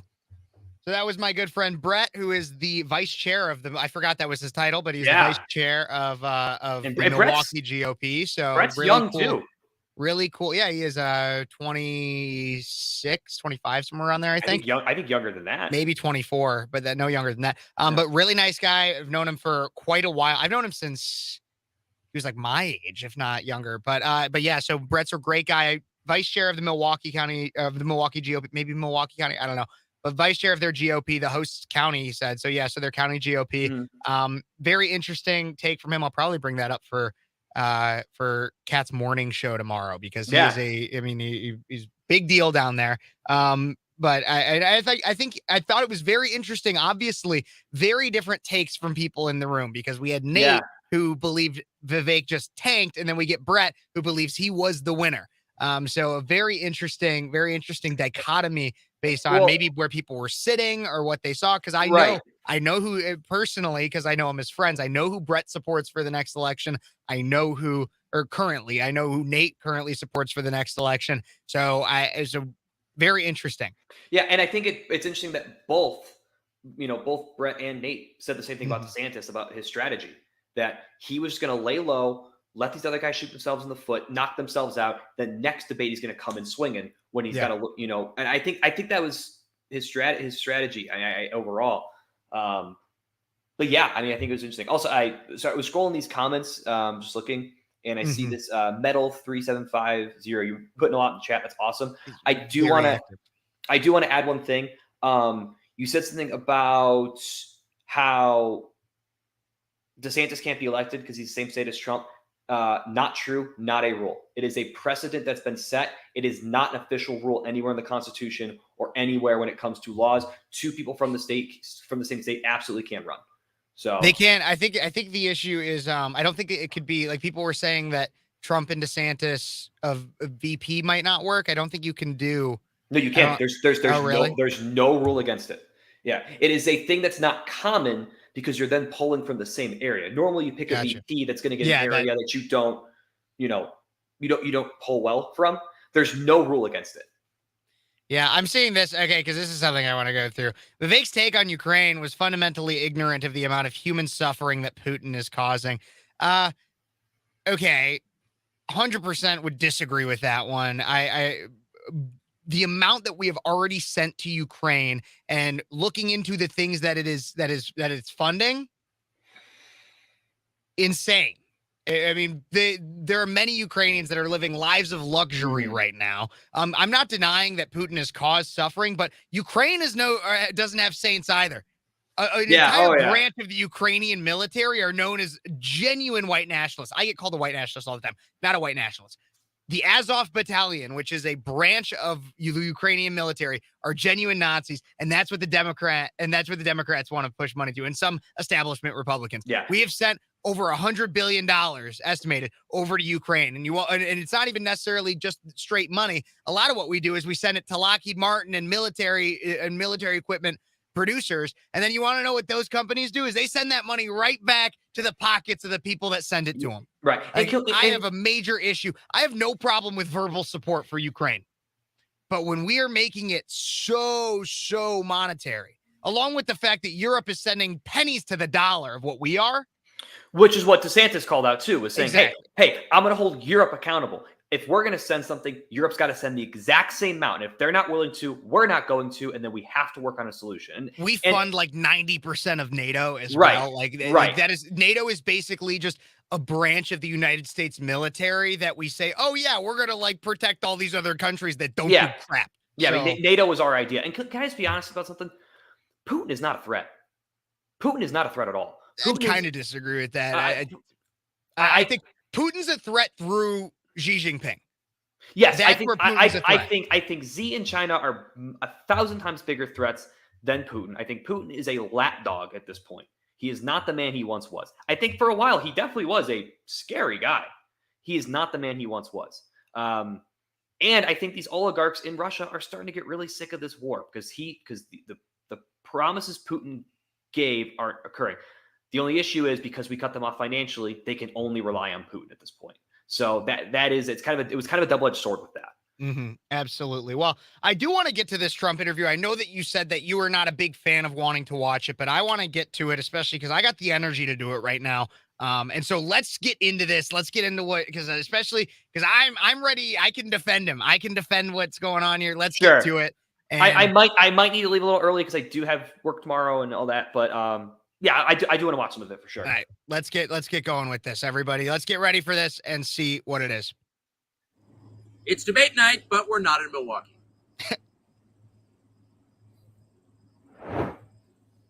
Mr. President, thanks for joining us. Thank you. Why aren't you at the Fox News debate tonight in Milwaukee? Well, you know, a lot of people have been asking me that, and many people said you shouldn't do them, but you see the polls have come out, and I'm leading by 50 and 60 points. And, you know, some of them are at 1 and 0 and 2. And I'm saying, do I sit there for an hour or 2 hours, whatever it's going to be, and get harassed by people that shouldn't even be running for president? Should I be doing that? And a network that isn't particularly friendly to me, frankly. You know, they were backing Ron DeSanctimonious like crazy, and now they've given up on him. I mean, it's a lost cause. It reminded me very much of 2016. You know, in 2016, I went through the same stuff and had to fight them all the way. And then they became very friendly after I won, or just about when I was winning. But I just felt it would be more appropriate not to do the debate. I don't think it's right to do it. If you're leading by 50, 60, I have one poll, I'm leading by 70 points. And I'm saying, why am I doing it? And I'm going to have 8 people, 10 people, whoever made the debate. I don't know how many it is, but I'm going to have all these people screaming at me, shouting questions at me, all of which I love answering, I love doing, but it doesn't make sense to do them. So I've taken a pass, as you probably noticed. Well, I did. I'm grateful that you did. The exact answer. It's interesting, though, because you spent a lot of your career in television. Yeah. And he's blatantly lying. You had a top show in television. All right, how's he lying?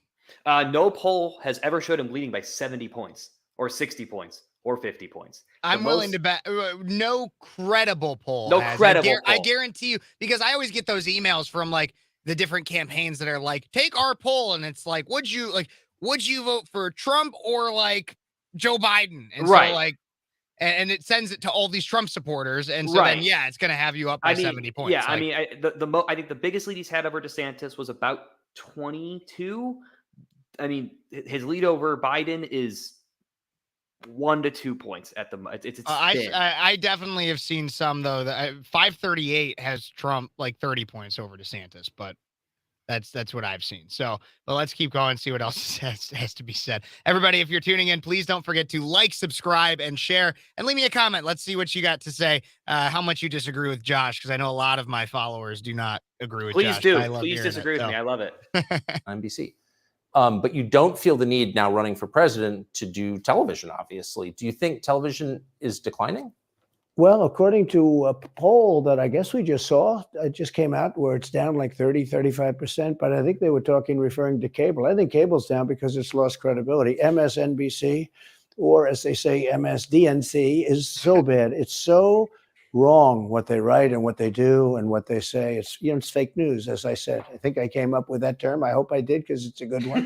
It's not tough enough anymore. It's corrupt news. You know, really what you do is call it corrupt news, but somehow that doesn't play as nicely, but it is corrupt news. So you have MSNBC and you have CNN, who's absolutely doing no ratings at all. I mean, they're dead.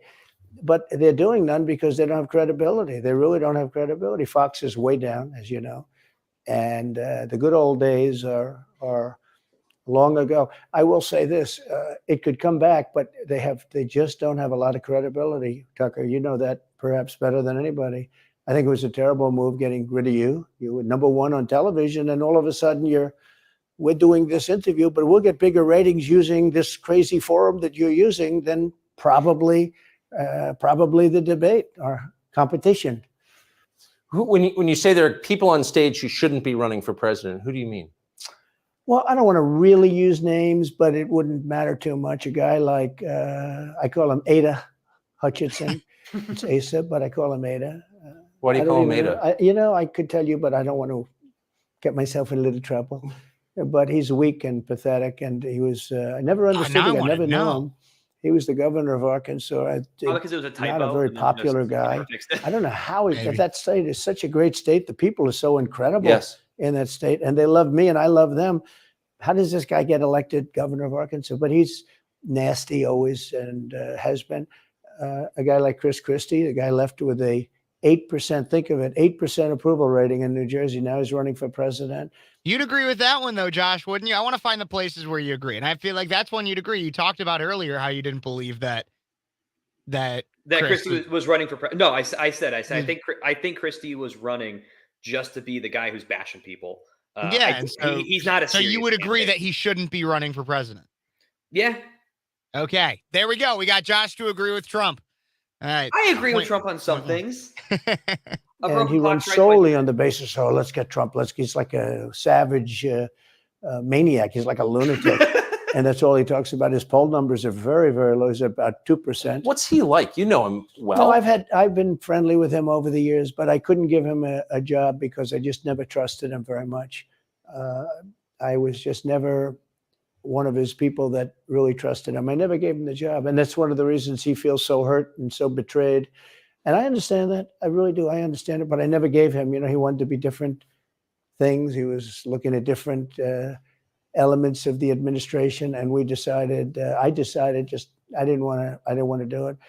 And now I'm glad I did, because you see, but we had some great people. I had great people. We'll have even better people if we do this, because now I know Washington. Before I didn't know Washington. But guys like Bill Barr were terrible. I mean, they were, I would say, Bushies. I say that with respect to the Bush family, but they were Bushies, and it doesn't work out for us. It was clear, this is kind of far afield, but it was just interesting. I read Barr's account of his time. He wrote a book about it, right? His autobiography. And in it, he lies about Jeffrey Epstein's death. Clearly lies. Here's what I want to talk about. Do you think Epstein killed himself sincerely? I don't know. I will say that, he was a fixture in Palm Beach. Yeah. I don't know what Barr said about it either. I have no idea what he said. What did he say? He killed himself, probably? He said he killed himself and that they were going to do this investigation. They never did the investigation. It's never been public. And they hid it. And why are they doing that? And clearly Barr knew. But why would Bill Barr be covering up the death of Jeffrey Epstein? Bill Barr didn't do an investigation on the election fraud either. Okay, he said he did, and he pretended he did, but he didn't. McSwain, the U.S. attorney in Pennsylvania, Philadelphia, said Barr just wouldn't let him do it. It was crazy. Barr became so petrified, so frightened of being impeached. They were going to impeach him. I don't know if you remember it. Yeah. It's not a big moment in history. But they said, we're going to impeach. They play a much rougher game, the left, the lunatics. And they were going to impeach Bill Barr. And he was petrified. Now, how do you not get impeached? Don't do any of this stuff. But he didn't do the job there. I don't know what he did with Epstein, but possibly he didn't. Do you think it's possible that Epstein was killed? Oh, sure, it's possible. I mean, I don't really believe. I think he probably committed suicide. He had a life with, L take. Jeffrey Epstein did not kill himself. Oh, beautiful homes and beautiful everything. And he, all of a sudden, he's incarcerated and not doing very well. I would say that he did, but there are those people. There are many people. I think you're one of them, right? But a lot of people think that he was killed. He knew a lot on a lot of people. He was killed. You think so? I think the closer you look, I'm not a conspiracy person at all. W take by Tucker. I'm a fan now. But yeah, the closer you look into it, I mean, the Attorney General of the United States, your Attorney General, clearly lied about the Epstein death. Yeah, and he was. Why? He was certainly. It wasn't well done. They had no cameras. They had no anything. Everybody was sleeping, and a case could be made. Look, I'm not going to get involved in it, but I can tell you a case could be made either way. But it certainly wasn't the most well-run place. So the reason I'm asking you is I'm looking at the trajectory since 2015 when you got into politics, for real, and then won.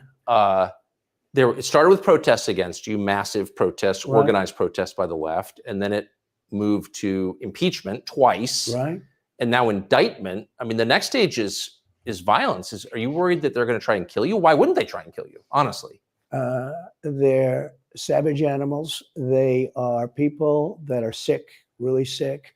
You have great people in the Democrat Party. You have great people that are Democrats. Most of the people in our country are fantastic, and I'm representing everybody. I'm not just Republicans or conservative. I represent everybody. I'm the president of everybody.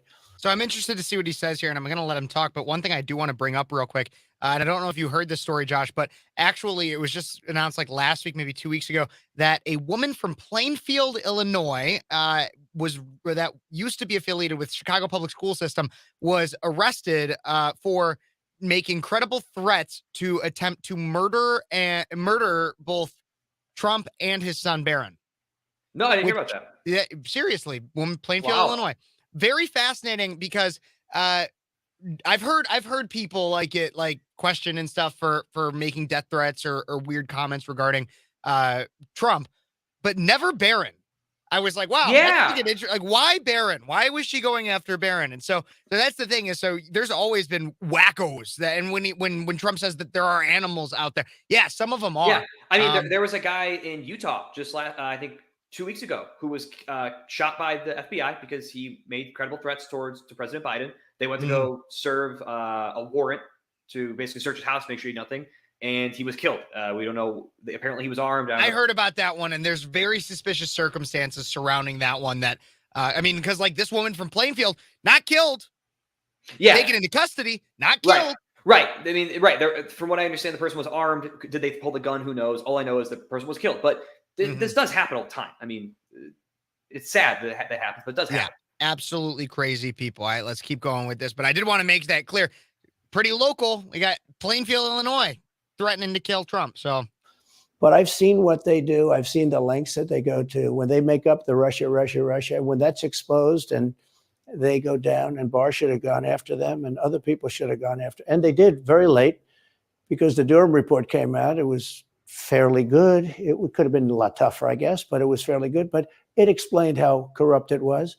I'll tell you who did a great job was the Inspector General Horowitz. He did a phenomenal report. You didn't have to go to Durham. He did it on Comey and on, I guess, McCabe and some others. And it was a vicious, it was basically a true report, how bad they are. But these people are sick people. These are people that I think they hate our country. You want to know the truth.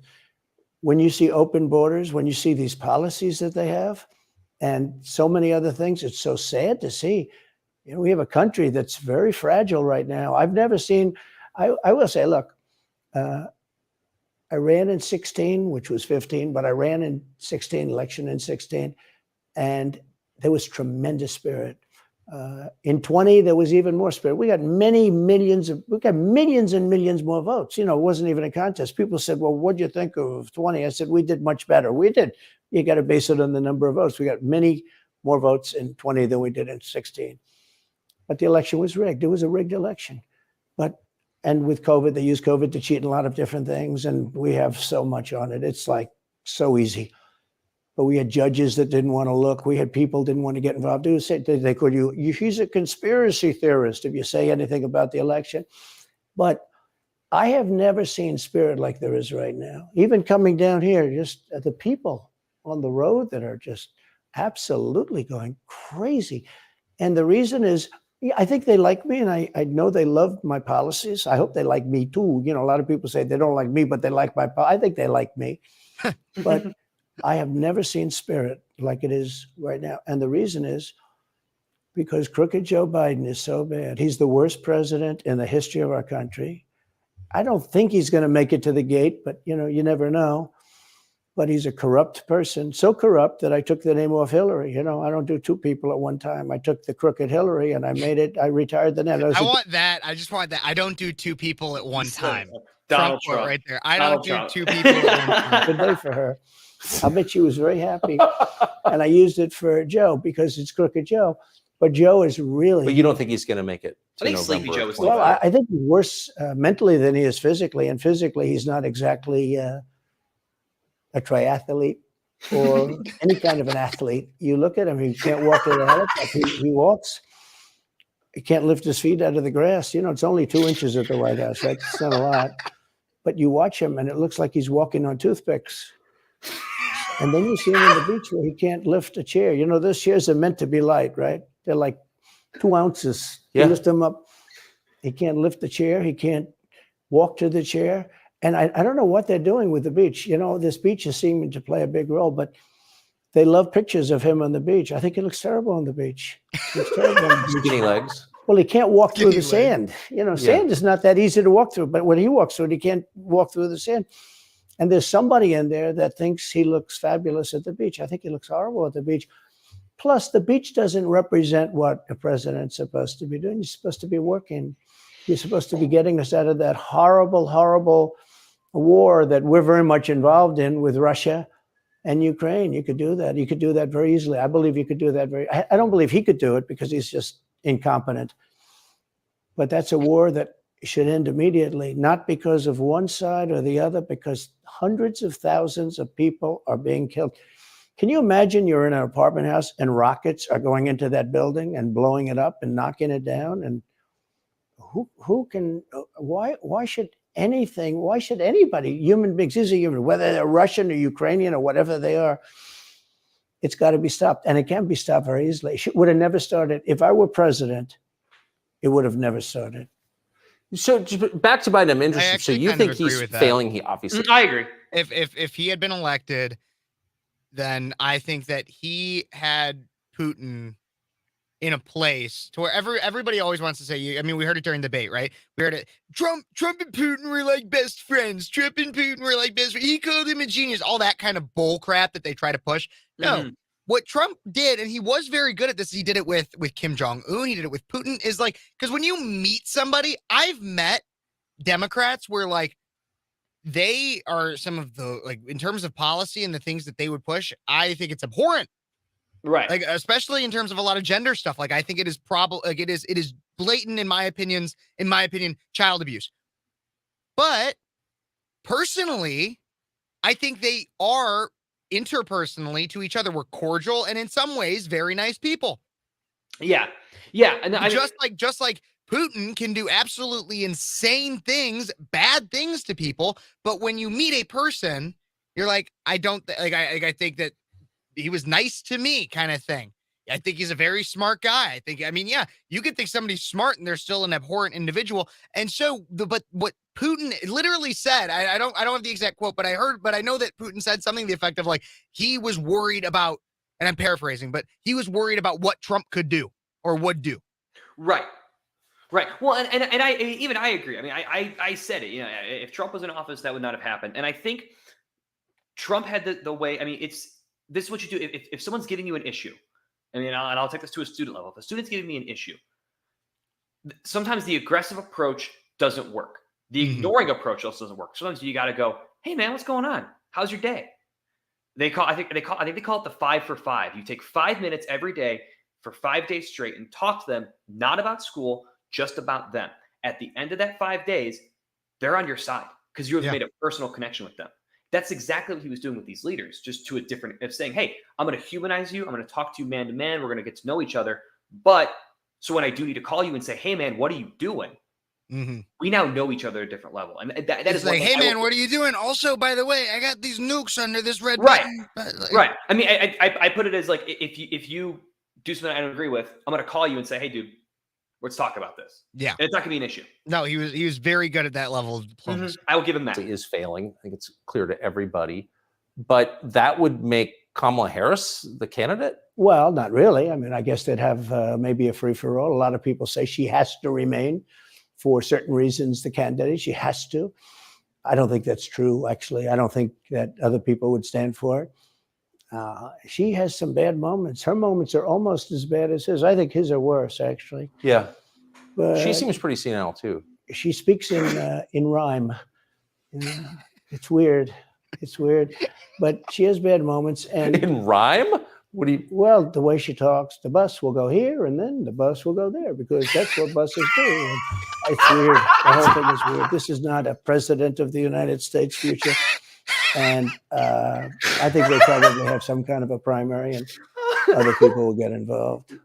Newsom, right? I mean, Could be. I mean, I always got along well with him, believe it or not, but could be him, could be somebody else.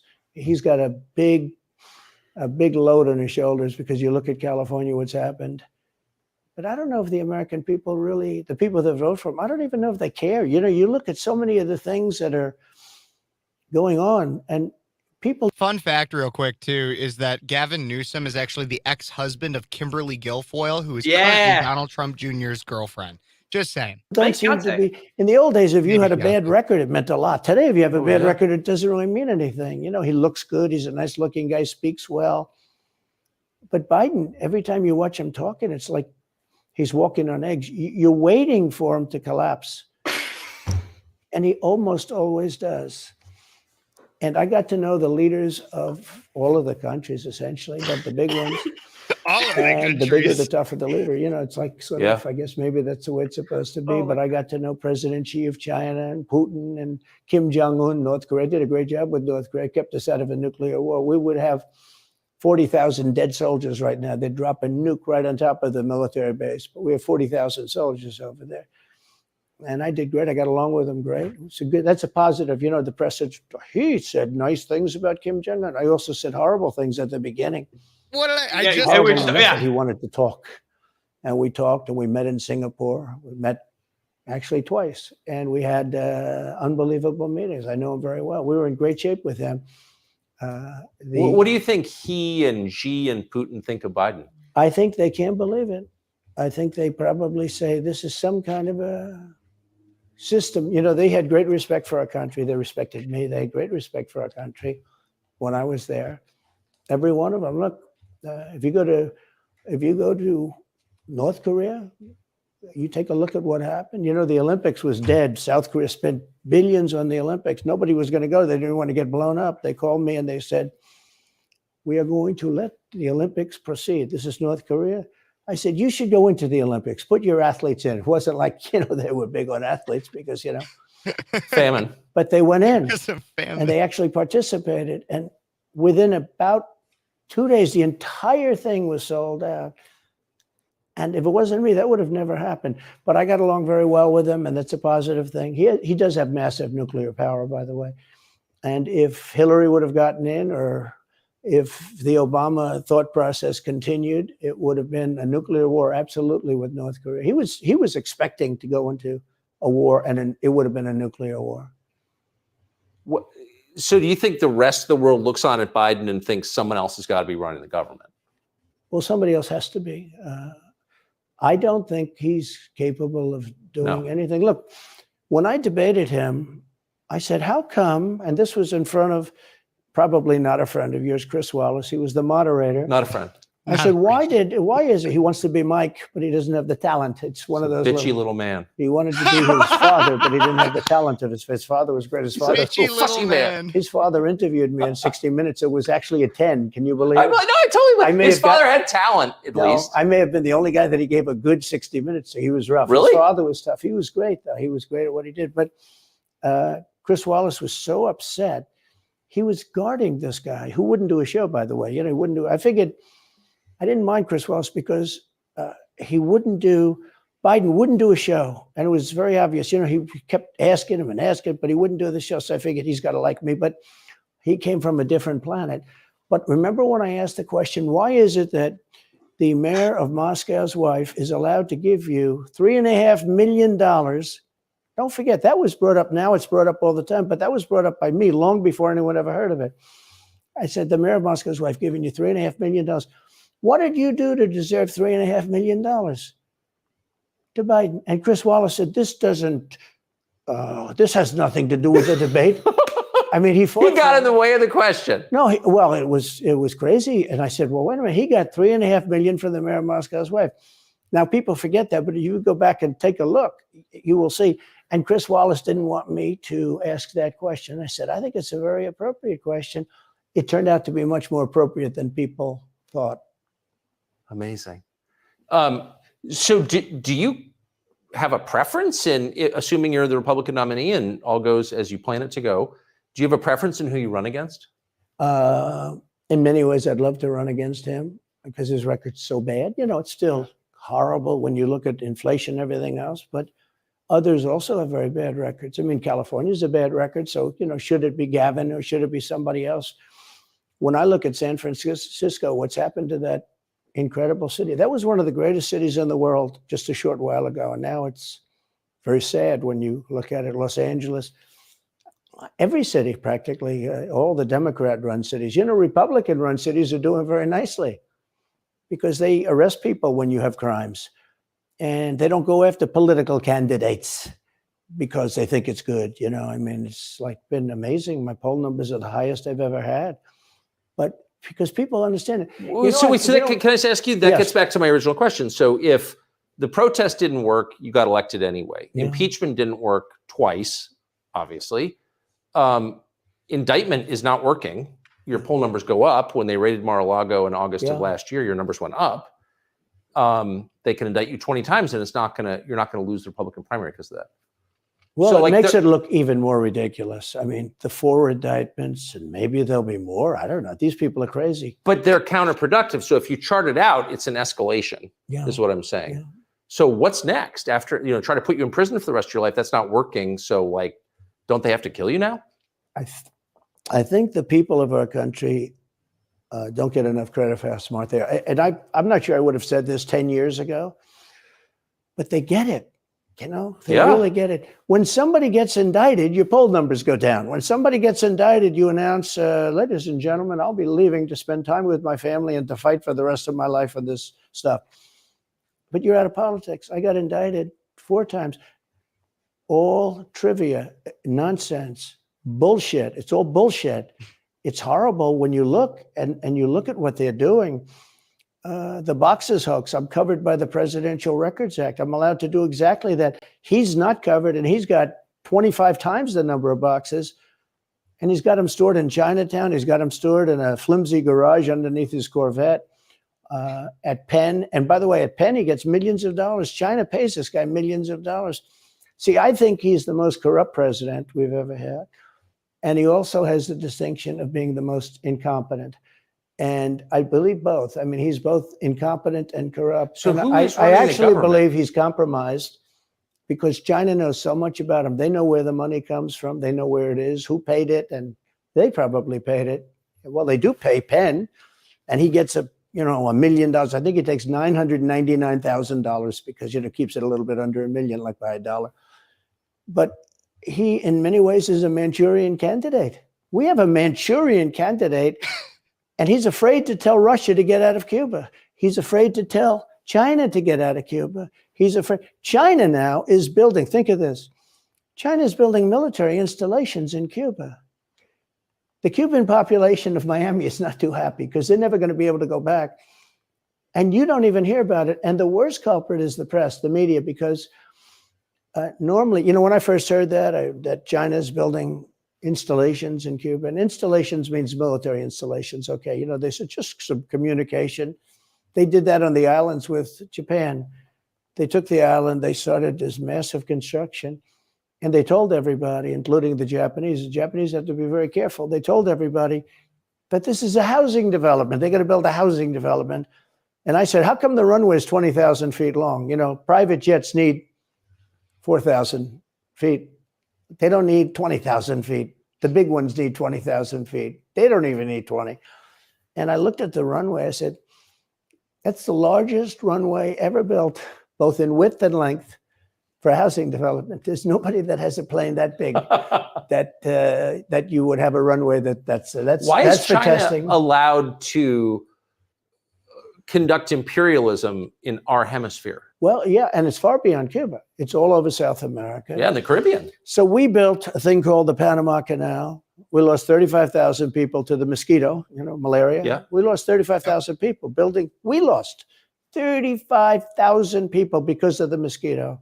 Vicious. They had to build under nets. It was one of the true great wonders of the world. As he said, one of the 9 wonders of the world. No, it was one of the 7. It happened a little while ago, you know. It says 9 wonders of the world. You could make 9 wonders. He would have been better off if he stuck with the 9 and just said, yeah, I think it's 9.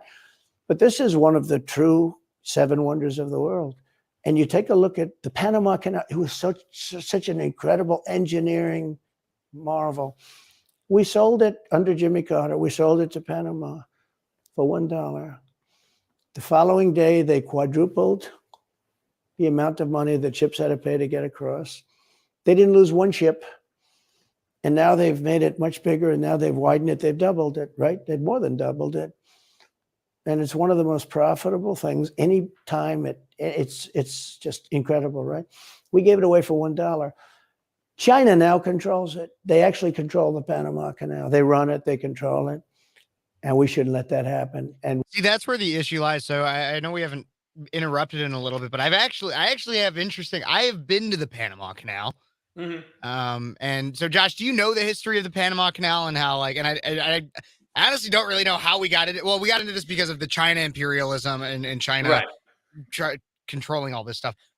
So I've actually been there, and it's the bad thing is the ends where we get to now, where where China now has a significant amount of control over it. Right. But the thing actually about it is that America, like, we were kind of imperialist in the way that we acquired the Panama and made it. Like when I went down there and I did a tour of a lot of the area around it. I went and saw the canal itself. I saw ships go through it and see the lock system. And Trump is right in the fact that it is an amazing feat of American engineering. But the thing is too, though, is like we like destroyed a lot of like the ecosystem and environment because it was the way that it was seen is it was kind of seen as a necessary evil because otherwise the only way that you could ship things that way, you either have to ship it all the way around. Like if you're shipping things from Asia to America, either you have to go all the way far south under South America, or you go all the way. It wasn't about shipping. It was about sending naval ships.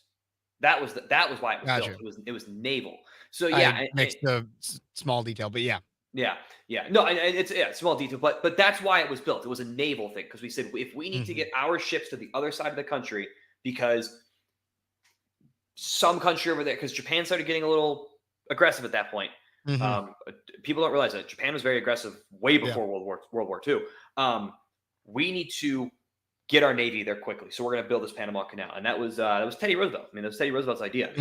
And Teddy Roosevelt obviously loved nature, but yeah, he saw this as a necessary evil and said, we got to build this thing. But my point being is, so like, because Trump kind of bashes Carter there that we sold it for $1. Well, it's kind of because like there was also like major violations in terms of like there was a lot of all I know is that the Panama people like thought very poorly of Americans still because of that. The thing is it did end up bringing them a lot of money for a while. But now it's owned by China. So the ends is really where the problem's at. Right. Because is where we're at now with it. Because when we owned it, we still gave some of that money to Panama as kind of a thank you. Yeah. And so that was kind of the thing. Well, we gave some money, but then it was kind of like, we also have just been like using your land and everything for this long, and we kind of commandeered it. And so like, I think the dollar was trying to be a show of good faith. But the fact that China has control over it is highly problematic now. We can't let China be in Cuba, and they'll get out. If I'm president, they'll get out, because I had a very good relationship with President Xi, but he respected this country. He respected me, and he'll get out. And we can't let them run the Panama Canal. We built the Panama Canal. Should have never been given to Panama. We should have had it, but we gave it for $1. Think of it. They quadrupled in one day. They lifted the fees, which are, pretty big for these massive ships to go through, right? Rather than going around the Cape and to all the tremendous storms, such beauty, it's beautiful stuff. But you didn't want to get caught in those storms. Those were storms that wiped out the biggest ships. And we go through the Panama Canal, we built it, and we gave it away for $1. Think of that. How stupid are we? We have done the stupidest things in this country. And now we have a president that can't put two sentences together, can't speak, can't walk, can't talk. I don't think he gets to the starting gate, but these people do miracles. I mean, he ran out of his basement, and you got away with that one because of COVID, so he sort of got away with it. they cheated on the election. But you have people that are very smart, but they're fascists and they're radical left lunatics, and they're destroying our country with the all-electric cars and the windmills all over the place, which, by the way, don't work. And they're all, most of them made in China. For the most part, they're made in China. Germany a little bit, but China. But you look at what's happening to our country, even no voter ID. I mean, why don't they want voter ID? There's only one reason they don't want voter ID, because they want to cheat. Who doesn't want, the Democrat convention, the last one, they had voter ID that was this big. It looked like a prison card, this big on their chest. You walked in, they had your picture, your this, your fingerprint. They had everything. The most incredible voter ID I've ever seen. That was to get into the Democrat National Convention. But to get in to vote, if you buy groceries, if you buy practically anything now, you have ID on a card, credit cards or otherwise.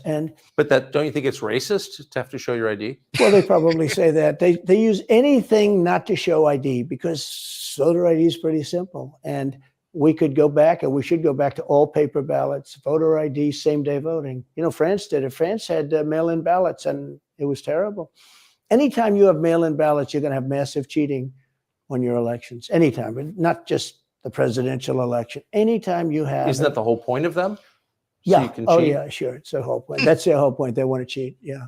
They have to cheat because their policies are so bad that if they didn't cheat, they couldn't get elected. Who wants open borders? Who wants high taxes? Who wants high interest rates? Who wants to not be able to use a gas stove or have to drive an electric car, which, you have a 4-hour drive, but the car only goes an hour and a half. So you have to charge it. The happiest moment for somebody in an electric car is the first 10 minutes. In other words, you get it charged, and now for 10 minutes. The unhappiest part is the next hour, because you're petrified that you're not going to be found to another charger. People, I'm saying, I'm not knocking electric cars, they're fine. They're fine. But if people want to buy a gasoline car or a hybrid, hybrids are pretty good, actually, but they should be allowed to buy. They don't want to do any of this. So right now, California's in a big brownout, because their grid is a disaster. The grid all over the country is sort of a disaster, but the grid in California. And yet they want to have, in a very short period of time, millions and millions of cars going off that grid, essentially. It doesn't work. So plug your car into a grid that's failing. You should be able to buy an electric car. brings Electric up a cars good could be fine point if you on drive that short one, distances especially. and you want to have, whatever, and you have plug-ins everywhere you go. They could be fine. But you got to have gasoline cars. You got to have everything. Let people buy everything. Now there's the new thing is your heating systems in the house. They don't want you to have a modern day heating system. They want you to use a heating system that will cost you at least $10,000 to buy and won't work very well. None of the stuff works as well. One of the things I did with EPA is you have states, many states, most of the states have so much water, it comes out of heaven, right? The water pours down and you have it. It's there. It's going to go wherever it goes, into the oceans, whatever. It's not like a big problem. Now, in some states, they have a problem. You have some desert areas and all, and for that, it's okay. But they have sinks where no water comes out. You turn it on, no water comes out. Does that ever happen in Nevada, Josh? No water comes out of the shower. What was that for? No water? No water is allowed to go into the washing Not machine for where your I live. dishes It's or happened for in some areas of Vegas, but it hasn't happened to me. No, well, that's good. your clothing. And I avoided all of that. Wait, they have sinks where no water comes out? Sure, you have restrictors. When I say no water, very little water. You want to wash your hands, right? Yeah. And you've seen this, and you turn on the sink, and it's very little. Or you want to wash your beautiful hair, right? And you're standing under a shower. Then the suds never go. The water comes out very slowly. I'm sure you've seen this. It usually takes place in new hotels and new homes. Yeah, you take a drill and take the They have limiter out. well, you can, but now they make it so you can't do that so easily. They have a restrictor. It's called a restrictor, and it restricts the water from coming out. So I ended all of that, and you have to see these. They let the water come out. You know what people do? They wash their hands like 5 times longer, or in the washing machine, they'll press for their, let's say the dishwasher. They'll press it. Then they'll press it about 7 or 8 times. Yeah.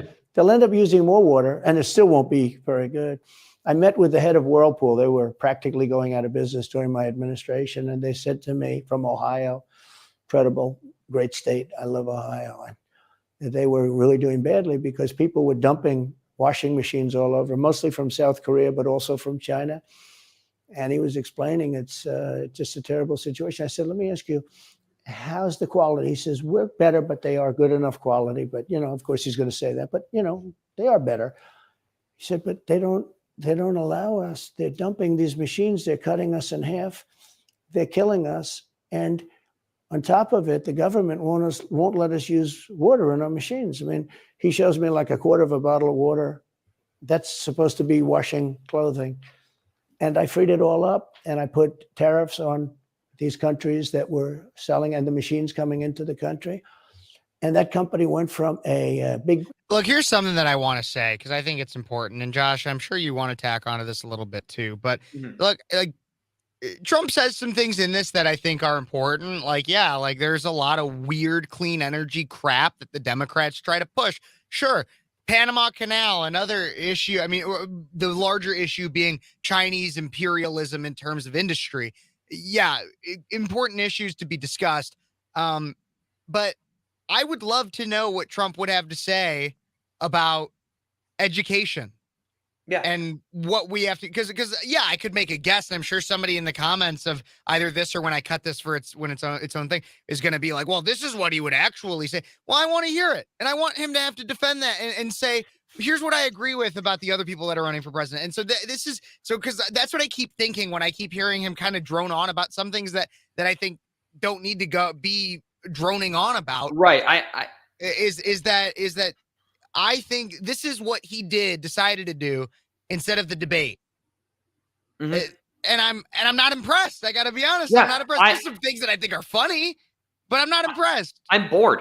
Like and that sounds weird. It's bored. It's weird to say I'm bored listening to a Trump speech because he was. I was much more entertained by the debate. Yeah, yeah, and I know I've critiqued before. Like, well, I don't look for politics for entertainment, but if you're going to go to a Trump interview, you want entertainment. Yeah, he said some really funny things and he's meant some good things. But I agree. It's like, what's your stance on education? What's your stance on abortion? What's your stance on Ukraine? Like, well, I guess he gave a little bit on Ukraine, but like, I want more substance.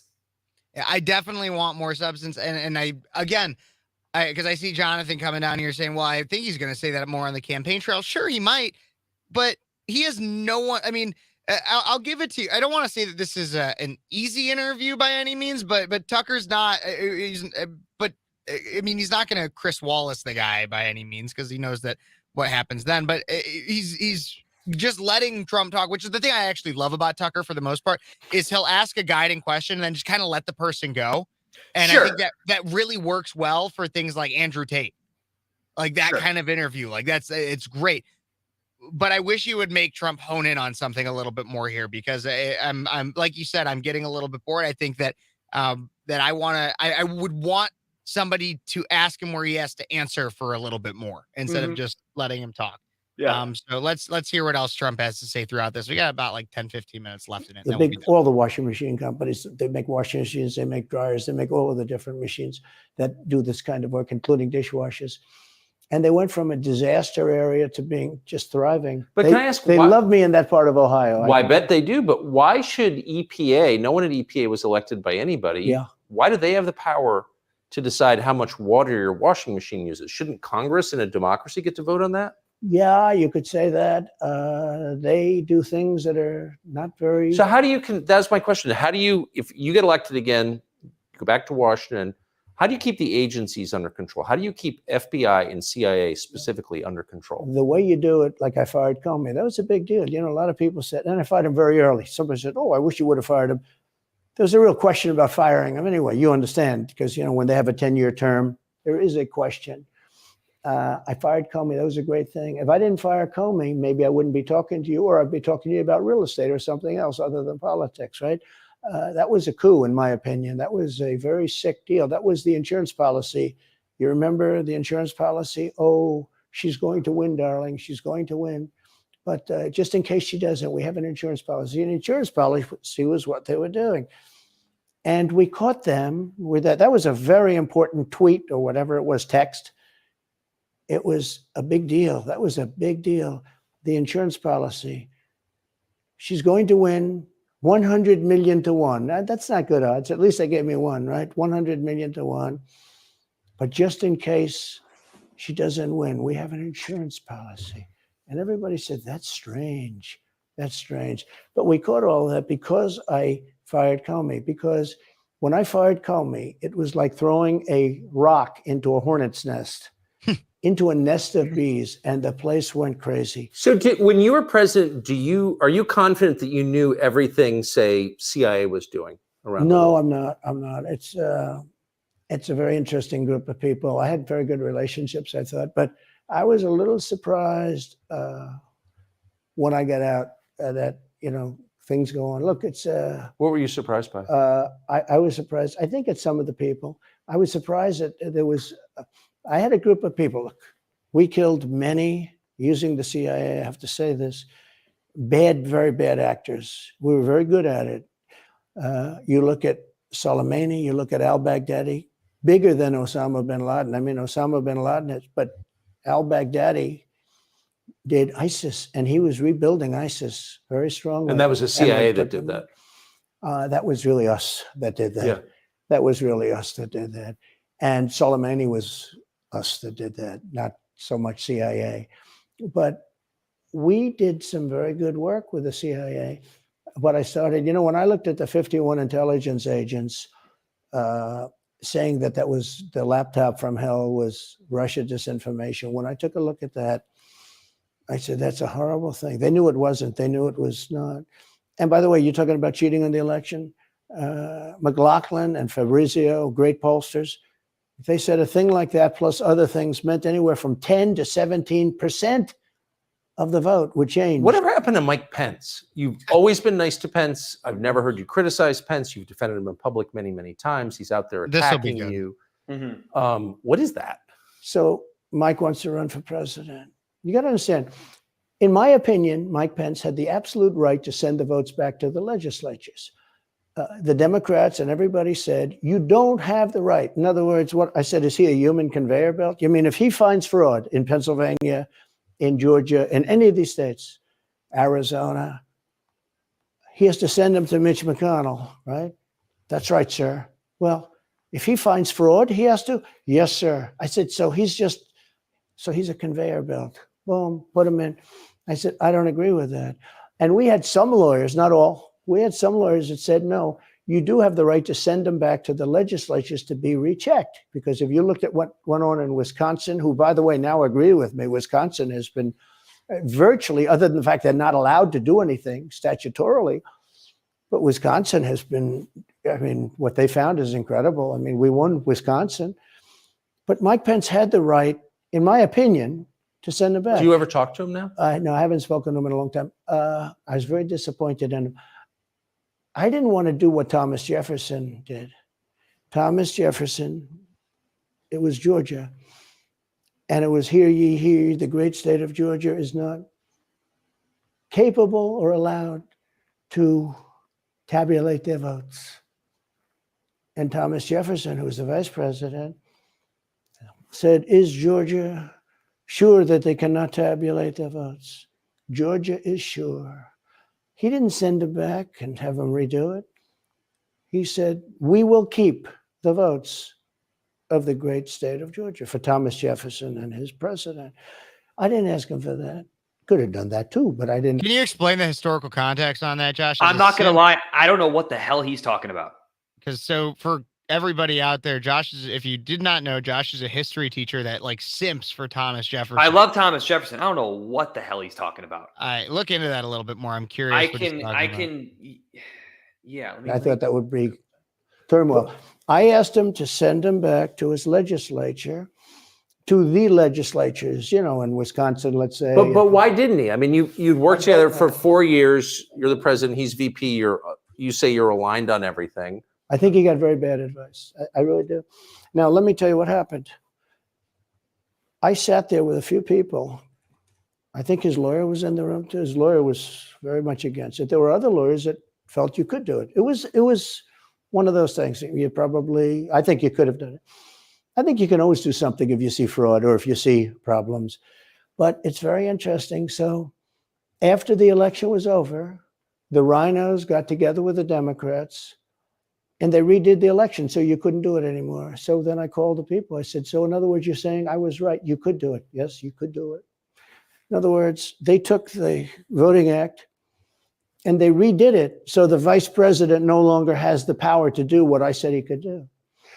So when that happened, I said, wow. So, and you know, you'd look some of these Democrats in the eye and they say, he has absolutely no right to do it.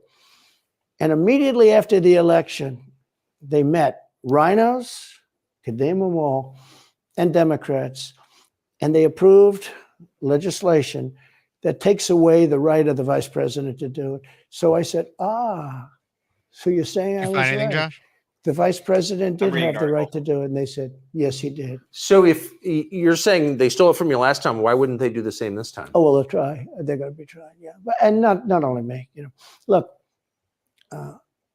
DeSantis is out. I think he's gone. So he was at a level. People have figured him out. He's gone. But if somebody else got in, other than me, they'll go at him just as viciously as they did me. These people are sick. They will go after them. And a lot of people say they won't be able to hold up. I do get credit for holding up quite well, I must tell you. I think it's... How do you do that? How do you get indicted, you know, every week and stay cheerful? It's... I think it's a lot easier because I'm so high in the polls, because it means the people get it. The people see it's a fraud. The people see it, like this horrible district attorney from just a little while ago, from essentially Atlanta, that's Fulton County. She said, basically, I don't have any right to challenge an election. Well, what about Stacey Abrams? What about Hillary Clinton? What about all of these Democrats that are still challenging my election? The same people that are saying he's challenging an election challenged my election. And they did it with slates. They did it with all sorts of things. They were very bad about it. But basically, they're suing me and they're saying, you don't have any right to challenge it. If you challenge an election, we're going to indict you and put you in jail. So what they're doing is they've weaponized, and don't kid yourself, the DOJ and Biden and the whole group, they're watching all of this stuff. They love the local stuff. You know, the DA in Manhattan. Not only that, they put one of the DOJ top people into the Manhattan DA's office to run things. They don't even have a case against me. It's not even a case. Everyone says, even the Democrats say, you can't bring these cases. You have no case. The attorney general or the district attorney, Fannie Willis in Atlanta, she's getting killed. Basically, she's saying Trump doesn't have the right to criticize an election. But you've been around long enough now. You've seen many elections criticized. I mean, Hillary Clinton goes crazy. Every time she talks, she says, he's not the president. Jimmy Carter said, he's not the president. Well, I am the president. Hillary Clinton called me, by the way, at 3:02 in the morning to congratulate me the night of the election. Did her voice crack? Well, her voice was, it's very different, I will say. I won't get into that. But what do you mean? Her voice was very different. Don't forget, they were all celebrating at 5 o'clock in the afternoon. And I came home and I said, you know, I think we won. I felt we won because the rallies are so big. You know, we'd go to Wisconsin and we'd go to Georgia. We'd go to different states. In Michigan, we'd have rallies. In Pennsylvania, we had 58,000 people in Butler.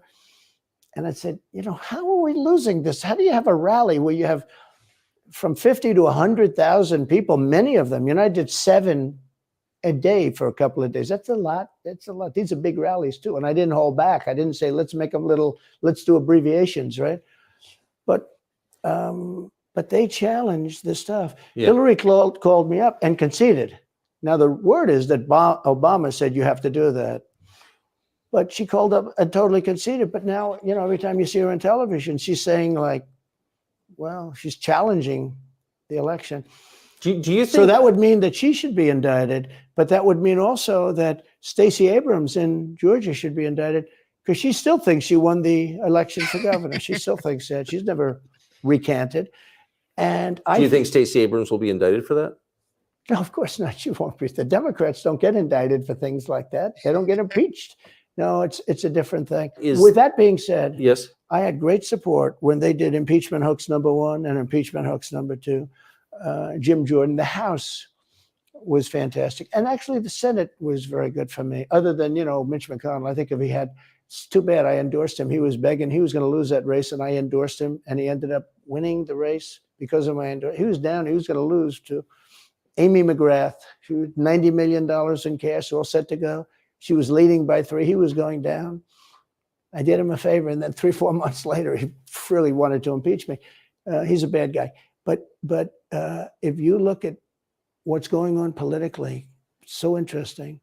The level of loyalty is different in politics than it is in normal life, I will say. With that being said, I've had great loyalty also.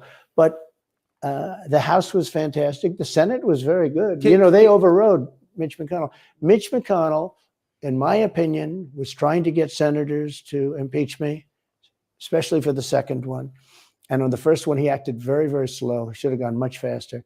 But Mitch McConnell wanted to, and the senators went up to him, guys that are subservient to him because he gives money. He gives them money. He gives them a lot of money. He raises some money and he gives it to them, and therefore they do what he said. That's the only form of leadership he's got. So last question, if you're elected president again, what's your number one priority? When you ran last time, you said, I will build a wall. This time, your bottom line top promise to the country. So you can do numerous things at the same time. Of course. But let's say number one is a border, and taking hundreds of thousands of criminals that have been allowed into our country and getting them out and bringing them back to their country, Guatemala. By the way, see, I'm going to let him finish, but one thing I want to say real quick is that if your top issue is going to be the border, then please make that the top issue of your campaign.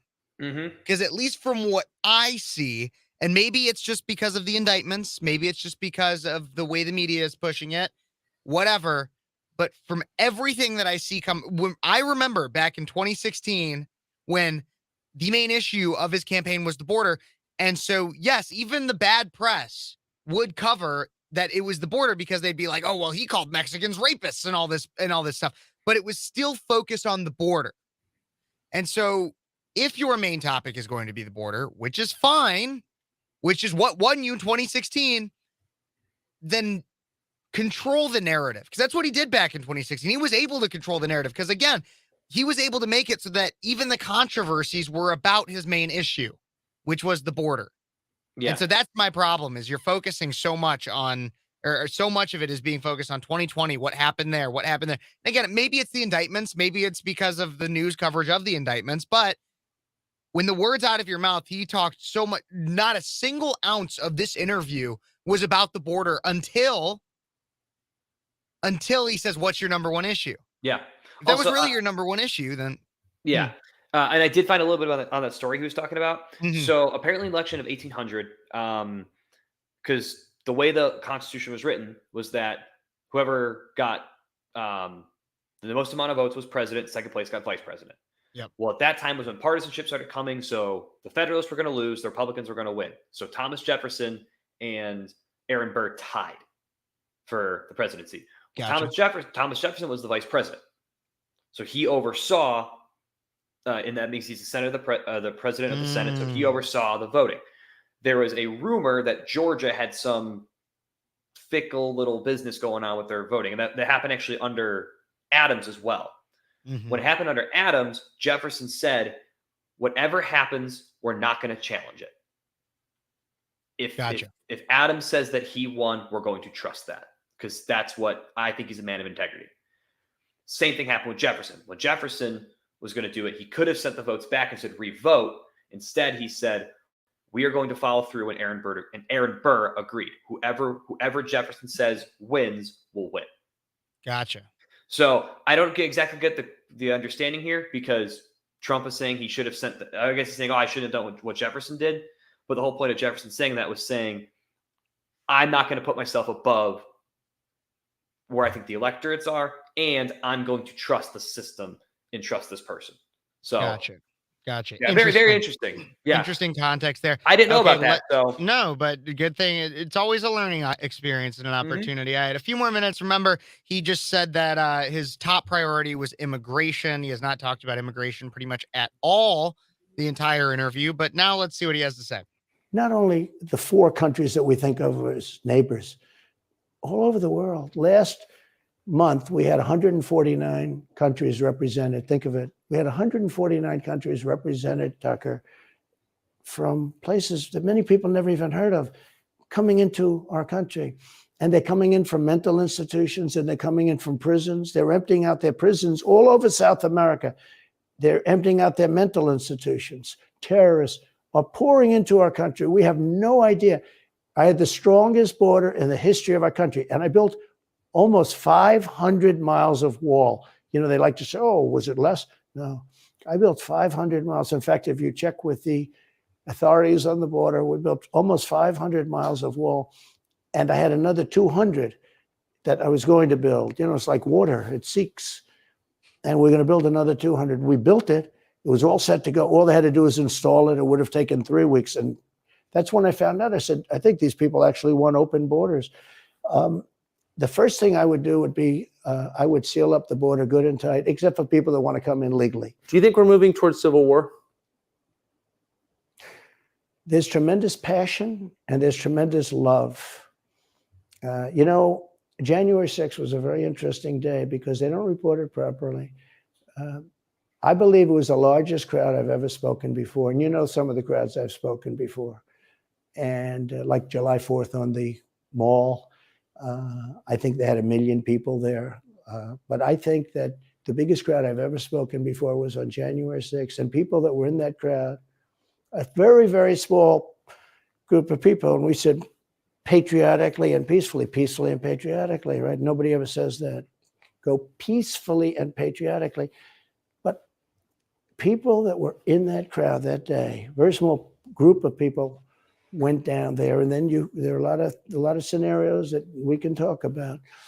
But people in that crowd said it was the most beautiful day they've ever experienced. There was love in that crowd. There was love and unity. I have never seen such spirit and such passion and such love. And I've also never seen simultaneously and from the same people such hatred of what they've done to our country. So do you think it's possible that there's open conflict? We seem to be moving towards something. I don't know because I don't know what it, you know, I can say this. There's a level of passion that I've never seen. There's a level of hatred that I've never seen. And that's probably a bad combination. Donald Trump, thank you. Thank you very much. Very much. Thank you. That is a bad that combination. was bad combination. The Trump interview. Yeah, with Tucker Carlson. I wish at the end there, my one critique just on that. You know, obviously Tucker's trying to, you know, say, is there a civil war? Do you think there's fighting? I wish Trump would have taken the moment to say, you know what, there's this passion, there's this, you know, there's this anger. But no matter what, I do not want anyone to pick up arms against their neighbor. I wish he would have said it because I know he didn't say to pick up arms, but I'm just thinking the way the media is thinking, and I'm thinking the way that these prosecutors are going to try to argue it is that he didn't discourage it, and so thus he is guilty. Same as on the thing they try to do with the J6. I mean, it's the exact same game they're going to try to play. Yeah, I understand where you're coming from for that. I just think, like, overall, again, with the majority of this conversation, I don't think that they hit enough on, well, enough issues, period. But I think that Trump didn't have to really defend much in any of that. And I think he should have to defend some of his record. I mean, I believe that there are more conservative candidates than him in the race. Mm-hmm. And I think he should have to prove himself a little bit more. From right now, there is no foreseeable future in which he will actually have to debate any of the other candidates. I think the only way he might get in the race is if polls actually start flipping a little bit on him. And who knows, maybe after this last debate, it could. But I was not impressed with that interview. I've seen almost every single Tucker Carlson on Twitter, Tucker Carlson on X, whatever you want to call it, video. And I didn't think that one was particularly hard hitting. It let Trump talk, and there was different issues that were brought up in different conversations, but like I would have been more interested, honestly, had Tucker brought more about, I think Epstein was one of the most interesting parts of that conversation. Simply because of the topic. I think he should have brought up, bring up aliens, bring up like those random topics. And again, I mean, this is what I said, and I know we got a little heat earlier about this because I was saying, but it's exactly what I predicted. It was a softball interview for Trump. Yeah, see, I don't, because it wasn't necessarily softball. It was how Tucker does it, where he just like lets him talk, and I guess you could maybe call it softball, but it wasn't I would call it softball because he never had to defend his record. He was never once really called on his record. Because he didn't say exactly what you wanted him to say. It's not about that. Don't hang Tucker, on. But don't put words in my mouth. Hang on. That's not why. I would have we're saying the same thing. I would like to see him talk on the issues. I would have liked to see Tucker come in and say, when he says, you know what, my number one issue is immigration and the border. I would have liked Tucker say, so why didn't you get it done the first time? What's different? Push back a little bit. Defend your record and defend what's going to be different this time. When he's speaking on Ukraine, and I mean, I guess he did a nice job on Ukraine, but when he's speaking on Mike Pence and the stolen election, and Trump says we have tons of evidence, it's great evidence. I would like Tucker to say, okay, so why haven't you presented that evidence yet? What is stopping you? Are you waiting for the trial? What is your plan? And again, when he said the election was stolen, okay, you think they're going to do it again? He never said, how are you going to prevent it? He just never actually, he let him talk, which is great. I agree. I think that's great. But he just didn't dig deeper. He never actually had to make him defend himself. And that is my problem. Yeah, I also don't necessarily believe that was because I get what you're saying. I think about what the purpose of this interview was to Tucker, because my view is, okay, this is for Trump, this is the replacement for the debate. So what is Trump looking to get out of it? What is Tucker looking to get out of it? Tucker knows he's going to get viewers on this no matter what. Right. People are going to watch it. And so I think that looking at it, it was, okay, well, the debate is a time for a lot of these other candidates to prove themselves. In almost anybody who watched this, Trump has already proven himself in a way. To Trump, he's already proven himself. To even a Democrat, Trump has already proven himself to be what he is. Like, you know what I mean? It's like I agree.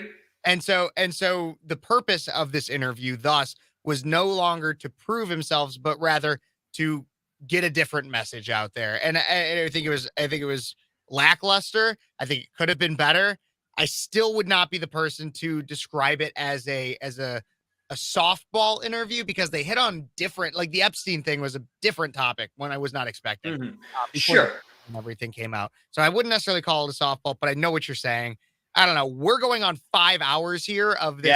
live stream, and I appreciate you sticking with me for it. Josh, I appreciate anybody else who's watching sticking with it. Let me know what you think in the comments about any of this. I really appreciate everybody. Don't forget to like, subscribe, share, comment. I even put a comment in there. If you like this shirt, Cancel Culture, I put in the info on how you can go find your own just like it and support the show too. Thank you guys so much. God bless you.